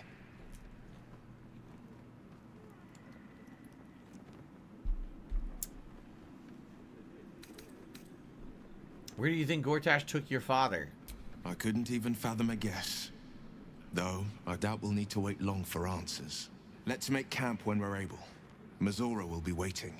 Until then, may my father keep safe. Whatever coop he's been flown to. Yeah, this is a problem. It shouldn't have been like that at all. He just disappears from the game now magically. That is really badly done. Well, I can kind of understand why people complain about Act 3. I mean, there's a huge problem right there that made no sense whatsoever. I assume if we keep going, that's how we get into Baldur's Gate, correct? Now, should we try to free Floric while we're here? Should we go back to camp first? It seems like at this point, you've got so many different ways to go about stuff, right? And I don't really know what would be the better way. Dark Gaming, how could you say there isn't a problem? He's literally standing in the room. We have a big conversation with him. We walk 25 feet away down a stairwell. Mizora's there. Oh, he's gone. He's been whisked away to somewhere. No, he's not. He's just up fucking stairs. Then you go back. Oh, he's magically been teleported away. He's gone. It's a problem. This should have happened later in the plot. Later in the plot, she should have appeared somewhere to say that he was taken away. Not when you just talked to him 5 seconds ago and he's literally behind you, and then the game despawns him. That's incredibly poorly done. So, yeah. They could have done that 10 times better, and they didn't. They just didn't care. Alright, anyway. I don't know what to do next. Should I just continue on into Baldur's Gate? Would that make more sense? Should I go back to camp? Should I try to free Floric? Is there a way to free Floric without aggroing everyone in the castle? You know? I don't know. What do I do? They escorted him out after the coronation. We just fucking talked to him after the coronation. Stop. Stop. Stop the defense force. Stop the Larian defense force. They fucked up. Okay? It's okay to acknowledge the game's not perfect. Still great. It's not perfect. That's a flaw. That's something they maybe could fix later. That should not have been like that. Stop right now. Okay? Grow up. Anyway, Floric has a time limit? What? A time limit? What the hell are you talking about? Oh my god. Do we even bother with this?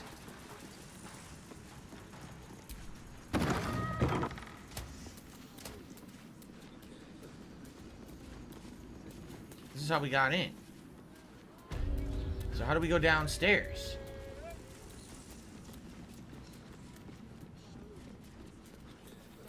Wait a minute. We have to go the other way, don't we? We have to enter from the other direction that allows you to enter the prison, don't we? I think that's what we have to do. So the prison entrance is over here.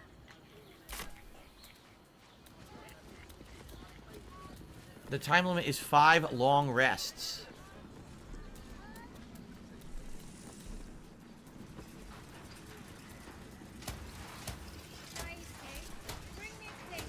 This area is restricted under orders of Lord Enver Gortash. Intruders are subject to deadly force.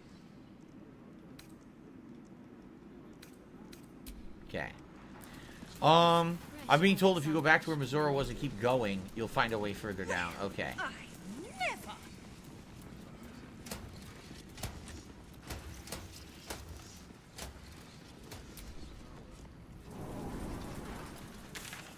Okay. So they're on the other side. How the hell do we get across?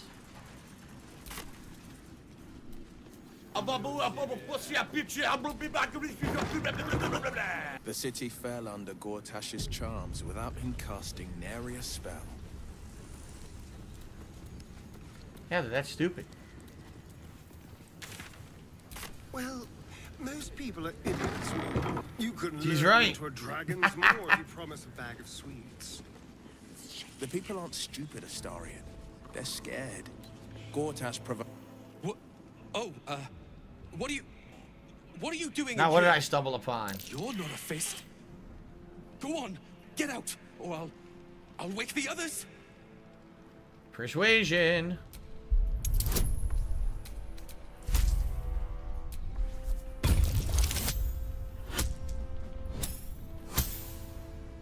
I persuaded.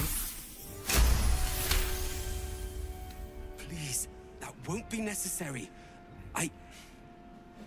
I just needed gold. He was stealing? Oh, wow. We all. caught him. Need it for what? I need gold too. Give me yours. This goes no further. Need it for what? I'm getting out of here. Taking a ferry down the coast to get me home. Those bloody crooks at the docks are charging triple, though. Danger money. It's a joke. What's got them so spooked? You haven't heard. An army is coming.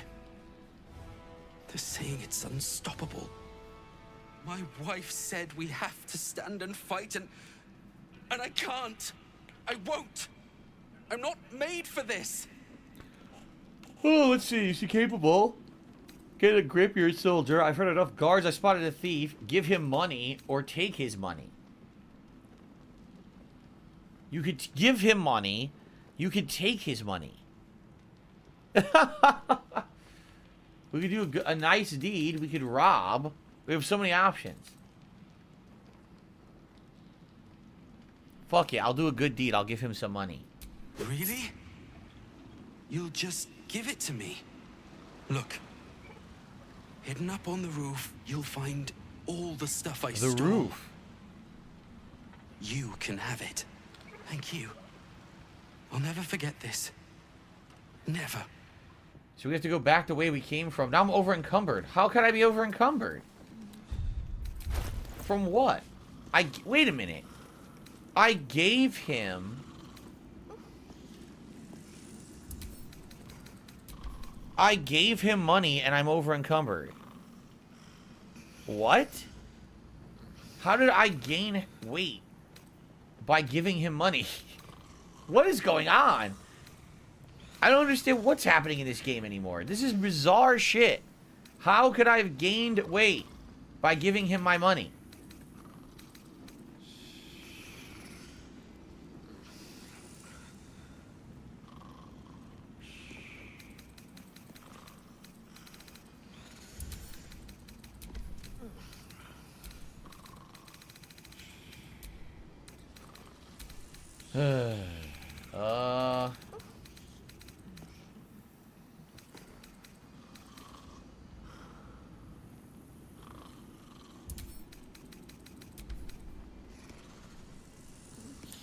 It moved your stack of money to your main character from your other characters, and then it over-encumbered you. Oh my god.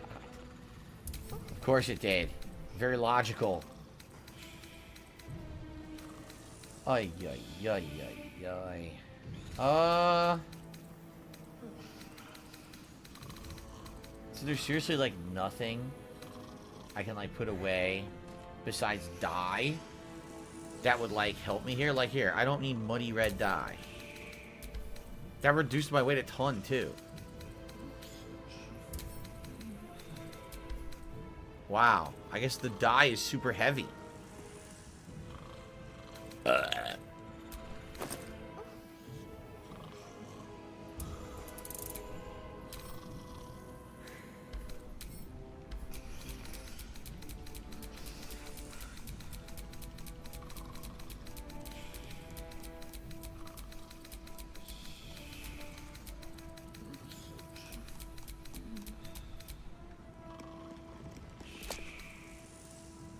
Did it move it to camp? What did it do? I don't even know what it did. Did it move it to camp? Maybe it did. I hope it did.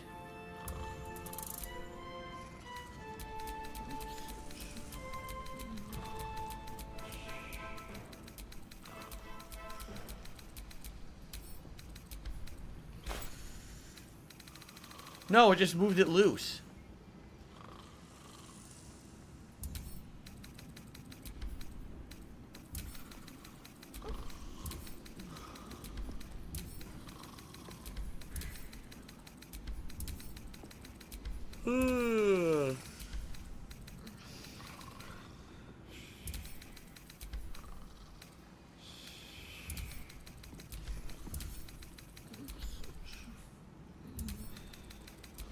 Okay. Almost. A couple more. Ding dong die! Ding dong die! Oh, ding dong! Oh my god, there's more. Look. Ding dong die! Oh!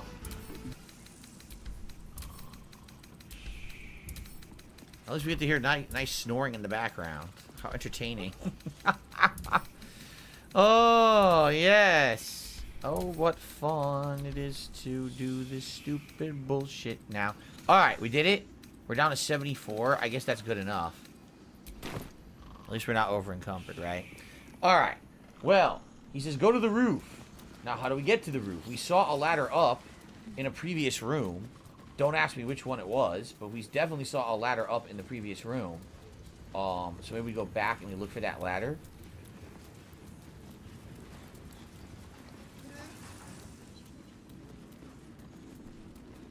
Where in the holy hell was the ladder? Right here, right? Maybe we can go up this way.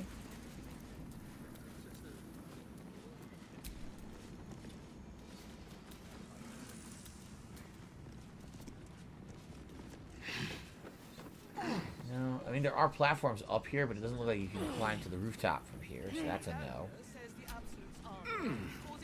How do we get to the rooftop to get his stuff? The roof is inaccessible. The roof is inaccessible. There's no way to get to the roof from this room, it doesn't look like. Right? We had been up to a higher area. This isn't where I came from, is it? How did I get in here? Audience hall? The audience hall door over there?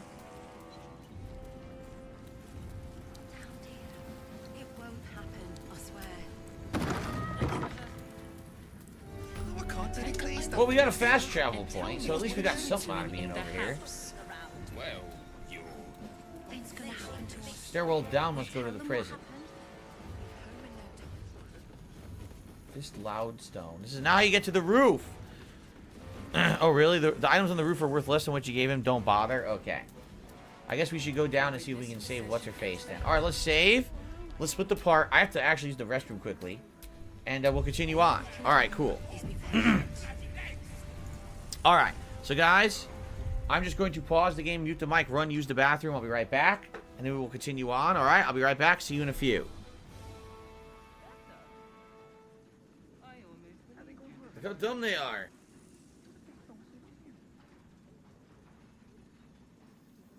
$16.51 from PayPal.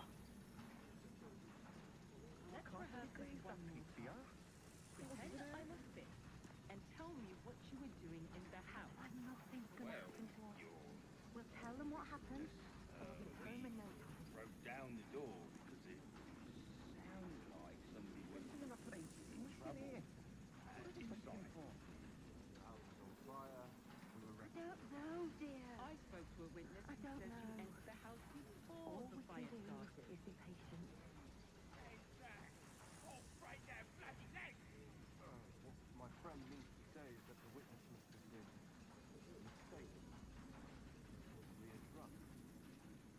Are they going to arrest us? I almost believed you this time. $110.09 from Apple iTunes. Oh, I can't really glaze that pizza. Let's rehearse this one more time.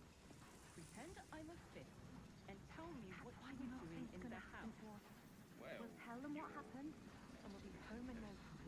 we broke down the door because it sounded like somebody was in trouble inside.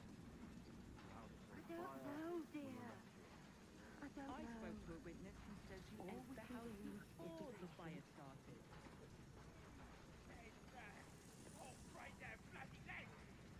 What my friend means to say is that the witness must have been mistaken. Are they going to arrest us? Better.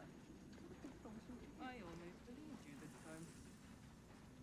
Calm down, dear. It won't happen, I swear. Oh, I can't really glaze that pizza. It won't even hurt. Let's rehearse this one more time. Nothing's gonna happen. I'm a fifth. We'll tell them what happened. You were doing in the Okay, I'm back, and I was notified we have a new emote. The football emote has been replaced, because obviously that football emote was for the Super Bowl event a couple weeks back. So we have a new emote with me wearing the Viking helmet. So if you guys like that one, use it. If you are a member, enjoy. If you're not a member, what are you waiting for? Become a member today. Get access to all my emotes and avoid slow mode and many other benefits to being a member. Okay, there you go. Look at that. That's pretty darn cool. I really like that one, actually. Incidentally, guys, we're at $81 in tips, and if we hit the $100 tips goal, you get to vote on a hat. It would be great to maybe see a Viking hat for today, right? Just saying. All right, let's go. We got one more hour to go here. All right. Okay, so I guess we're going to go down into, I assume this is going to lead us to the prison, and see if there's a way to free, what's her name? Right? The guard is asleep.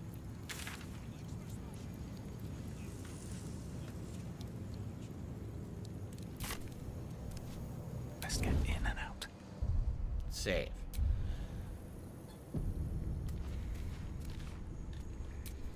Time for a little death. Everyone be quiet. With ease.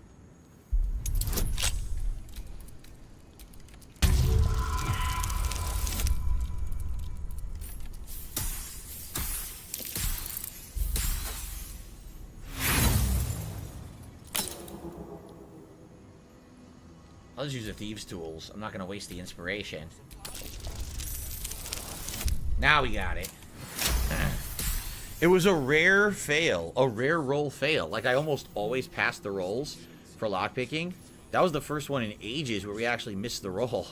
But, alright. We did it on the second try there. Don't mind me.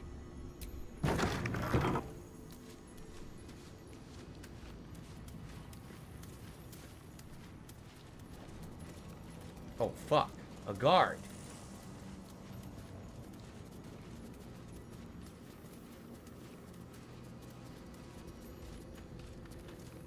Free for the taking.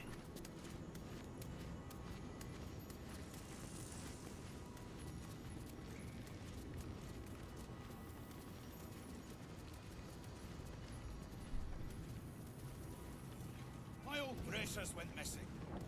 Lots of laurels.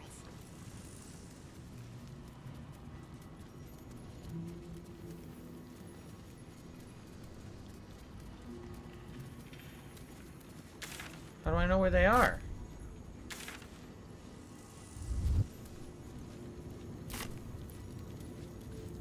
Oh, what? I'm allowed down here, apparently. This person's not even interacting with me, so I'm allowed down here. But I don't know where to go. How do I see where the prisoners are?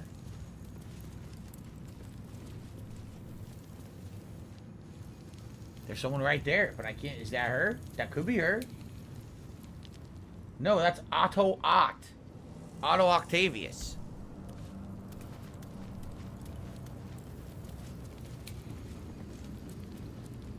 There she is. Counselor Floric.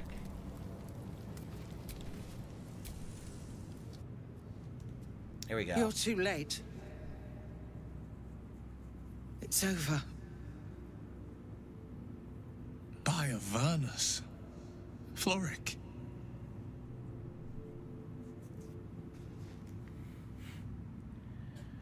What do you mean? I came seeking allies to our cause. Watchers spotted me, dragged me to Older Ravengard's husk, empty as a stare. Your father's a tadpole's puppet, Will. Nothing more.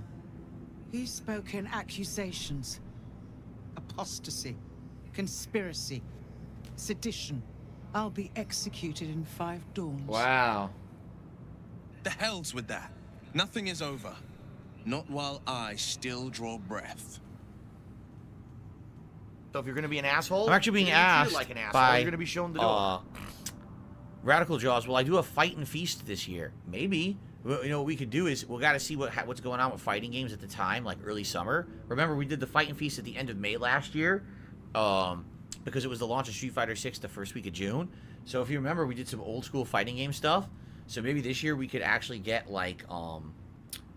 Fightcade working and try to play some Fightcade matches on there, which would be kind of neat to do. And then also do like Modern Fighters. Like maybe Street Fighter 6 will have a rebalance by then. Because likely Akuma's DLC will release by then, but maybe they'll actually start releasing like Season 2. I don't know. That would be interesting. I guess we'll have to see. We could, if you guys liked the Fight and Feast last year, which you seem to, we could easily do a second Fight and Feast marathon this summer or late spring or something. We'll have to think about it. All right, anyway, I think we're going to do Persuasion. Persuasion always works.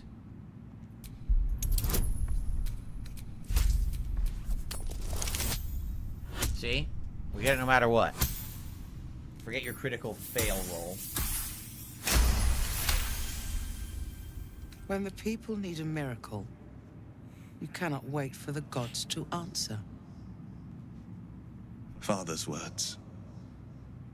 Indeed. To think I'd almost forgotten. No more sulking. I know what to do. And I can only do it with the help of the blade. Unlock my cell. Escort me out of Worm's Rock. I'll seek out my connections. When the city streets shatter, you'll want their blades. I'll find a way to unlock your cell. Hurry. Let's do it right now. Right? Hold on. Let's save and just do it before the fucking guard comes back.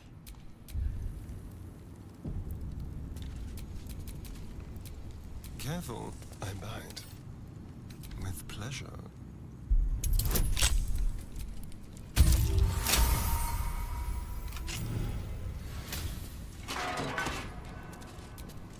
Shouldn't have wished to live in more interesting times. Don't do it. The guard's coming. We have to knock them out. I don't know what to do here. The guard's coming. This is bad. Everyone in the cell.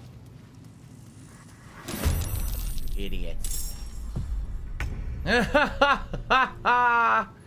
Well, if we kill everyone on this floor, if it follows the rules of the rest of the game, no one else should know. The best way to help me out right now should not have an is alert by tipping me. if we beat because everyone on the right floor now, before I'm they in a run bad for help. situation Correct. financially, so all your tips are going straight to bills.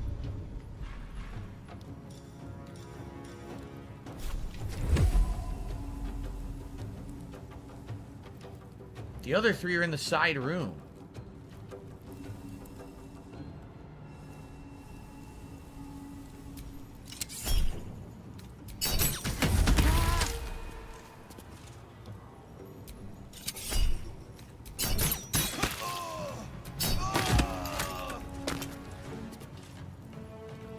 Keep guessing.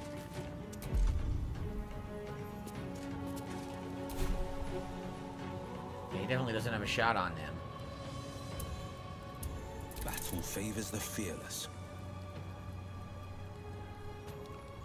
No time to waste.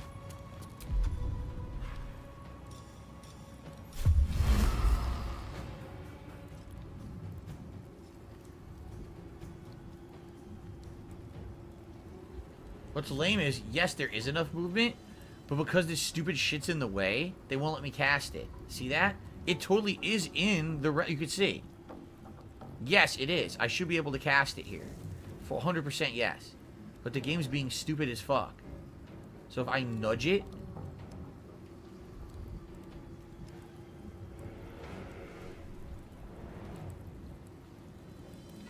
I can get 2 of them. No, I can only get 1. Well, it'll at least block the door. I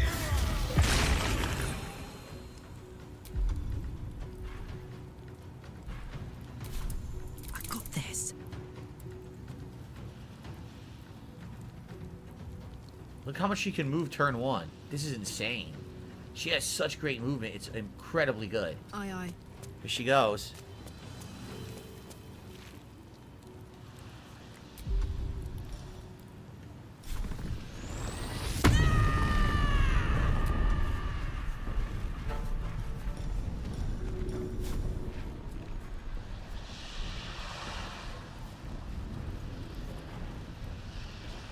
Andy.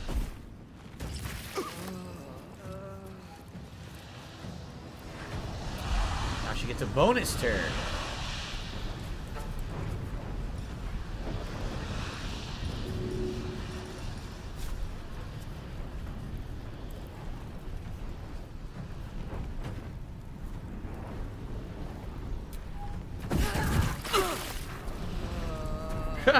She got hit from herself. I get to use her? What am I gonna do with her?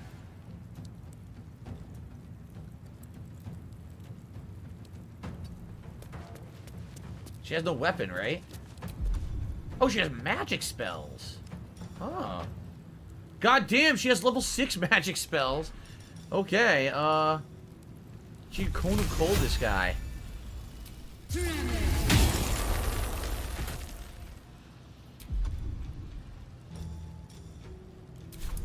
Still on my feet. Well, I'm useless. I can't even get out of the door because my movement is so bad. I can't even get out of the stinking door. Oh my god. I'm so pathetic.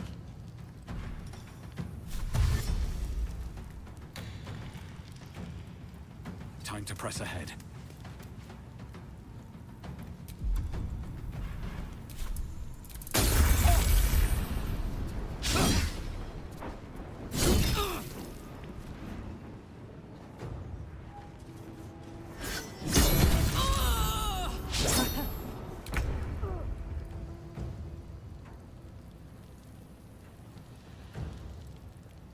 This will do nicely.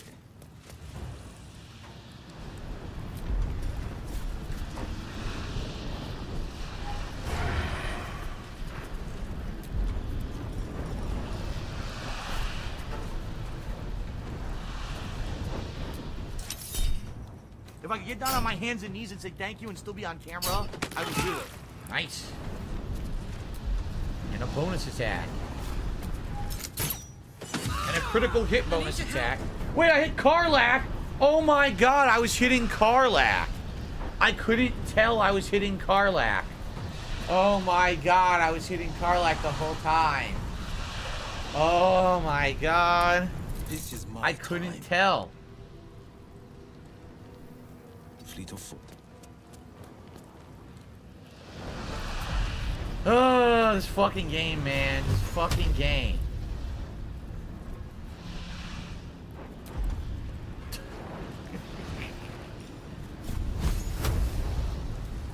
I can't, he's useless. He can't get far enough. He has no movement. He'll have to dash, and then he can't do anything useful after the dash. We can Misty Step, I guess. But that uses his spell. If we Misty Step, then he can't use his spell. He's so bad, because he can't move. Still no shot. What the fuck?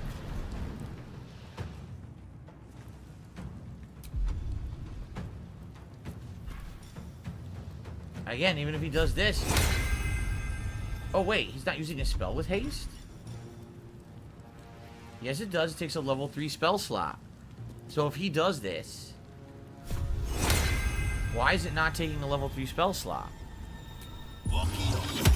What happened? Why does he get a haste without a spell slot? That's weird. I'm actually very confused about that.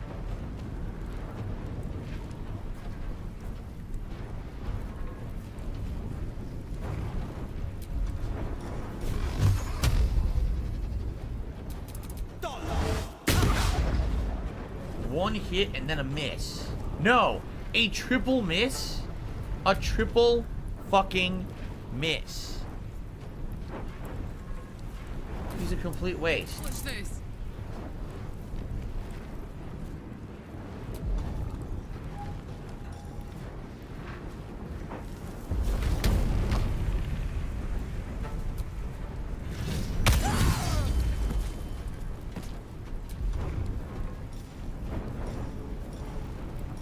Why doesn't she get the ability? She used to have more attacks for some reason. It doesn't seem like she has them anymore. Right? Maybe I'm wrong, but I feel like she had more attacks before.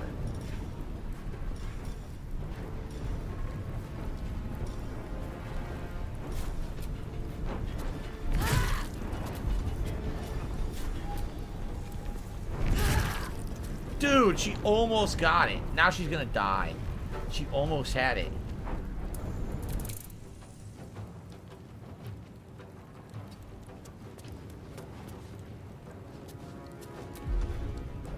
Oh, never mind. Just do magic missile. That can't miss. Nice. So even with the screw up, we did all right. So now we gotta save her, right? We gotta find a way out. Now the thing is, we know there's an exit. Put the wind back in my sails. Yeah, we know that there's an exit through one of these rooms, like probably this one. By the way, I received a tip, and I apologize that I've not shouted out the tip. I've been ingrained in this, entrenched and ingrained in this right here.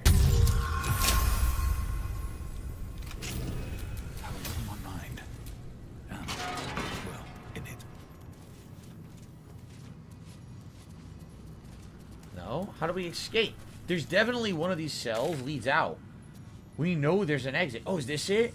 Because we know there's an exit out of one of the cells because we've seen the outside side of it. Maybe it's this one. Ah. It is this one. This is the escape path. Wait. What the fuck? No, it's not. It just goes up here. Alright, hold on. Let me do my shout out because this is pissing me off. I received a $20 tip.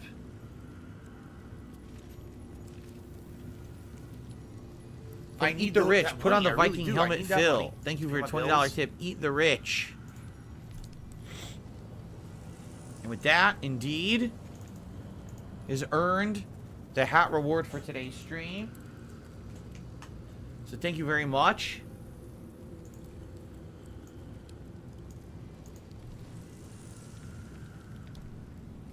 Let me get the helmet.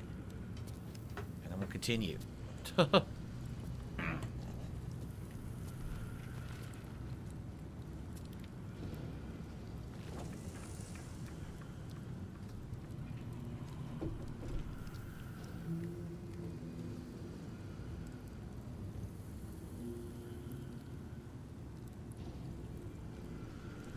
Okay.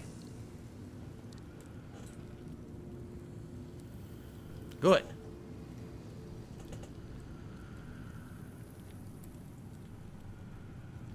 Good afternoon, Red Bandit. How are you? Alright, so there's definitely a way out of the prison. We just have to find it. Maybe it's through one of the cells. It's got to be around here somewhere. Maybe we open each one of these.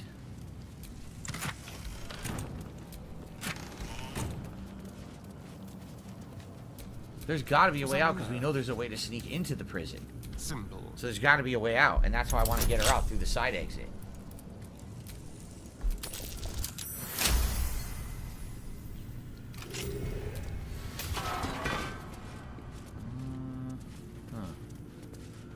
It's not there. One of these has to be it. Who's this guy? Let's free him. Just for fun.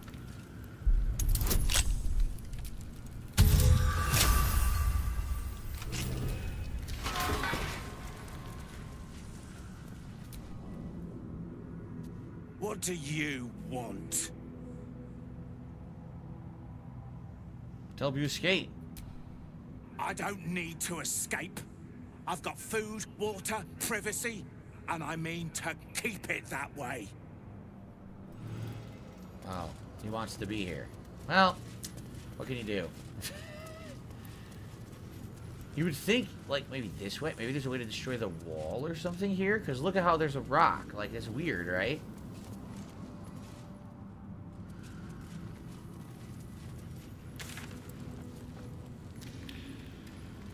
It's right here.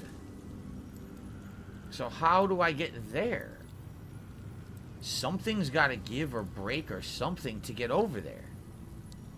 It looks like this, but I don't think you can destroy this, right?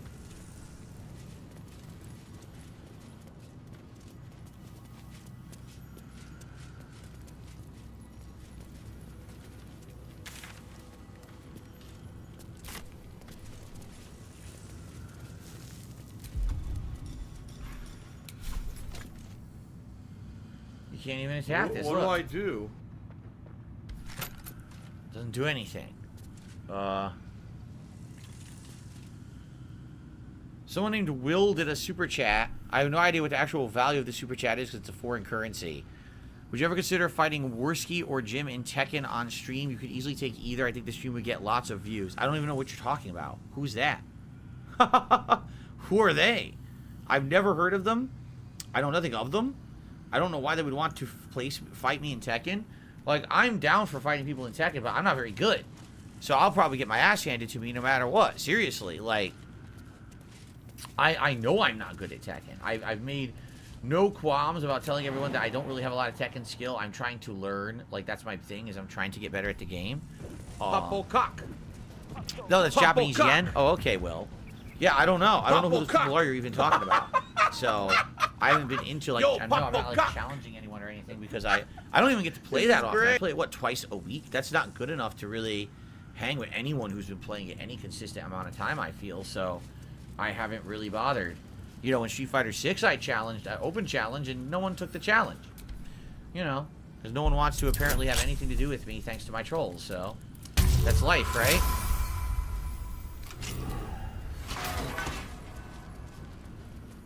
A soap bar and a sunflower seed bun.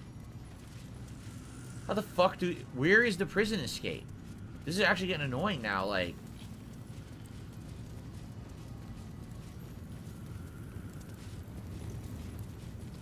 How do we leave?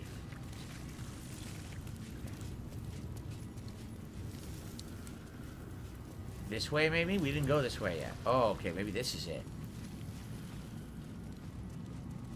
Oh, this might be it. Maybe it's the storage room. Okay.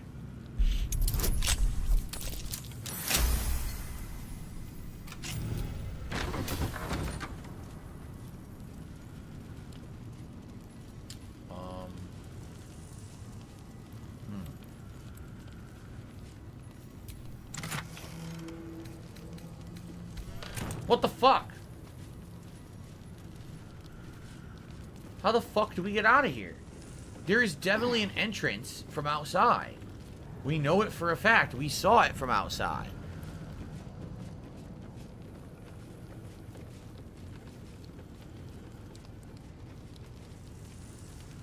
I'm really confused about what they want me to do. There's gotta be a way.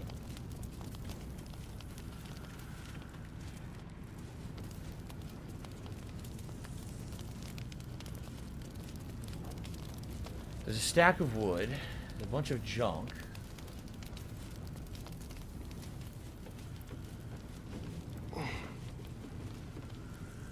What's with this wall? Why would we be able to walk up here? Why would we be able to walk up here, right? This might be it right here, this wall. Maybe it's a false wall. Or maybe you can attack the wall.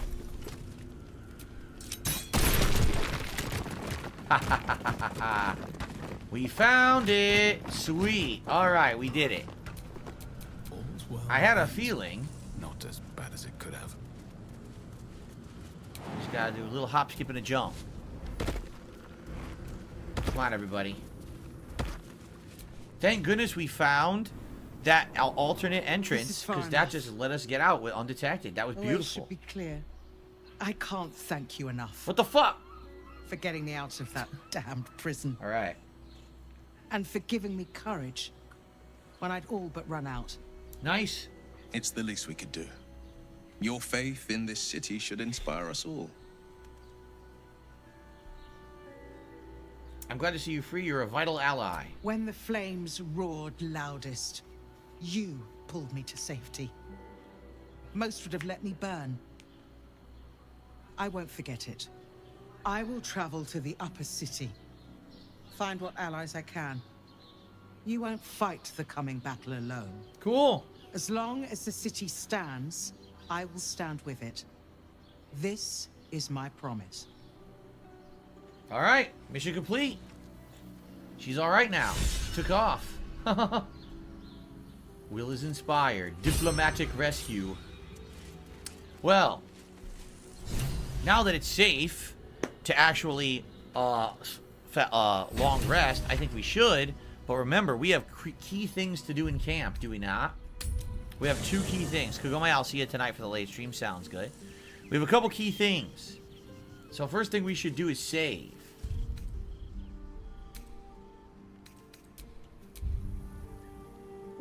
The second thing we should do is investigate every creature in camp for a doppelganger. It says level 1 beast. Level 1 humanoid. Alright, I don't think these are doppelgangers. We gotta find the doppelganger. Still breathing, despite Let's do it right now.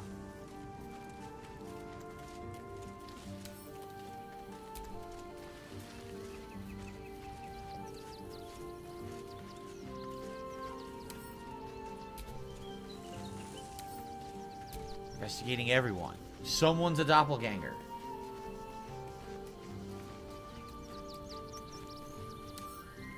Oh, everyone seems to be what they are for now. Alright. Oops.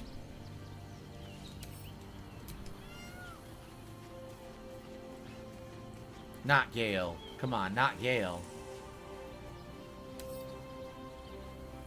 Level 2 human, we never leveled him. Oh no, not Scratch! Okay. Scratch is okay. Halsey. Oh, he's fine. Could it be... Uh-oh.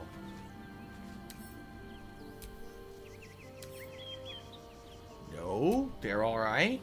Who could it be? Could it be Withers? Could Withers have been impersonated? Now that would be interesting.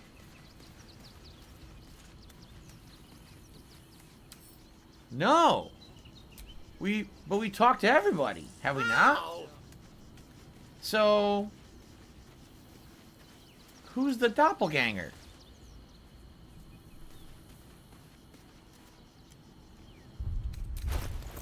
No, it's not me. I wonder what's going on. Do we talk to everyone about being a doppelganger? Mizora schemes with Will's very freedom. He deserves to know what she is up to. Have you heard from Thaniel at all? I have. He speaks to me during my nightly meditations. He is well. And Oliver also. At times they are one, and at others they divide. Easier for playing, perhaps. And the land thrives also. I doubt you would recognize it. Perhaps one day, you and I can both return and see it for ourselves. Did you know Jaheira at all from before? Only by reputation. She was present when we marched against Ketheric Thorm, but on the far end of the battle lines from where I fought. And in the chaos that ensued, well, our forces were scattered. I led some to safety, but never learned of her fate. I'm glad to hear she survived. Though in truth, I should not be surprised. She was always said to be formidable and cunning. I could have learned much from her, no doubt. Some people are saying you can't do anything with the doppelganger quest right now. And others are saying Orin is a shapeshifter. So if it's actually Orin in your camp who's infiltrated, which it could be, you wouldn't be able to tell the difference until she shifts back, because she's not a doppelganger, she's a shapeshifter. Oh, there's a lot to this, huh? You seem to admire her greatly. There is much to admire, judging by the stories. Hello, I cannot Greasy. help but wonder how she would have handled some of the challenges I faced as Archdruid. Defended the Grove, Korga, the Shadow Druids. At least now we can benefit from her presence, and perhaps work to a common goal. Hidalgo also says he's at Five Guys. What are you getting?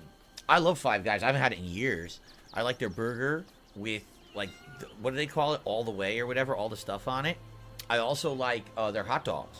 You get various things on them. Pretty good. I also really like their peanut fries. How they fry their fries in peanut oil. Super good. Rubber Stacks says, as someone who finished my Dark Urge run, if you're only playing this game once, I think a Dark Urge run would have been the best option. Oh, yeah. Well, I guess we're not going to figure out this mystery, but if we long rest, Mizora is going to show up, right? And going to tell us about the whole will thing, so I guess we should do that.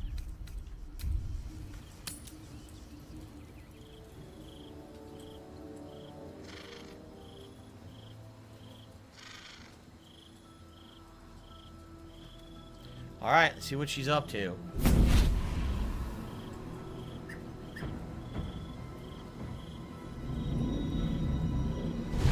So these are just manifestations. These aren't really her, right? We only really met her when she was trapped by the Illithids.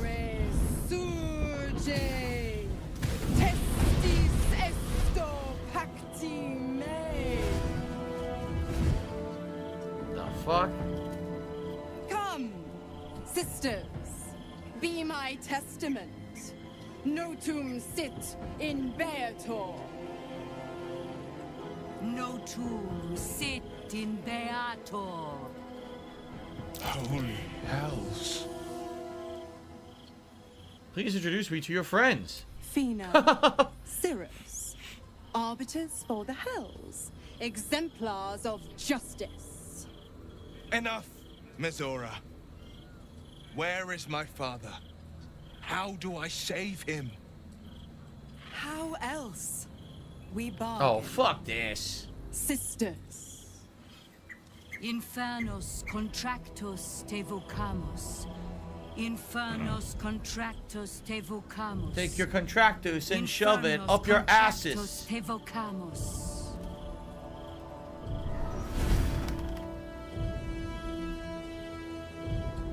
Your contract, Will. Signed in blood, forged in fire, bound in bone, but not unbreakable. And break it. Will shouldn't wait 6 months. No contract is ended without sacrifice. A cost must be paid.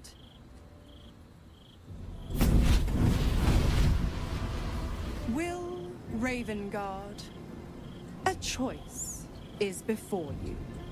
Option 1. I show you the way to your father. I guarantee him no harm except that from you and your allies. Which means we have to kill him. And you pledge your soul to me and the Ding dong Archdevil die. Zariel in a pact eternal. Option 2. I break your pact and you are freed from your duty. Your father dies by his enemy's hand, and Baldur's Gate loses its greatest champion. Name your sacrifice. Bloody Zariel. I won't let her take Will. Silence, Karlak. Mizora, you asshole! Choose. What will happen to Will's powers if he breaks the pact? Save your father, Will. The city will need him to help rebuild. Do the right thing. Give your soul to your father can live. Break the pact. You reserve freedom. Let your father die. When the city's free, you can take his place. Let's say that. What would happen to Will's powers if he breaks the pact? Addendum F. The Absolute must be avenged for the Soulbinder's detention at Moonrise. The Soulbearer retains his gifts until such time as the Absolute is slain. So he loses his powers after the Elder Brain dies. Now here's the fucked up part. None of these are correct. Save your father. He's fucked forever. Do the right thing. Give your soul. He's fucked forever. Break the pact. Okay, but then his father's fucked. Let your father die. When the city's free, you can take his place. They're all wrong. I would have said, literally, if I had real choice, I would have said, I want none. 0. I would have legitimately actually said, no, I'm not doing that. I'll do it myself. That's literally what I would have said. I don't want to break my pact. I'll stick with you for 6 months. All right? And I'm just going to find a way to free him myself. Fuck off. Go away. But there's no fuck off option. Why not? In life, you could always have the ability to tell someone to fuck off. So it should say, like, literally, it should be fuck off, leave my camp. I didn't invite you and your fucking stupid, your dumb fucking sisters here. Like, what do you think this is? What's the name of that fucking Halloween movie with the stupid 3 bitch witches? With fucking, I can't remember what it was called. Didn't they just make a sequel to it, too, that was terrible? Right? What was it called? I can't remember the name of it now. The stupid Disney movie. Right? Hocus Pocus, that's right. You're two and your stupid Hocus Pocus bitch sisters the fuck out of my camp. I never told you could come here to begin with them. So, we'll do it ourselves. But there's no option to do that. Which is bullshit.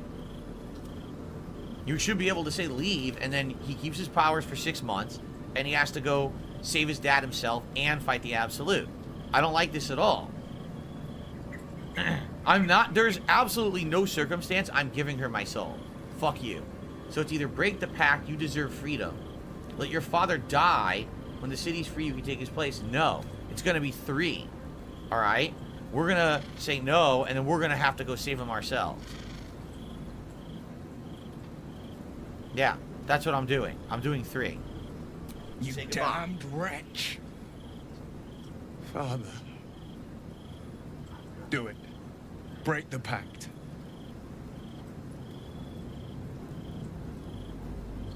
Fiat ita. Fiat ita. Anima ad beator.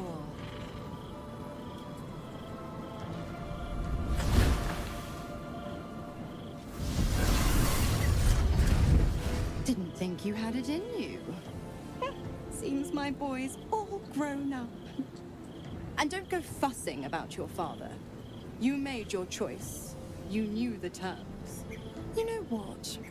I think I'll stick around. No! Not for the greater good, you understand. I didn't say you could stay. Just for the entertainment. Loophole. Break Will's pact with Mizora. I don't want her to stick around. Where did she go?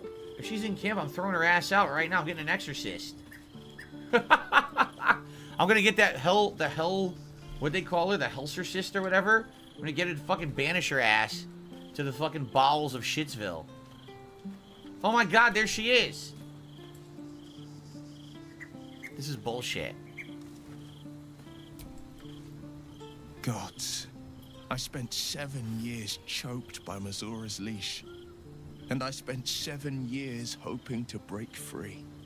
I never knew freedom could taste so bittersweet. You're your own man. It's better this way. I have to believe that. I'm not the Hell's puppet in life, nor its warrior in death. The blade will be guiding his own hand.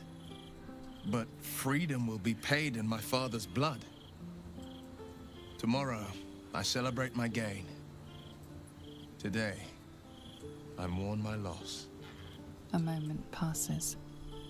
In the stillness, you find a mote of tranquility.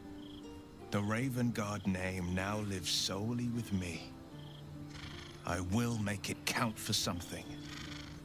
Do I only reach out if people donate? No, that's just what idiots say to try to make me look bad. It's completely false. Okay. Your father's not dead, Will. Maybe there's a way to save him. Exactly. I signed his life away before the Hell's witnesses. It would be easier to drink the sticks down to the last drop than to alter his fate. I'd be a fool to wish otherwise. What's our next step? we obtain the final 2 nether stones and take back our minds. And the city from the brain. What's funny is there was basically no way to change him. Like, no matter whether you broke the pact or accepted the pact, he keeps his powers until the end of the game, so he doesn't affect him as a party member. It just affects his ending, basically. Now, I still believe there's a way to save him, no? Go on, then. Don't you think there's still a way to save him?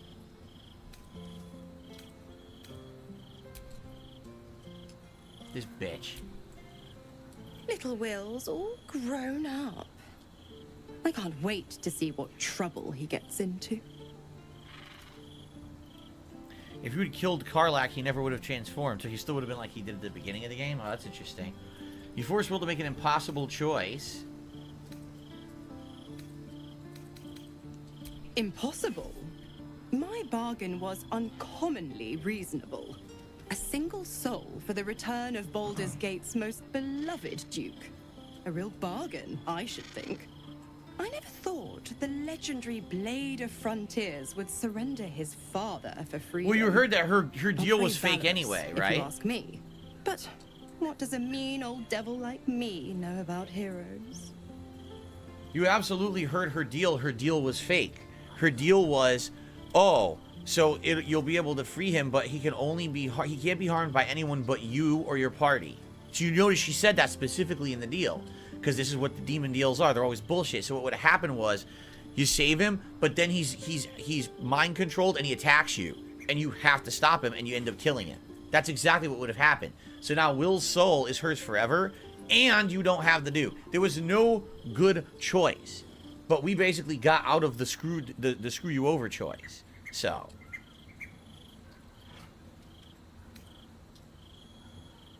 You left Karlach alone. Didn't you want her dead? What's changed? You are an inquisitive one. I'd have thought you'd figured by now. Zariel found new use for an old battle axe. The Dead Three and that bulging brain of theirs are a threat to more than this trifling city, you know. Savor her company. Who's to say when Zariel might change her mind? My mistress can be so capricious.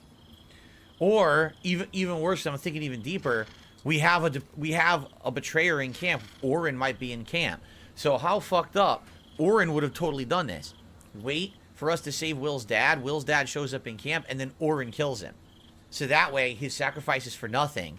And it's just a way to completely screw us over. I guarantee you that's where the game was going. That's why she had that clause. Oh, immune to everyone's harm except you and your parties. 100% that's why that was worded in like that. I guarantee it. There was no other reason for it to even be worded like that. You never told me how those absolutists captured you. Correct. I didn't. If you must know, I was scouting the cultists on behalf of Zariel. But those cursed shadows were thick enough to fell even a half-fiend. I woke in that damned pod. Kept my idiot. body sealed and my most powerful magic silenced. You're repelled, brave, and that's it, because you're just going to waste our time again. Benevolent soul set me free. Gallantry isn't dead after all.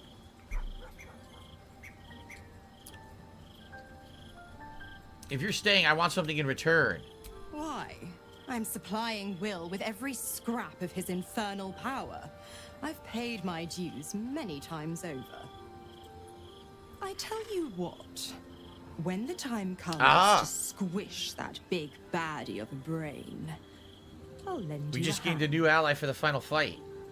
Okay. What can you tell me about the Hells? The 9 Hells of Beator. Each its own domain, each with its own archdevil to rule it. I call the first hell my home, Avernus, my mistress Zariel's realm, a torrid battleground split by the bloody waters of the Styx.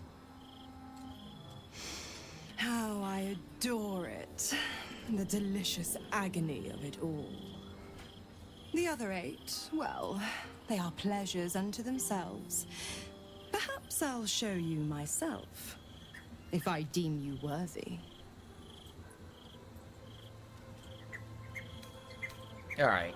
I guess that's good enough. We already have our answers. Anything else new in camp, or is that it? I guess we're gonna long rest, and I hope we can figure out how to save his dad, but I don't know where. I don't know if the game's gonna even give us an idea, right? I guess we'll see.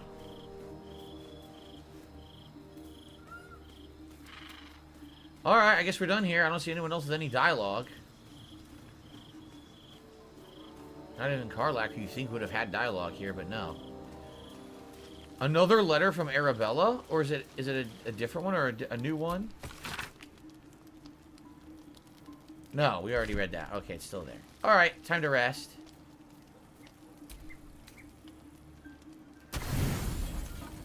Okay.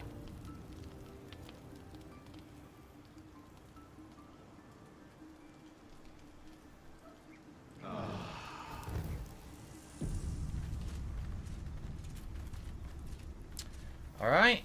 Now, are we done with Will's plotline? Because if we're done, I want to replace him. He's definitely not as good as other party members. Like, I either want to bring Shadowheart or Lae'zel back. I only want to keep people in the party we need for the story at this point. So, does anyone have a recommendation? Like, do we need Will, or do we just finish his plot? We're done with his plot. We completed it. Okay. Wow, we finished his plot early compared to everybody else. Alright, should we bring back, maybe Shadowheart for now? Since we have Karlach as our you know, hand-to-hand fighter right now, I think we should bring back Shadowheart, because we need that healing and we need that, that cleric ability. Will sacrificed his own father. I hope freedom from the Pact is worth it to him. Really? Rubberstack says, on the PC version, during the final fight, he had recruited so many allies through his actions in the game just kept crashing. He couldn't finish the final fight. That's fucked up. Join me. Your dance card is full. Lose a partner and they're wonderful. Cool. Alright, she's back. So his story isn't done, but there's not more till later, so it's alright to switch. Okay. Cool. Let's get out of here. Good. We got our healer and tons of great abilities back with the return of Shadowheart to the party. In fact, we're pretty much almost the same now, except we have Karlach instead of Lae'zel. So, okay. Well, what next? What's this? Confront Lord Gortash. We're not doing that right now. $10.09 from Apple iTunes. So, honestly, do we really have much more to do, or do we just need to... By the way, there's a thief's staff. Do we just want to leave and go to the actual city now? Right? Oh, I agree. Being able to switch party members like that is a huge improvement. I don't know why they had it the other way to begin with.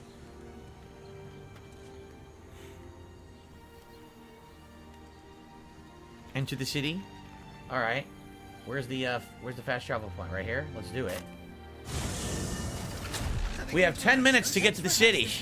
10 minutes. Pretend I'm a fist and tell me what you were doing in the house. It won't happen, I swear. Where the fuck? Where are we? We're walking to a wall. Gotta go this way. It wasn't even it. Wasn't even it. Oh. Finally, we enter the namesake of Baldur's Gate. The Baldarians are rolling their 20-sided die as we speak. Who the hell is Blaze Savora? Who are you? No distractions, please. Who the fuck that is, but anyway. Alright. Uh-oh. Oh. Is resisting its orders. Without all three stones to control it, it will soon start acting on its own will.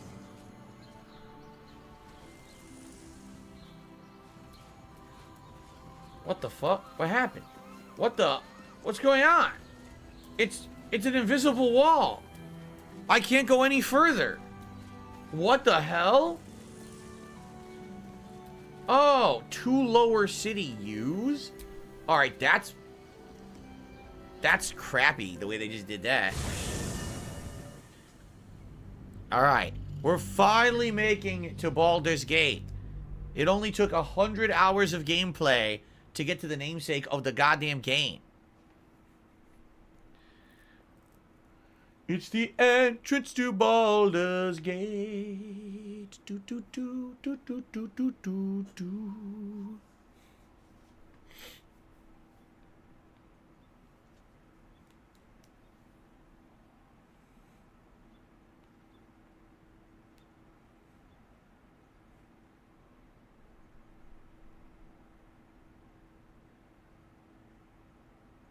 The entirety of Baldur's Gate 2 took place in the city. What Wow. do I do? I want to talk about a departure. Like I said on the podcast this morning, this game actually should have been called Anywhere Except in Baldur's Gate 3. That's what it, literally, that's the game. Eternal Navom says, I read in a recent article, someone who died, they were playing the epilogue of this game. They had already beaten it, but you were in the epilogue segment. And they were in a hardcore permadeath run, and they died in the epilogue. Well, at least the, Thank you for the lift, my friend. Thank you very much indeed. Ta-ta. My laugh sounds like ack, ack, ack. At least they saved the world before they died. What the fuck is going on? Help the devilish ox? What's going on? A shapeshifter's boon ring. While shapeshifting or disguising yourself, gain a bonus to all checks. Where's the ox? What happened? I got a slightly slimy note. Where did the ox go? Who did he turn into? I want to see what happened. Where is he? Did he give me the slightly slimy note? I've got a good mind to... Problem, citizen? I know he was speaking, but I couldn't tell because the game was loading, and now he's gone. I don't know what happened. So what do I do now?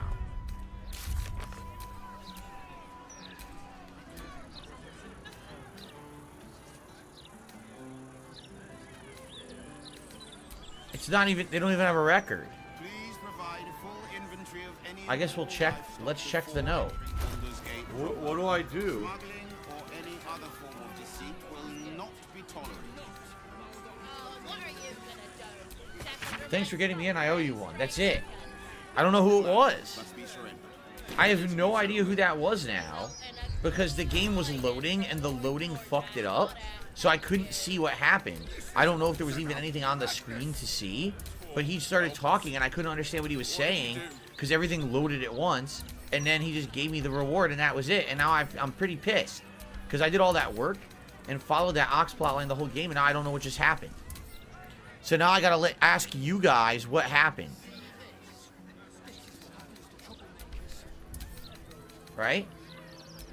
Any complaints will be handled after you turn your animal. So what happened? I'd like to know if you guys could tell me what just happened. He thanks you and becomes an ally in the final battle. Well, who is he? No, why would he be in your inventory? You just gave, he just basically ran, he disappeared, right? That's what that was. It sounds like he left. There's no apple in my inventory, no, right? Not my concern. No, there's no apple in the inventory. He's gone. But now I have no clue what that was because the game fucking just did it stupidly when I walked in. That was really dumb. So I guess I never get to see the conclusion of that plot line because of the way the game loaded. That was incredibly dumb. I'm actually very upset. You think you can do better? By order of Lord Gortak, all livestock admitted to the city must be surrendered. All livestock... I don't even know where that is. Look.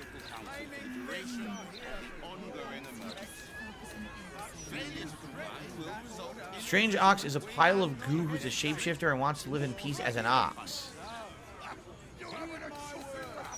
Great. Is that why the note was slimy?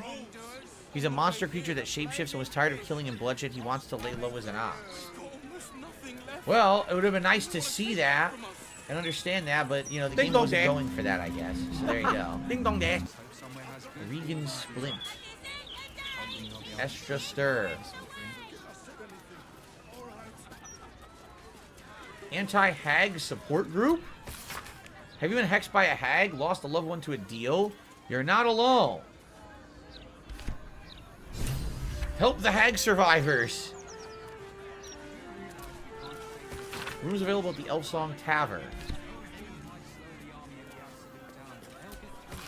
Adventurers wanted. The Night Song.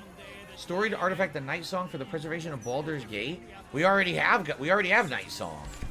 They're just not aware. Look, find the Night Song. We already have it. Foreigners should be shunned. There you go. Rat trouble.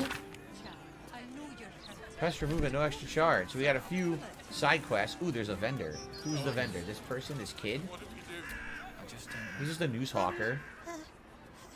Hello? Does anyone want to buy a gazette? He's terrified of us. Thank you.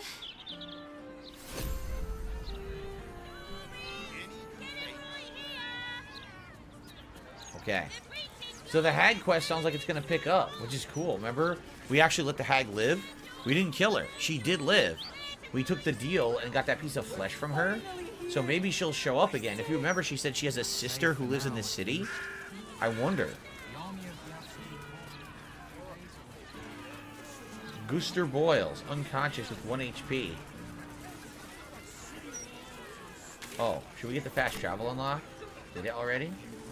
There it is. The Basilisk Gate, this is called.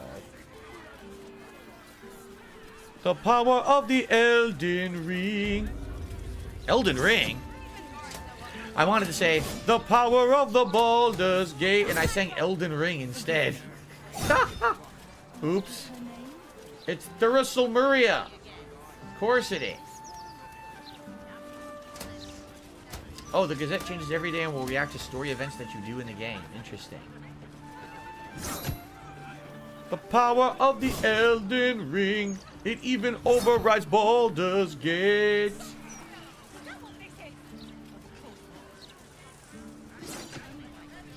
So what am I doing? I don't even know. I'm just running in circles at this point. This is very confusing. So what do I do? Is there anywhere to go here? Right now, that was just a way up. That looks like a guard post training facility. This is the gallows where someone hangs.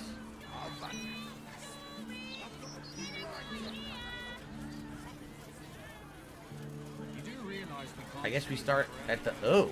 Oh, what's with this guy? He's got a funky cloud around him. Look at this guy. Out of the way. I gotta see who this guy is.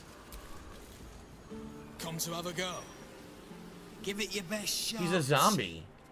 An air of decay hangs over the stooped beggar's form. He's undead. The smell of rot. The smell of death. Gold first. Then you can hit me. A strange way to earn your keep. Do you do anything to go up on this? People pay me not to hit them. Tried that once. They took the I gold. need that money. I really do. I need that money. Better this way. My bills. I still leave with gold in my pockets. Wow. So, you having a go or not? Of course I'm not going to hit you. Then move. Let someone else have a go.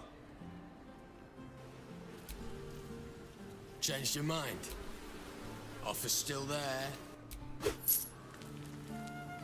I paid him, but it didn't let me hit him. Back for more? I don't mind. So long as you're paying. Do many take you up on this? Plenty. Lots of angry people in this city. No one else to take it out on. Go on. You seem like you've I already did something this. pent up. I don't understand. It said it didn't even show me hitting him either. So, you having a go or not? You can hit him with an attack. It doesn't aggro. Then move. All right, so maybe that's for quest for later. I know we have someone that could basically get beat up and not take any damage or get hurt or feel any pain. It's just the other way. Okay. Well, there's going to be a lot to do, I feel. How much do you want to bet that this map is huge? Oh, fuck me. Look at this. Talk to the Gauntlet Devella in the Elf Song Tavern. Investigate the murders. Okay. Murder tags to save. People we have to save. Murder tag, murder tag, murder tag. Visit the Baron's coop. Help the hag survivors. Investigate Fellowger's fireworks. The suspicious toys plotline. Wizard of Waterdeep. Speak with the bookseller on Sorcerer's Sundries. That was Gale's quest. Speak to Lorokin. with the Night Song mission. Find the Diabolist Helisic, which we need to go get the hammer. Find the Tsar's Palace and reach Khazador's Palace. That's the Khazador plotline for Asterion. Another murder target. Another murder target. Another murder target. And destroy the Steelwatch Foundry or talk them out of it. So we have all of those. And now I'm being told, actually, investigate the barracks. There's someone of importance in there. So here's what we'll do. We'll save. And we're not playing this for a few days. We'll come back to this on Tuesday. On Tuesday, we top the 100-hour mark. We get further into the playthrough, and we actually do stuff in Baldur's Gate for the very first time. Okay? All right. Well. Good Lord. It took a long time, did it not? But we made it. And now when we continue on next time around, oops, we'll actually be doing Baldur's Gate quests. So I hope that you guys will join me for those. All right? But anyway, that is it. What 100 hours we have had up to this point. And now the game finally hits its stride. No, I mean, obviously the game has been good up to now. And I'm looking forward to more, but I just want to tell you guys one more stream of this, and then basically this does become a back burner game. I've really enjoyed playing this game for the last 2 months, but it's just too long. For my style of content creation, even playing it nonstop, I still wouldn't have beaten it. So it is going to take a backseat, and it's likely going to take a very long time in order to finish. But I'm looking forward to it. I hope you are too. I will see you next time for the last major stream of Baldur's Gate until it takes a break. See you then, everyone. Peace out. All right. Alrighty, everybody. So that is it. Thank you all. I hope that you had a good time. Taking a break now. And I'm coming back 6:45 p.m. Pacific time tonight with more very fun Like a Dragon Infinite Wealth. We will continue on with quests. We will continue on maybe major story tonight. We'll see. But there will be more awesome advancement. No grinding or anything like that. Just doing cool quests and stuff in the world. Alright? Hope to see you tonight for that. If not, tomorrow is React Day, which means after the podcast in the morning, we've got DSP versus the Internet, my clips show on the DSP Reacts channel, and then we've got retro replay of Heavy Rain over on the DSP Throwback channel. So double reacting. Monday's going to be Tekken 8 and More Like a Dragon. Tuesday is the next and final major stream of this game before it gets a back burner treatment so we can play Final Fantasy VII. All right? Thank you guys very much. I hope to see you tonight for Like a Dragon. Peace out.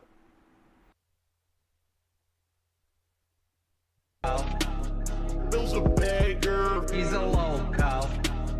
Bill's a beggar. That's not begging. Okay, I'll be honest.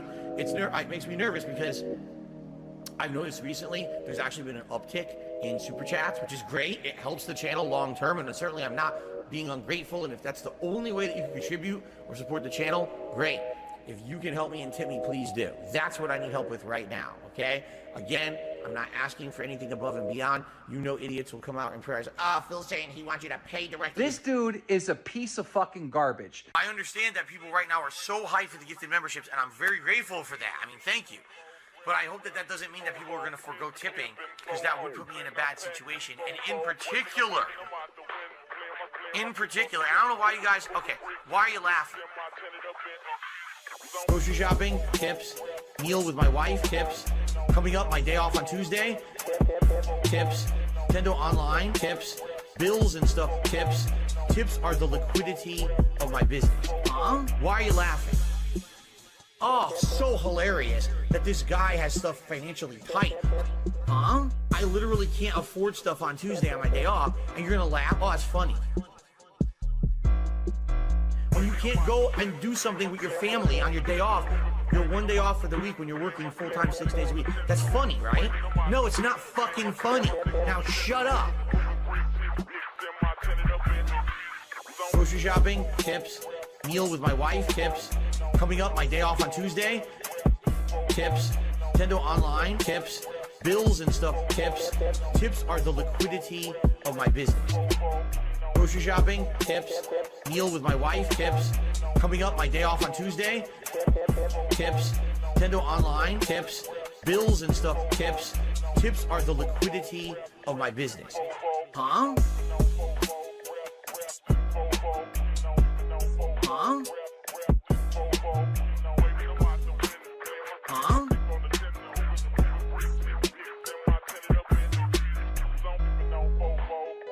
This one's for all my baby girls.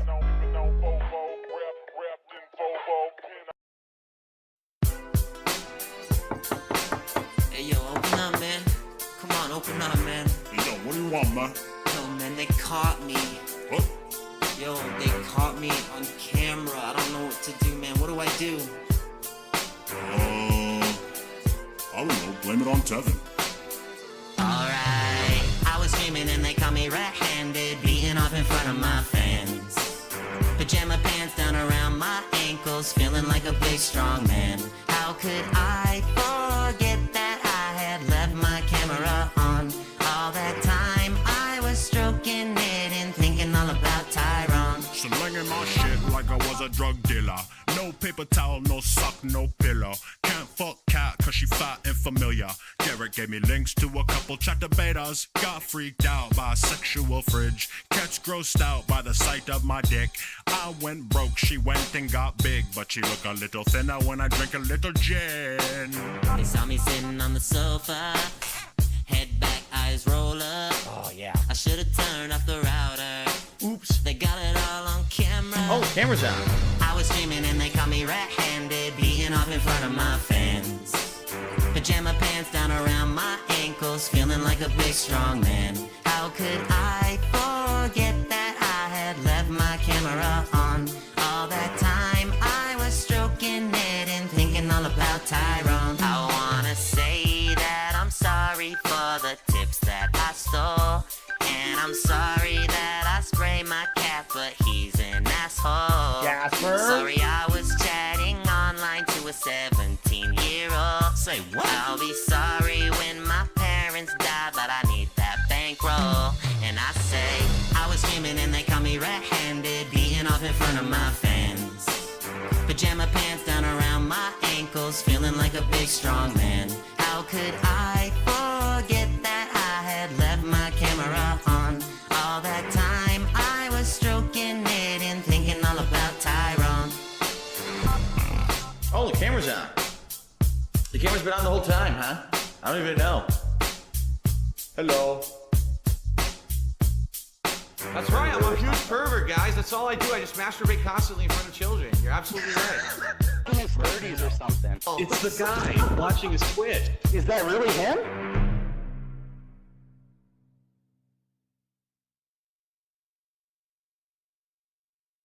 I'm sorry, Phil, but due to the recent events with the hurricane, I can't pay for you this month. Maybe if I have enough money next month, I can possibly, what? No, it can't be. I need to get out of the Patreon. It's time for you to help pay my bills. What? My wallet. My savings. What up? What up? What? What up? What up? What? What up? What up? What up? What? What up? What up? What up? What up? What up? What? What up? What up? You've already paid, okay?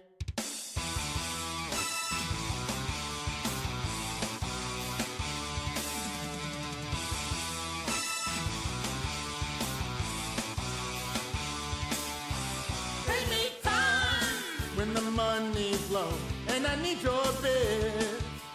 Pay me time. Also, subs can help me as well as tips. Even if you think it sounds crummy and whiny, and I should get a job. Think of how stupid that idea sounds when you don't get my content. Pay me time when the money's low. How will I survive? Pay me time. How can I pay myself so I can go live? Seeking out funds to pay my bills is pretty hard. We're now start to complain earnestly, talking poorly about my fans and patrons. So to safeguard my finances, I try to make acceptable goals. Falling so short, month after month. Mine is obvious, it's just an act. Still pulls in those tips. Hey, my basic bills.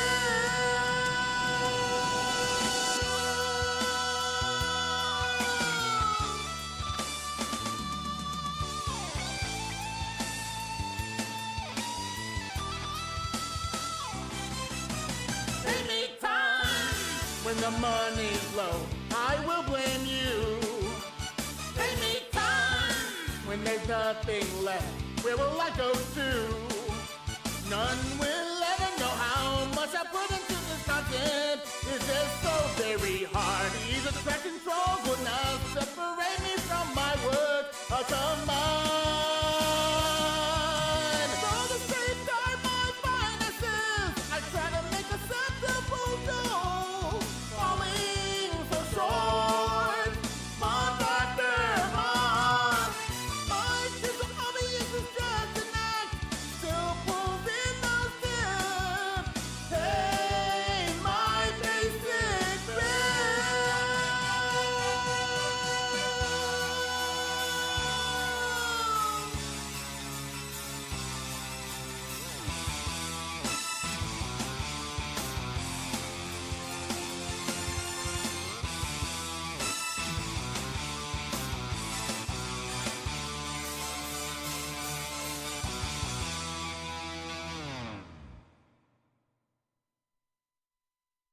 All right. Somebody once told me that YouTube's got that money to help me when my job laid me off.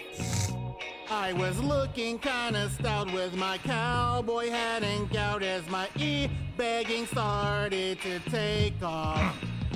Well, the bits start coming and it don't stop coming. Thanks to those fools, I can keep on slumming. Didn't make sense when my views are low. My streams are great, but my critics are slow. It's about me, it's about Reed. So support the world of DSP. I'll never shine if you don't pay. You gotta pay me tons, okay? Okay. Hey now, I'm an all-star. Got my fourth place at Evo. Hey now, I'm a Twitch star. Gonna free stream my woes. And the city bid for gold. Managed partnerships breaks the mold. It's a good month, but you can make it better. I'm bleeding for money like a streetlight beggar, but the SOK and the minions pushing out lies and a poison opinion. So morons think they can damage me. But bright side, Vikings here with his money. And not just him, I got more. That's the way I like it and I'll never get poor. Hey now, I'm an all-star. Got my fourth place at Evo. Hey now, I'm a Twitch star. Gonna free stream my woes. And the city bid for gold. Managed partnerships break the mold. Thank you for the support, and if you can, when you're watching these live streams, cheering, subbing, tipping, all those things. Right now, obviously, I need them more than ever because it looks like potentially YouTube ads are maybe going away. If I can't get these copyright strikes cleared up off of the SP game. Hey now, I'm an all-star. Got my fourth place at Evo. Hey now, I'm a Twitch star. Gonna free stream my woes. And the city bids for gold. Managed partnerships. Somebody once asked why I picked up right on cam. I need to report you and shut down your streams. It's my leg. I was scratching. You're so dumb for even fucking asking. And you need to get with the program. Well, the bits start coming and it don't stop coming. Thanks to the fools, I can keep on slumming. Didn't make sense when my views are low. My streams are great, but my critics are slow. It's about me, it's about Reed. So support the world of DSP. I'll never shine if you don't pay. You gotta pay me tons, okay? Hey now, I'm an all-star. Got my fourth place at Evo. Hey now, I'm a Twitch star. Gonna free stream my woes. And the city bid for gold. Managed partnerships break the mold. And the city bid for gold. Managed partnerships break the mold.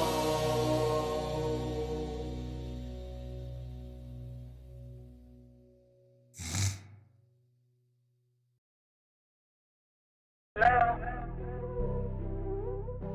For now? That is business related, and I do still have it. WWE Champion time. Go, go, go, go, go, go, go. Thanks for the money, stupid fuck. I love it. Go, go, go, go, go, go, go. By eBay. Hell! It's been tough. I always think that it's my fault. Drinking gin. Yep, I'm toxic. I love Hulk Hogan's dick. My ass is so fucking stretched. Oh, no you didn't, you motherfucking piece of shit cocksucker. Mark my fucking words. I'm coming for you. For now? Go. It's the money, stupid fuck. I love it. Go. By eBay. Hell! Hateful slurs. Lame brain pieces of dumb fucking hateful slurs. Why am I toxic? I love it. Hey, Mr. Brunel, you there? I am present. Right, I understand. He's claiming that he's got $5,000 a month in expenses and only $5,000 a month in income, and net's about $35.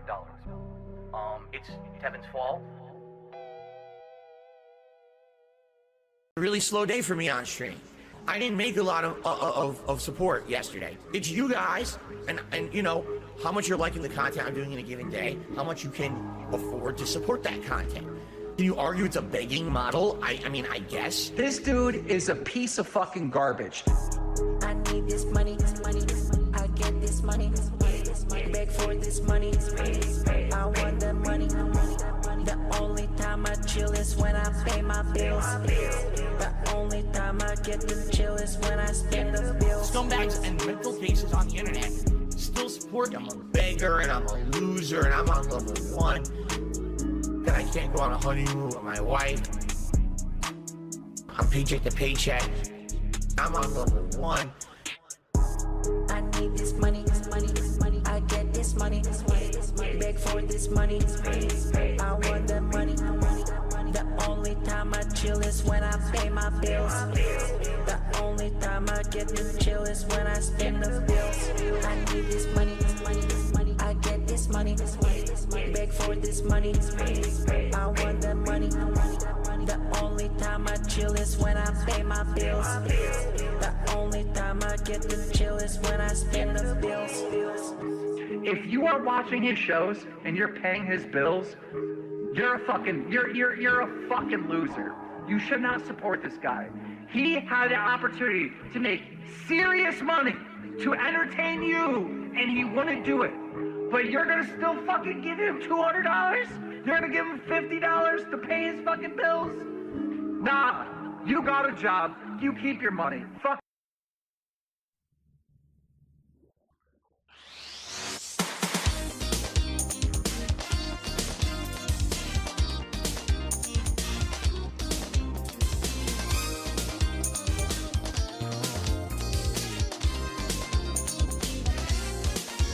Getting out of bed, messy hair on my head. I need to get ready for my stream. Why my patrons low? Gotta do a pre-show while I begin to play or cry and scream. I don't know what to do when the money's low. Oh no, it's time to motivate them. Play something new, I wanna stop the trolling a bit. Then suddenly, the cheers and donations start swelling up, feeling like tipped up. And it's all because of morons that I con with facts that they said are not true. Then suddenly, my contradictions and my bullshit grow. And then I know these idiots believe the lies conceived. As long as my begging goes through, thanks for the money to me.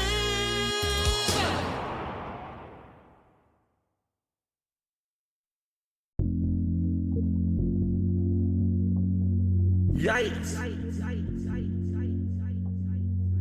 And I am controlling all of you. And what I do, I wiggle like this. And what happens is your wallet opens up and all of your money flies out of your wallet through the sky. And then once a day I open my window with a big bag, a big sack like Santa's loot sack, and it just fills with money just flying in there. Yikes. Money kinesis. I have money kinesis. He got that. Money kinesis. He got that. Hypnosis. He got that. Money kinesis. Controlling all of you. Money kinesis. He got that pig gnosis. You know who the pig roach is. Notorious P.E.G. He got them bills lined up every single week. You know all these Hogans ain't for free. So swing by and hit me. Please drop a tip if you like the post-nasal drip. If you drop a like, I'ma snort right in the mic. 14 years for these Hogans. 14 years so I can be broke boy Joe Rogan. Hypnosis. Money kinesis. I have money kinesis. He got that. Money kinesis. He got that. Hypnosis. He got that. Money kinesis. Controlling all of you. Money kinesis. He got that pig gnosis. You know who the pig roach is. Notorious P.E.G. He got them bills lined up every single week. You know all these Hogans ain't for free. So swing by and tip me. Money kinesis. I have money kinesis. He got that. Money kinesis. He got that. Hypnosis. He got that. Money kinesis. He got that. Controlling all of you. Money kinesis. He got that. Hypnosis.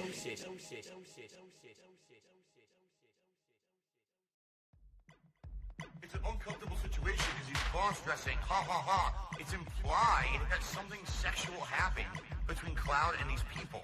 It just like fades to black and you don't know what happens. I remember that. It's just very fucking weird.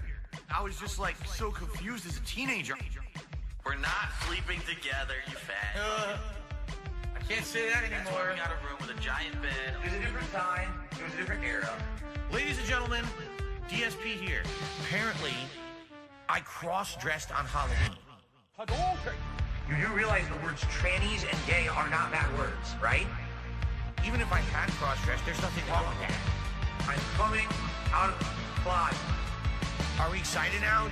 What was the big deal about that? No, I'm proud to be how I am. I've been one of the most open people when this is, I don't care about your sexual preference, your gender preference. There should be homosexual marriages. I believe that should happen.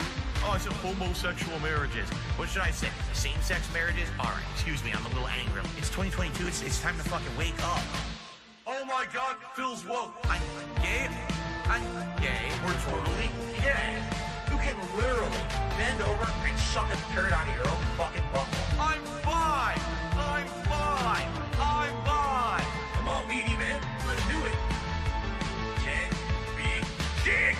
And you're gonna sit here and say, oh, you're dressing up like a woman. Oh, you're dressing up like a cross-dresser. It's like, oh, you'll get up the ass. Because I'm wearing a wig. You're not even insulting me. You're insulting other people. Wow, you want to prove how fucking bigoted, how scumbaggish you are? Why are you saying horrible things like that? Also, I'm gay. Nothing wrong with that. It's not a joke for you, because you're like a conservative and you think it's funny to make fun of people who do that kind of stuff. Not funny at all. What's funny is they're treating it like a negative towards me, when it's definitely not a negative anyway, but I didn't even do it anyway. It's 2022, it's time to fucking wake up. Oh my God, Phil's woke. I'm gay. We're totally gay. You can literally bend over and suck a turd out of your own fucking butthole. I'm fine. Come on, meaty man, let's do it. 10 big dicks. And you're gonna sit here and say, oh, you're dressing up like a woman. Oh, you're dressing up like a cross-dresser. It's like, oh, you'll get up the ass. Because I'm wearing a wig, and you're not even insulting me. You're insulting other people. By the way, if it were a woman's wig, it still wouldn't fucking matter. People do this constantly. It's acceptable. That's like his signature thing, his flowing locks. Cannot be Ken without his signature blonde hair. I wish I was Ryu. I think I might just wear this every day. I like this. It looks natural, right? It looks like my real hair. So I'm just going to do this every day from now on. I like it. Okay, now we can just say, we'll never talk about it again. We'll act about like nothing happened, and we'll just continue on with a good game. Alrighty, it looks like I'm just going to react to tonight's own body. For some reason, Sen is a Twitter account that I need to start reading. Look easy, just take it easy. Let's pour a drink. Oh, take it easy. Jasper, have a seat next to me. What do we got? Oh my God! Whoa! Oh no! No!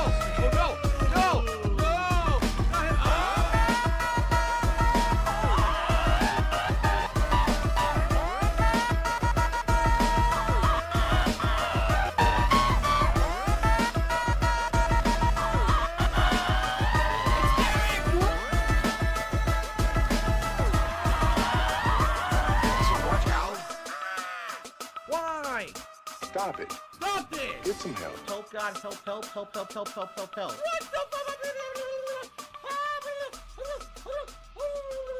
Jasper Kitty, I'm sorry.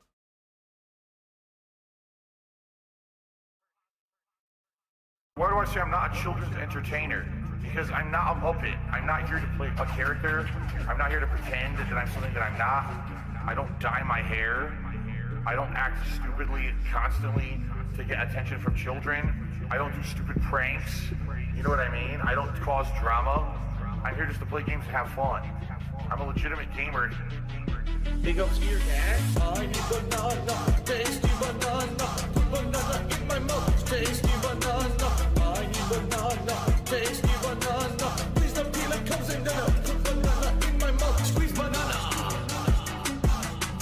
Put banana in my mouth, squeeze banana. Put banana in my mouth.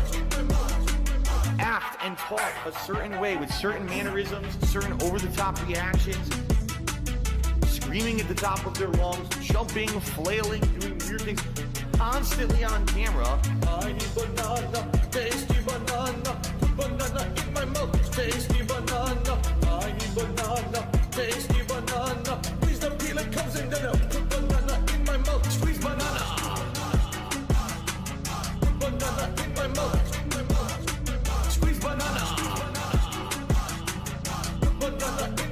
This one's for all my baby girls. I need banana, tasty banana. Put banana in my mouth, tasty banana. I need banana, tasty banana. Please don't feel it comes in there. Put banana in my mouth, squeeze banana. Put banana in my mouth, squeeze banana. Put banana in my mouth. When we hit the 250 vet streak for that celebration, I'm going to debut a new vest. There we go. Celebratory bubble blow.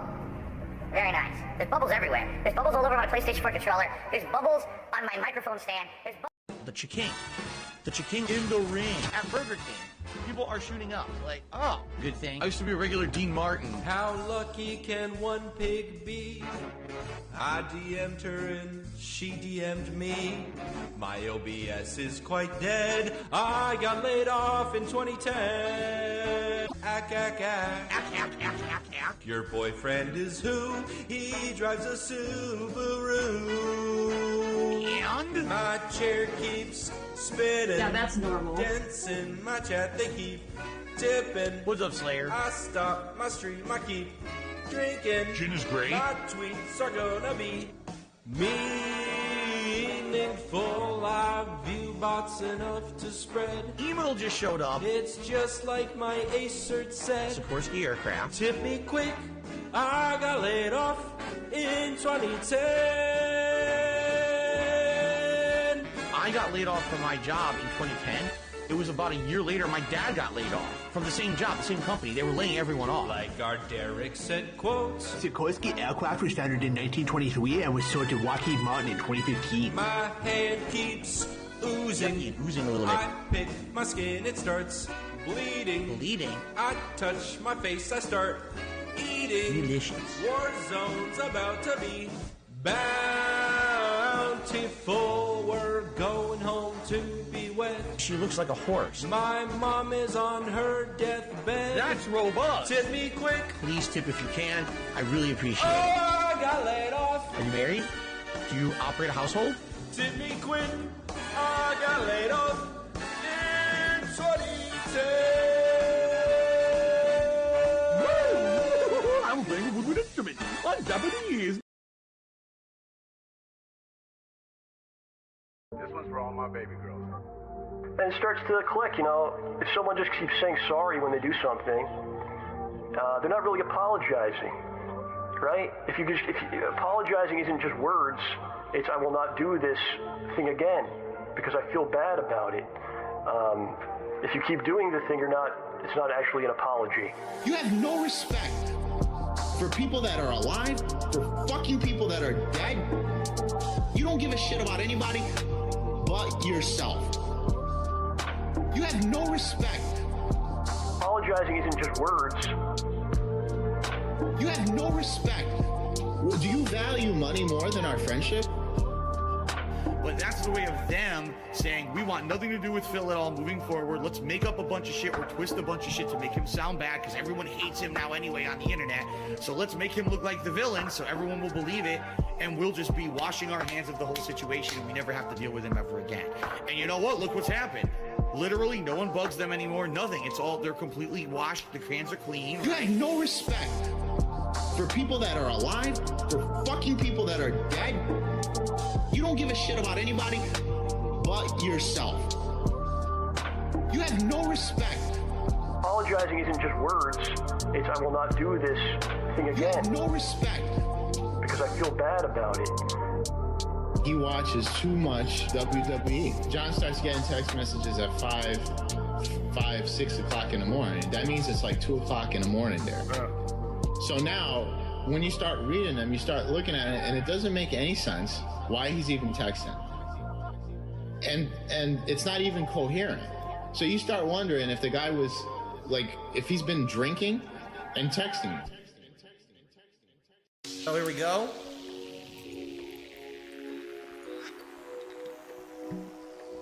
Oh, it smells so good. I love this gin. It's a shame that there's so little in this bottle for as expensive as it was. Now, this is a double shot glass, meaning if I fill this at the top, it's 2 shots in one. So I'm going to go halfway. Taking the shot of gin. I'm not cheaping out and lying to you guys. That's why I'm giving you the transparency. This is a double shot glass. So. Okay, ready? Whale tail, whale tail, whale tail. Cheers! No matter how hard I try, I can't stay away from total wine, but I need that dude. Them bank leaks are true. Fucking idiot. And I'll babble with no meaning. I'll pass out while I'm streaming. Cause after all is said and done, I'm gonna be the one that's stronger. Please give me more alcohol. Gin is great. I can feel some gin inside myself, but I really don't think I'm drunk enough now. Please give me more alcohol. Gin is great. I can feel some gin inside myself, but I really don't think I'm drunk enough now. So what am I supposed to do? Just drink a bunch of cherry juice? Well, I can't do that. Pure 100% tart cherry juice. The gout's not that bad. Gout. I take shots while they all watch. I drink water like it's mouthwash. Cause after all the tipping is through, I'm gonna buy a bottle or 2. Oh, please give me more alcohol. Gin is great. I can feel some gin inside myself, but I really don't think I'm drunk enough now. Please give me more alcohol. Gin is great. I can feel some gin inside myself, but I really don't think I'm drunk enough now.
drunk, I'll be your locale, be your DSP.